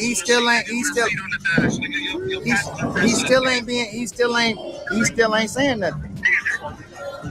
Because then I'm gonna start talking about his bitches, and I'm gonna have confirmations. I don't want to do that. It's all love. But he's not saying nothing. They said loving and rubbing. You're sick, bro. The one I be with. What that mean? The one I be with. But I said July 21st is very specific. That nigga know the date and everything. It was that important. It was like. Alright, I tried to start you out, nigga. You want to keep this shit going, nigga. What you mean? What you mean? You trying to start me out? What does that mean, Blueface? What you mean? I mean you're doing motion. So when you do motion, I'll get slapped in the fucking face for doing motion. So Really? Nah. Really, Blueface? Nah. Really? You answered. I asked you a question, Blueface. You answered the question. You answered the question and then got mad later. When you answered the question? You told me, Blueface. You told me you was happy I asked you the question. Yeah, we all talked about it at the warehouse. Did you tell D you asked me that? You told me that you allowing these niggas to say cuz. That's what you told me, nigga. See, this is where Dean messed up. He answered the phone. That's the first mistake. Sometimes you gotta look at that caller ID and say, you know what? I'm busy. Because then I'm gonna start talking about his bitches, and I'm gonna have confirmations. I don't want to do that. It's all love. But he's not saying nothing. They said loving and rubbing. You're sick, bro. The one I be with. What that mean? The one I be with. But I said July 21st is very specific. That nigga know the date and everything. It was that important. It was like. Alright, I tried to start you out, nigga. You want to keep this shit going, nigga. What you mean? You trying to start me out? What does that mean, Blueface? What you mean? I mean you're doing motion. So when you do motion, I'll get slapped in the fucking face for doing motion. So Really? Nah. Really, Blueface? Nah. Really? You answered. I asked you a question, Blueface. You answered the question. You answered the question and then got mad later. When you answered the question? You told me, Blueface. You told me you was happy I asked you the question. Yeah, we all talked about it at the warehouse. Did you tell D you asked me that? You told me that you allowing these niggas to say cuz. That's what you told me, nigga. You allowing hold on, you allowing these niggas to say cuz? That's what you said to me. Hold on. Come on, How cuz. you allowing the homies to say cuz? You not allowing these niggas to say nothing. You not allowing these niggas to say nothing. Yeah, nah. Hey, look at what Ray trying to do. He trying to steer y'all up. Yeah, no, we know that. This nigga told me he's allowing y'all. Okay. Oh, okay, well, where the receipts at? Where the receipts at, Blue? Get your whole ass on, nigga. Get up. Where the receipts at, Blueface? Bro, you a ho, bro. You a ho. I had a homie slap you, bro. I'll have your manager slap you, nigga. Nigga, whack my nigga. Whack put you on. Whack put you on. I ain't gonna do nothing. I just saw you get packed out, bro. I just saw you get packed out, bro. Did you just not get packed out, nigga? Did you just not get knocked out on the floor? Okay then, nigga. What are you talking about? Come on, bro. You being a hoe, bro. You being petty, bro. You being a girl and you being a hoe. Period. I'm barking up the wrong tree? Okay, Blueface. Oh, okay, Blueface. I'm barking up the wrong tree. I'm barking up the wrong. Ray J basically got Dean working customer service. Hello, thank you for calling. How may I assist you with your Blueface problem? Knocked out by super hot fire. What are you talking about? Bro, you got packed out the other day, bro. You talking about nobody's You knocked got out. packed out, bro. You got knocked out with gloves You got on, nigga. packed You're out, slow. nigga. You got packed out in the streets, nigga. What the fuck? Okay, You got packed out in the knocked out streets, nigga. by one nigga with gloves on. You got packed out in the streets, nigga. Alright. And I packed your bitch ass on. Nigga, you got packed out in the streets, nigga. Y'all niggas put me in the middle of this shit. You got packed out in the streets, Blueface. You know what I'm saying? Nah. Packed out in the streets. And you know what? And you know what? And you know what, Blueface? You got it back. Your bitch is a thought. What the fuck? You got a bitch knocked up. That's a thought. What the fuck? Come on, bro. All your bitches is thoughts, bro. Your baby mama. All your bitches is thoughts, Your bro. baby mama sells pussy. So what the fuck are we Bro, all talking your about? bitches is thoughts, Your bro. baby mama sells pussy. This nigga said we so know. what are we All talking your about? bitches is thoughts, Bro, bro. you can't make this shit up. You Your niggas not hoes is real, thoughts, bro. Bro, your hoes is thoughts, bro. Your mama's a thought, bro. Stop playing. Come on, Can you man. answer my question, D? What's your question? Your mama's a hoe, and you know that. Bro, if I come to you and ask you what you think about my girl, and I go to my girl and say, Dean thinks that you're not with me, that you're against me, are you not gonna feel some type of way? Like, you hoe ass nigga, Bro, you's a hoe, bro. Nah, for sure. You feel me? And that's exactly what Kai did. Hey, That's like some Blueface, you's a hoe, bro. shit. And You's a hoe. You run to the nigga. You's a hoe, bro. Lil thinks that you guys are doing this. Bro, Blueface, you's a hoe. Why are you so mad at Ray? What did Ray do to you? Why are you so mad at Ray? He just What said. did he do? What did he do? Bro, you's a hoe, bro. What is he? What's the I just issue? told you what he did. No, I didn't hear. What did he say I did? Try to turn y'all against Blueface. Right? You listening? He that gay that he wanna be your friend that bad. Are you listening? No, but I. He's a hoe, no, just at like the same Sauce time- Walker was the same thing. Ray J trying to take you away from me. His feelings so hurt, he can't even think straight. No. Ray J trying to take you away from me. We got 40,000 viewers in our shit. We way more popping than these niggas. Why we waiting outside? That's what the nigga said. But he already explained what that was. Exactly. Then he said, I'm allowing these niggas to say cuz. He ain't mean that. Nigga, Florida. I'm allowing niggas to say Florida cuz. niggas say cut too. So exactly. So it ain't. So what he was saying was bullshit. Period. Don't leave me, Dean. Don't not be my friend. Don't listen to Ray J. No. Don't listen to Ray Look, J. bro, I we- still look, want to look. be your friend. Ain't doing that. This much of a hoe, right? Bro, Look, you bro. a hoe, bro. What am I tripping off you for? Bro, shut the fuck up. Bro, shut up. You don't either, What did he nigga. say? You don't gangbang either, This nigga. ain't a gangbang If conversation. Cut it I'm out. defending him, what? You don't gangbang, D. nigga. You's a bitch, nigga. If I'm defending him and what? No, so obviously every a nigga's gonna be like, well, you the same girl that I just hit. If it's true, then that's a defense mechanism for a nigga to say, hold on. For him to say, That because if I see a girl popping like saying something to a like dude, defending my. yeah, I'm gonna be like, I just hit you like a few weeks. That's like a defense mechanism. You know what I'm saying? So it's like, but then, So what do I have anything to do with whatever they got going on? because you're a representation of Ray. Yeah, but still, like, But I'm a representation of me.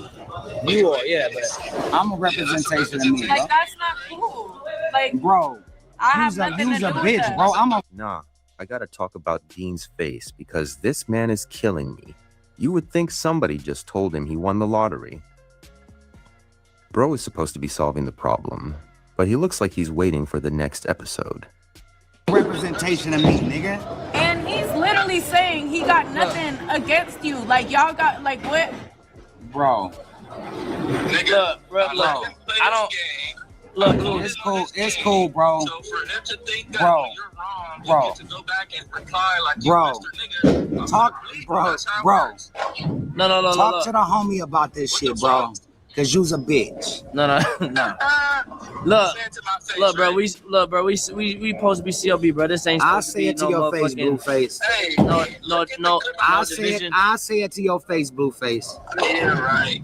I'll say it to your face, Blueface. You couldn't even say the sauce. You wouldn't dare look at Bro, me. cut it out. You and Sauce fucking each other, bro.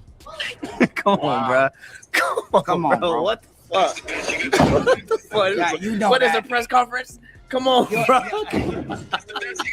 It's a press conference. And I'm just the host. I'm just the host of the presser. Yo, CLB presser. yo, Can't make this shit up. Gang, this is a CLB press conference, guys. You can't make this shit. this nigga's a hoe, bro. Bro, He just got packed out, bro. bro. Last week, bro. Right? Last week, bro. I didn't read it. You got. Listen, Blueface. You got packed out last week, Blue. Hold on. You got knocked down on the ground, bro. AJ responds to Blueface. Blueface, how the fuck I get in there with Blueface? Bro, you got packed out last week, bro. Yo, pussy. Yo, bitch. Oh, he's on the Estimate Network. Bro, Blueface. What are you saying? Like, I'm ashamed of you, bro. I'm ashamed, bro. You an old ass man. Bro, I'm ashamed of you, bro. Gang. Fuck with your old ass thing, nigga. Bro, Look, bro. both of y'all, my You're niggas, an- bro. you're It's an- weird even being in the middle of this You're shit, an bro. embarrassment. But look, You're an embarrassment, Look. bro. Pussy is an embarrassment. Oh, You're my an God. embarrassment, bro. What you talking about, nigga? You said eat ass. she gotta defend that though. It's cool though. It's cool though, bro. She gotta defend that though. It's fucking each other, bro. Come on, bro. Come on, bro. What the fuck? What the fuck? Yeah, you know What is that. a press conference? Come on, bro. It's a press conference. And I'm just the host. I'm just the host of the presser. CLB presser. Yo, Can't make this shit up. Gang, this is a CLB press conference, guys. You can't make this shit up. this nigga's a hoe. Bro, He just got packed out, bro. bro. Last week, bro. Last week, bro. I didn't read it. You got. Listen, Blueface. You got packed out last week, Blue. Hold on. But seriously, this is why being the middleman is dangerous. Because once you start carrying messages between two people, now you're responsible for everything they say. 1 minute you're saying, hey bro, he didn't mean it like that. Next minute you're getting blamed for something you didn't even say. Man, leave me out of y'all relationship. Hold on. You got knocked down on the ground, bro. AJ responds to Blueface. Blueface, how the fuck I get in there with Blueface? Bro, you got packed out last week, bro. Yo, pussy. Yo, bitch. Oh, he's on the Estimate Network. Bro, Blueface. what are you saying? Like, I'm ashamed of you, bro. I'm ashamed, bro. You an old ass man. Bro, I'm ashamed of you, bro. Gang. Fuck with your old ass thing, nigga. Bro, Look, both of y'all, my You're niggas, an- bro. you're It's an- weird even being in the middle of this you're shit, an bro. embarrassment. But look, You're an embarrassment, Look. bro. Pussy is an embarrassment. Oh, You're my an God. embarrassment, bro. What you talking about, nigga? You She eat ass. gotta defend that though. It's cool though. It's cool though, bro. She gotta defend that though. It's cool though. I feel like it ain't making it no better because you gotta be with bruh. That's sad. That's sad, bro. Hey, Blueface, that's sad, bro. Unbelievable, bro. Well, I'm surprised at you, bro. I'm really surprised, bro. I'm surprised, my nigga. Really. That's what I love to do. I love to surprise. I'm surprised at you, bro. hey, look, Blue, look. If you, but look, Bro. if look, Bro, hold on. you fell off, bro. Hold on, look. If You fell off, hold on, Blueface. if you hold on, man, hold on. If you hit her, bro, it's only right. You gotta let him hit one of yours, gang. It gotta be eye for eye. No. It gotta be an eye for Bro, eye. I ain't fucking none of that nigga ugly ass bitches, bro. Gotta be an eye for eye. Though. Every bitch you got is ugly, bro. And I don't mean to disrespect them, but it is what it is, bro. It just For gotta real, be. bro. Look. Just clear this all Bro. up. But let's let Ray Bro. J. If you unless It's you're already sad, mad, bro. just hit one of yours and His bitch shake it wanted, up. listen, his Shake- bitch, listen. Hey, shake it up. Hey, listen, his bitch wanted to come over to the house the other day. I said, nah, because Blueface is cool with Whack. I said, that bitch can't come over to the house. It's not okay. What's that bitch named Jada? She wanted to come over. I'll donate you. You can adopt her. She's up for adoption. Right? She wanted to come. I'm looking at the situation like a grown man watching three people make a simple problem complicated. Y'all got phones. If Ray got something to say to Blueface, call Blueface. Why Dean got to be the Verizon tower? And Dean sitting there smiling like he got stuck in the argument. Yours, gang. It gotta be eye for eye. No. It gotta be an eye for eye. Bro, I ain't fucking none of that nigga ugly ass bitches, bro. Gotta be an eye for eye. Though. Every bitch you got is ugly, bro. And I don't mean to disrespect them, but it is what it is, bro.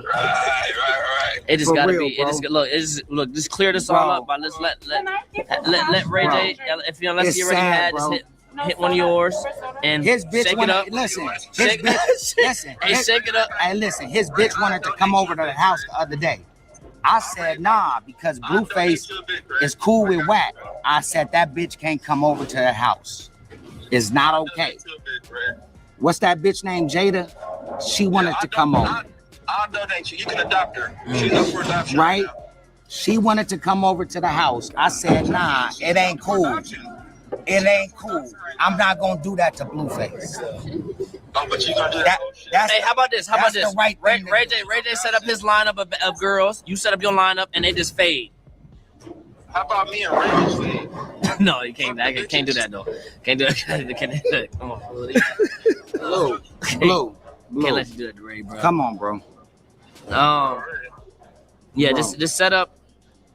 Yeah, Ray, you Bro. focus upon yourself, nigga. Bro, you're a disappointment, bro. All of this shit is on My people, listen, Blueface. That's the end. My people put you on, Blueface. Nigga, your people put My people put you on, Blueface. Whack 100 put you on. That's my nigga. I put Whack on. Oh my god. Look. All right. What does that mean? I put your bitch on now. Nigga, listen. My niggas put you on. Listen. I put your bitch on. Without my niggas putting you on, you would be no face. Now you wanna go there. did Blueface Oh, put you we on? already there. My nigga put you on, bro. Did he what? Put you on. No. Come on, bro. This man, I've been fucking with this man. It's not okay, Blueface. It's not okay. It's not okay, How bro. would he have put me on? Whack 100 put you on, bro. How would he have put me Did on? Whack 100? Hey, Look, bro. hey, did Whack 100 not put you on? Did Whack 100 not put you on? Did I not put your bitch on? No, did Whack 100 not put you on? No, come on, bro. We talking about politics. Y'all niggas trying to hit niggas with a Rico. Nah, no. Yo. Did Ain't Whack doing that. 100 not put you on, blood? Come on, Did bro. I not put your bitch on? Oh, you don't want to answer the question, huh? You answer mine first. You don't want to answer that. Why? Whack 100 Bruh. put you on first, bro. Press I put coverage. your bitch on first. Bruh. Bro, I'll call Whack right now, bro. I bet you this go more about. Listen, I need a cigarette. Listen. I made your Hear bitch me out, cat. Bro, I'll put Whack on the phone right now, bro, and blood check the fuck out of you, bro. I'll put your bitch on the Bro. I swear to God, I hit Whack and Whack will fucking put you in your place, bro. All right, call him. All right. Listen, I have whack put you in your place, blood. Call up. I'm gonna put your bitch in her place. Yeah, what that gotta do with anything, bro? What does that gotta do with anything, bro? You got put on by Pyru, bro. Bro. Shut the fuck up, bro. You got put on by Pyru, bro. Your bitch got put on by a crib. You got put on by Pyru, bro. Your bitch got put on. Yeah. So you not denying. You not denying. You're not denying it. You not denying it, nigga. You're not denying it. No, you're Okay. not denying it. We can just clear all this up. You got put on long ago, You get put bro. on by a crib. What am I? Bro, And then he get put on by blood. ask I him. don't know Blueface like that. Ask him. I Ask know him. him. Ask him He though. didn't put me on. Did a Pyru put you on? blood. I mean, you on What? speaker. Why y'all keep talking about me? Hey, Like hey, y'all got hey, beef. hey, Y'all hey, figure out y'all beef. Hey, Like stop. Did a That's some Pyru pussy-ass put shit. you on? Talking about a bitch. Bro, Oh my God. did a Pyru put you on, bro? Let me Y'all talk some to Did a pussy- Pyru put That's you some on? pussy ass shit, bro. Did my nigga Whack put you on, blood? Y'all talk like talk to straight my bitches. Okay. But that's federal. We own you, blood. You own by blood, bro. Blood, can I talk to my baby blood? You own by blood, bro. Blood, let me talk to the bitch, blood. Okay, blood. Okay, All right, blood. Let me talk to the Yeah, bitch, blood. yeah. You got put on by blood. You know that. Nah, just Can I talk to her? You know that, bro. No. blood, It don't matter, bro. You got put on by blood, bro. We own you, bro. All right, gang. We own you. All right, gang. We own you, Blueface. Hey, Yeah, call me when you got little blood out the way, man. That I mean, nigga, we can Listen, chop this up later, listen, bro. listen. that nigga ain't talking about You's a nothing. bitch. Listen, I'ma have a homie hit you too. All right, gang. I'm hit you. All right. Damn. It's just how, these niggas get tied up in Ricos and shit like that. That shit was fun, bro. God damn, Why- nigga, press This conference. nigga, bro. This Why- nigga acting like why- like what is this that nigga have acting to like do my nigga anything? didn't put him on. If y'all got But even if so, I mean, it's like, if y'all got beef, All of this is like, they ended type shit. if y'all got beef, I don't what know nothing is about that. nah. He was Like- he was saying some janky shit like, yo, I allow these niggas to say cuss. Dead on. Clip what on does it. that have to do with me? All this is Florida clip on. niggas say cub. I've been saying cub before. So I'm asking y'all, should Smash that like button, hit that subscribe button, man. Ray J and Blueface. We already know Blueface knock Ray J lights out. Everybody know that. Ray J can't fight. He just talk shit. Yeah, he's just a slick talker. Ray J wouldn't last a day in jail. Straight up. Yeah, talking like he talked, he wouldn't last a day in jail. It'd have been whooped his ass. Straight up. Knowing damn well he can't fight a lick. Yeah. Should be crazy though how these dudes be. Wack got control of Blueface. And that's why Ray J talking slick, cause Wack got control of the nigga.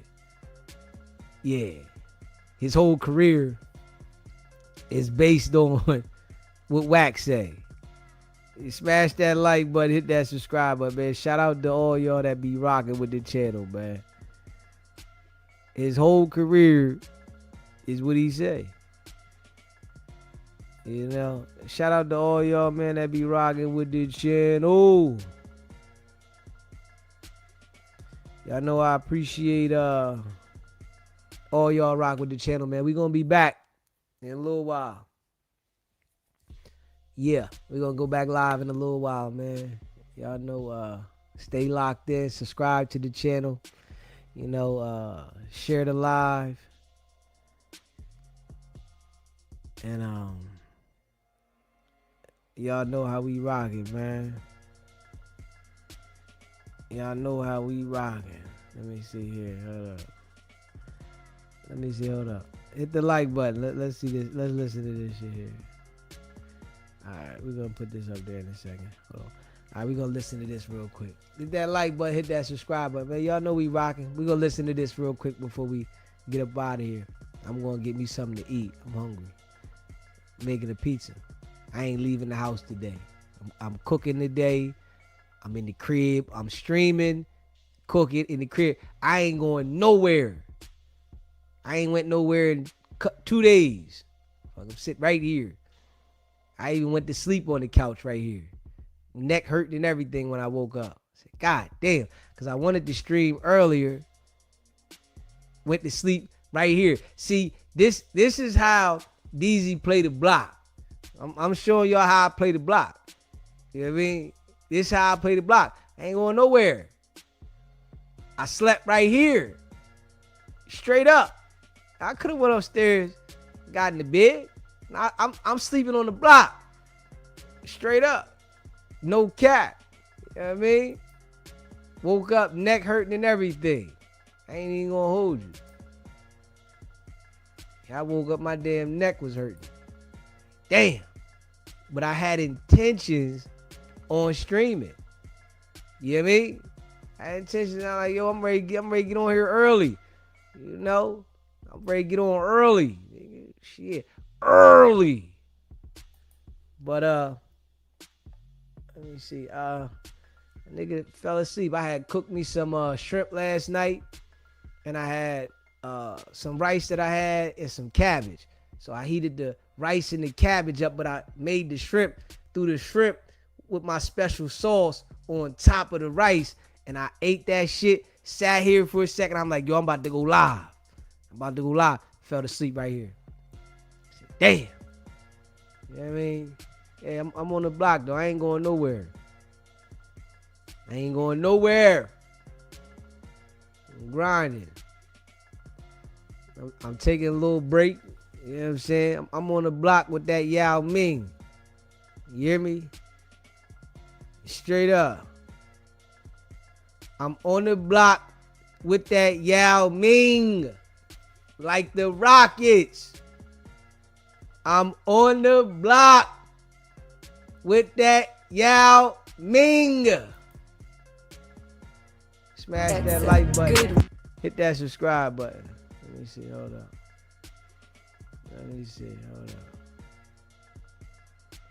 Let's see what Wicked 100 say.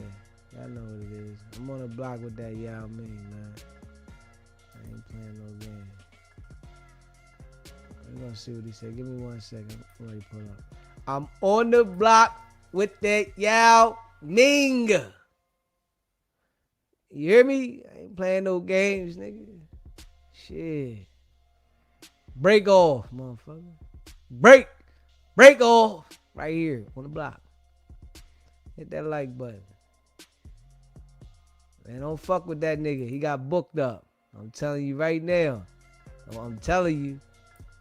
You'll clog your stem up. You go fuck with him if you want. Don't clog your damn stem up. And you gonna be mad. It's gonna clog your stem up. I told you. You went over there fucking with him. Now your stem fucked up. Facts. Smash that like button, hit that subscribe button. And I tell you don't fuck with him, you ain't want to listen to me. Yeah. Drop, nigga. Yeah, I'm on the block, nigga. I ain't going nowhere. I should go live all motherfucking. I should keep it live on. Yeah. Hit that like button though. And hit that subscribe button. Shout out to all y'all that rock with the channel. Yeah. All right, let's hear this shit right here, y'all. Hit the like button, man. Hit the subscribe button. Let's check this joint out. Yeah.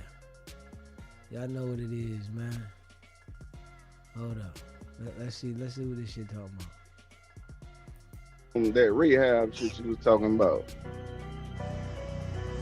Yeah, I was trying to put it together because I see this nigga went up there and did a bunch of weird shit I woke up to. Clubhouse. What he did? Talking about that shit with niggas on the phone with Blueface. Yeah, what's wrong with that nigga, man?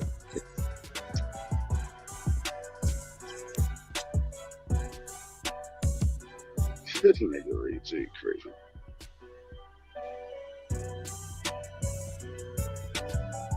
You had goddamn 40 niggas on that damn show last night, didn't you? What? On the Oh yeah. deepest mouth. I guess he's emotional about the bitch. I was about to say, what they arguing for anyway?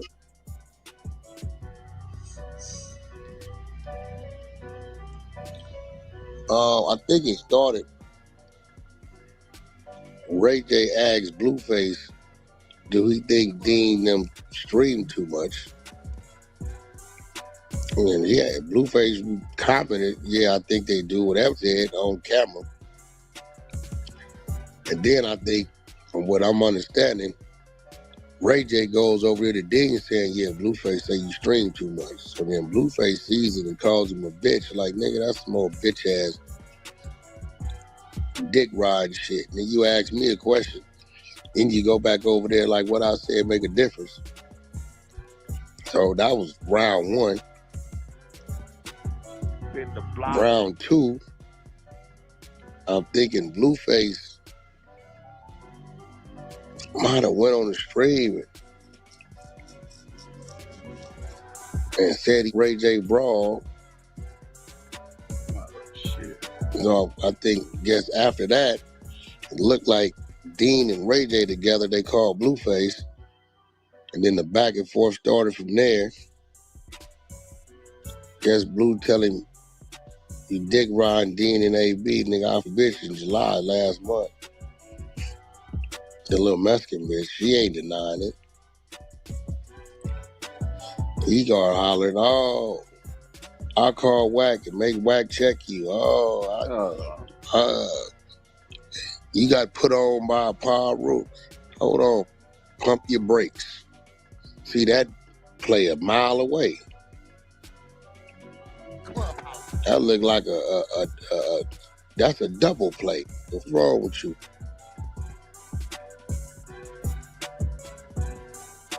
I missed all this shit. I woke up to that shit like, nigga, you okay? Putting all this into this bitch, nigga. The bitch is a toss-up bitch. Nigga, what you mad about it for? If he hit the bitch, he hit the bitch. The problem.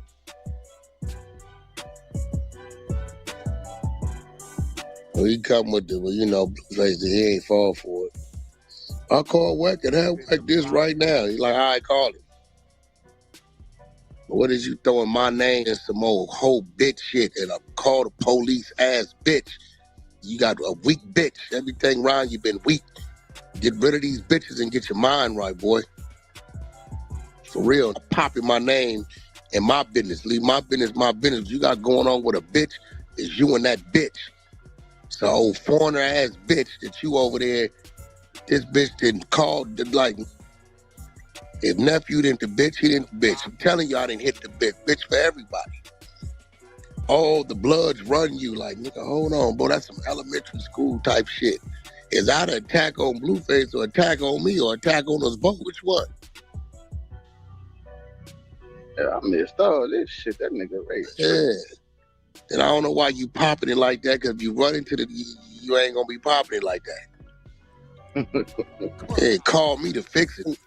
Throw my name in some shit. Oh. Ray J need to get his ass whooped on the street. Yeah, he need a street ass whooping.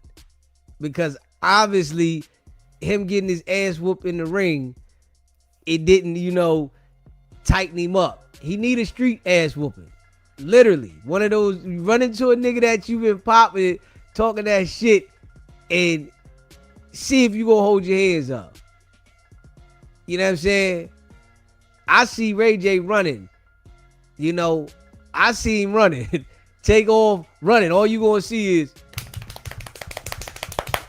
you hear me? Feet, ass, and elbows.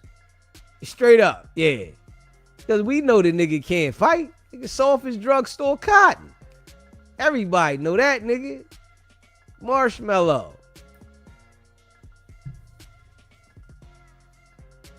Facts. Straight facts. Some gang bang, weird. Man, a weak mind with a nigga weird, like on grip, just for you to win somewhere. You know what I'm saying? Mm-hmm. But Ray, you tried to antagonize some shit because he exposed and he didn't put in your bitch mouth and sitting on the side of you. So you panic and say you gonna burn the whole house down. That's crazy. It didn't work. Don't work, bro. Now you forced me to respond, and I'm going to respond accordingly. It's real shit.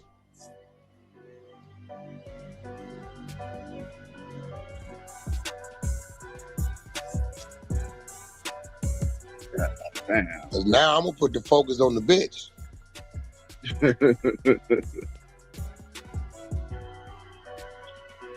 Start screaming, the power room put you on. No. Nigga knows better. That man had talent. He had his shit. I had my plugs and resources. Together we came together. We make history. There's all this weird shit you talking about behind this bitch. So you said me, my business, Blueface, his business, because you mad that this sucking ass bitch over here, whoever this whole name is being who she is. I'm confused, bro. That's because he all these bitches like, what the fuck you doing that behind? Yeah, I guess you're in love with this bitch. I asked him on a dead homies. Now, if you trolling it, you know if I tell you I hit the bitch July 21st. I'm finna go home, tell my bitch I hit this bitch, because I'm finna start exposing shit. All right, now what you gonna do? What you gonna say to the bitch? I gotta see what you gonna say to the bitch now.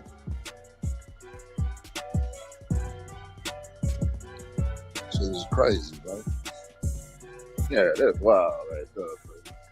Is Ray J even streaming and shit? Yeah, he's streaming. I knew he was doing the Twitch shit. He stream on Kick too. Stream on Kick too? Yeah. And that's the problem right there. So it's some competition type shit. I mean, I don't think Blueface in competition. He's just running the stream. Yeah. That shit was crazy. It's a clip in there. Play that shit. That nigga was saying some wild shit, bro. 100 not put you on. Did I not put your bitch on? No, did Whack 100 not put you on? No, come on, bro. We talking about politics. Y'all niggas trying to hit niggas on Rico. Nah, no. Yo. Did Whack 100 not put you on, blood? Did I not put your bitch on? Oh, you don't want to answer the question, huh? You answer mine first. You don't want to answer that. Why? Whack 100 put you on first, bro. Press conference. Bro, I'll call Whack right now, bro. I bet you this go more about. I'll call. Listen, I need a cigarette. Listen. I made your bitch me out, cat. Bro, I'll put Whack on the phone right now, bro, and blood a check for you, bro. I'll put your bitch on the phone. Bro. I swear to God, I hit Whack and Whack will put you in your place, bro. All right, call him. All right. I have Whack put you in your place, bud. Call up. I'm gonna put your bitch in her place. Yeah, what that gotta do with anything, bro? What does that gotta do with anything, bro? You got put on by Pyru, bro. Bro. Shut the fuck, bro. You got put on by Pyru, bro. Your bitch got put on by a crib. You got put on by Pyru, bro. And your bitch got put on by Yeah, so you not denying it. You not denying it. You're not denying it. You not denying it. You're not denying it. You not denying it. You're not denying it. No, you're Okay. not denying it. We can just clear all this up. You got put on long ago, You get put bro. on by a crib. What am I? Bro, And did he get put on by blood? ask I him. don't know Ask him. Blueface like that. Ask him. I Ask know him. him. Ask him, He no. didn't put me on. Did a Pyru put you on? blood. I mean, you on What? speaker. Why y'all keep talking about me? Hey, Like, hey, y'all got hey, beef. Y'all hey, figure out y'all beef. Hey, Like, stop. Did a That's some Pyru pussy ass shit. put you on? Talking about a bitch. Bro, Oh my God. did a Pyru put you on, bro? No, let me Did talk to a Pyru put That's you some on? pussy ass shit, bro. Did my nigga Whack put you on, blood? Y'all talk like straight bitches. Okay. But that's federal. We own you, blood. You own by blood, bro. Blood, can I talk to my baby? You own by blood, bro. Blood, let me talk to the bitch, blood. Okay, blood. Okay, All right, blood. Let me talk to the Yeah, bitch, blood. yeah. You got put on by blood. You know that. Can I talk to her? You know that, bro. No. It don't matter, bro. You got put on by blood, bro. We own you, bro. All right, gang. We own you. All right, gang. We own you, Blueface. Hey, Yeah, call me when you got little blood off the way, man. That I mean, nigga, we can just chop this up later, bro. Listen. that nigga ain't talking about You's a nothing. bitch. Listen, I'ma have a homie hit you too. All right, gang. I'm hit you. All right? Damn. It's just how, you know, these niggas get tied up in Ricos and shit like that. That shit was fun, bro. This nigga screaming my name for over this bitch. Nigga crazy. That nigga out his mind. Screaming my name, saying all kind of weird ass shit. What is you talking about right now, bro? I'm confused, bro. Yeah, we know you hate that shit. That's just that, nigga. What is you throwing me in there about this bitch?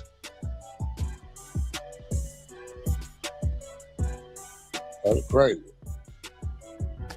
At one point, Blueface said, I know you are, but what am I? I know you are, but what am I? I said, oh, God, this is going nuts. Yeah, I see what you're talking about now, bro. Yeah, nigga, what you want? You know what I'm saying? Yeah, that was strange. It's now it seems like you trying to split some shit up. Like you trying to separate niggas. That was weird. Like saying a nigga that both boys saying that, oh, my nigga put you on type shit. Now that's you. Blood run you. That's all crazy. this so dumbass You trying to stir up some resentment, so you trying to sever nigga? That's crazy. Smash that like button, hit that subscribe button, man. These niggas is all weird, man. This shit weird as a motherfucker. Yeah, Wicked 100, Blueface, Ray J, motherfuckers is weird. Straight weird, man. Yeah, smash that like button, man. Hit that subscribe button, man. Shout out to all y'all rock with the channel, man. Yeah, we'll be back in a little bit. Yeah, we'll be back in a little bit, man. We'll come back. We're going to talk about what's going on with the Durk shit, the trial. Them niggas is weird, man. Like, Wicked 100 and it's like these niggas is just weird as shit. I can't even lie. These niggas is just weird, man. Shit's crazy. Yeah. Shout out to all y'all, man, that rock with the channel, man. If you're a member of the channel, put a 1 in the chat, man. Shout out to y'all. Make sure you subscribe. Go check out the merch, sbgbtv.com. I'm putting me a pizza in the oven. You know what I'm saying? I got me a pizza, Supreme. I'm putting that joint in the oven. And I'm fucking that up. Yeah, I'm fucking pizza. No cap. You know what I'm saying? No cap. I got this microphone that I got for my phone. I'm gonna try to hook it up. If I get it hooked up, I'm gonna go back on live on my phone and see how that joint sound. Matter of fact, you know, I got something. I might go back live on my phone for a couple minutes before I come back on the stream on here. You know what I'm saying? I'm fucking around. I ain't going nowhere. I'm ready to put the pizza in the oven. I ain't going nowhere. Life is what it is. You know what I mean? But shout out to all y'all, man, that rock with the channel, man. Leonard, Blue Chicken, C Brown, D Twins, Treese, Michelle, Just Call Mel. Shout out to all y'all, man, that rock with the channel, man. Y'all know what it is, man. It's your boy Deezy. And hit that like button, subscribe. Y'all know what it is, man. Stay sucker free. And watch the people around you. Don't put yourself in a fucked up situation. Y'all know what it is, man. It's not about the setback. It's about the get back. Nah.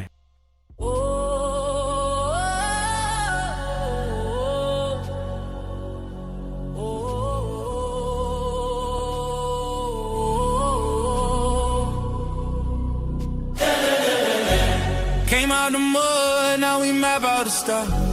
Hands on the wheel, got my life in the car. Up and down roads, they said ain't for me. Now I run routes like a wide body Jeep. Selling work out the trunk, I was freezing at lights. Eating chips for dinner, counting quarters at night. Now it's bags in the back, got them strapped to the seats. Every mile one prayer, one now police. State line after state line, I was chasing a shot. Every mile marker felt like a kick just to rinse off the pain. Then I double that flip, did it all again. Highway to the million, I'm leveled it. Turn that stress into stone, then I build with it. From a stash in the door to a safe in the crib. I was driving for my life, now I'm flying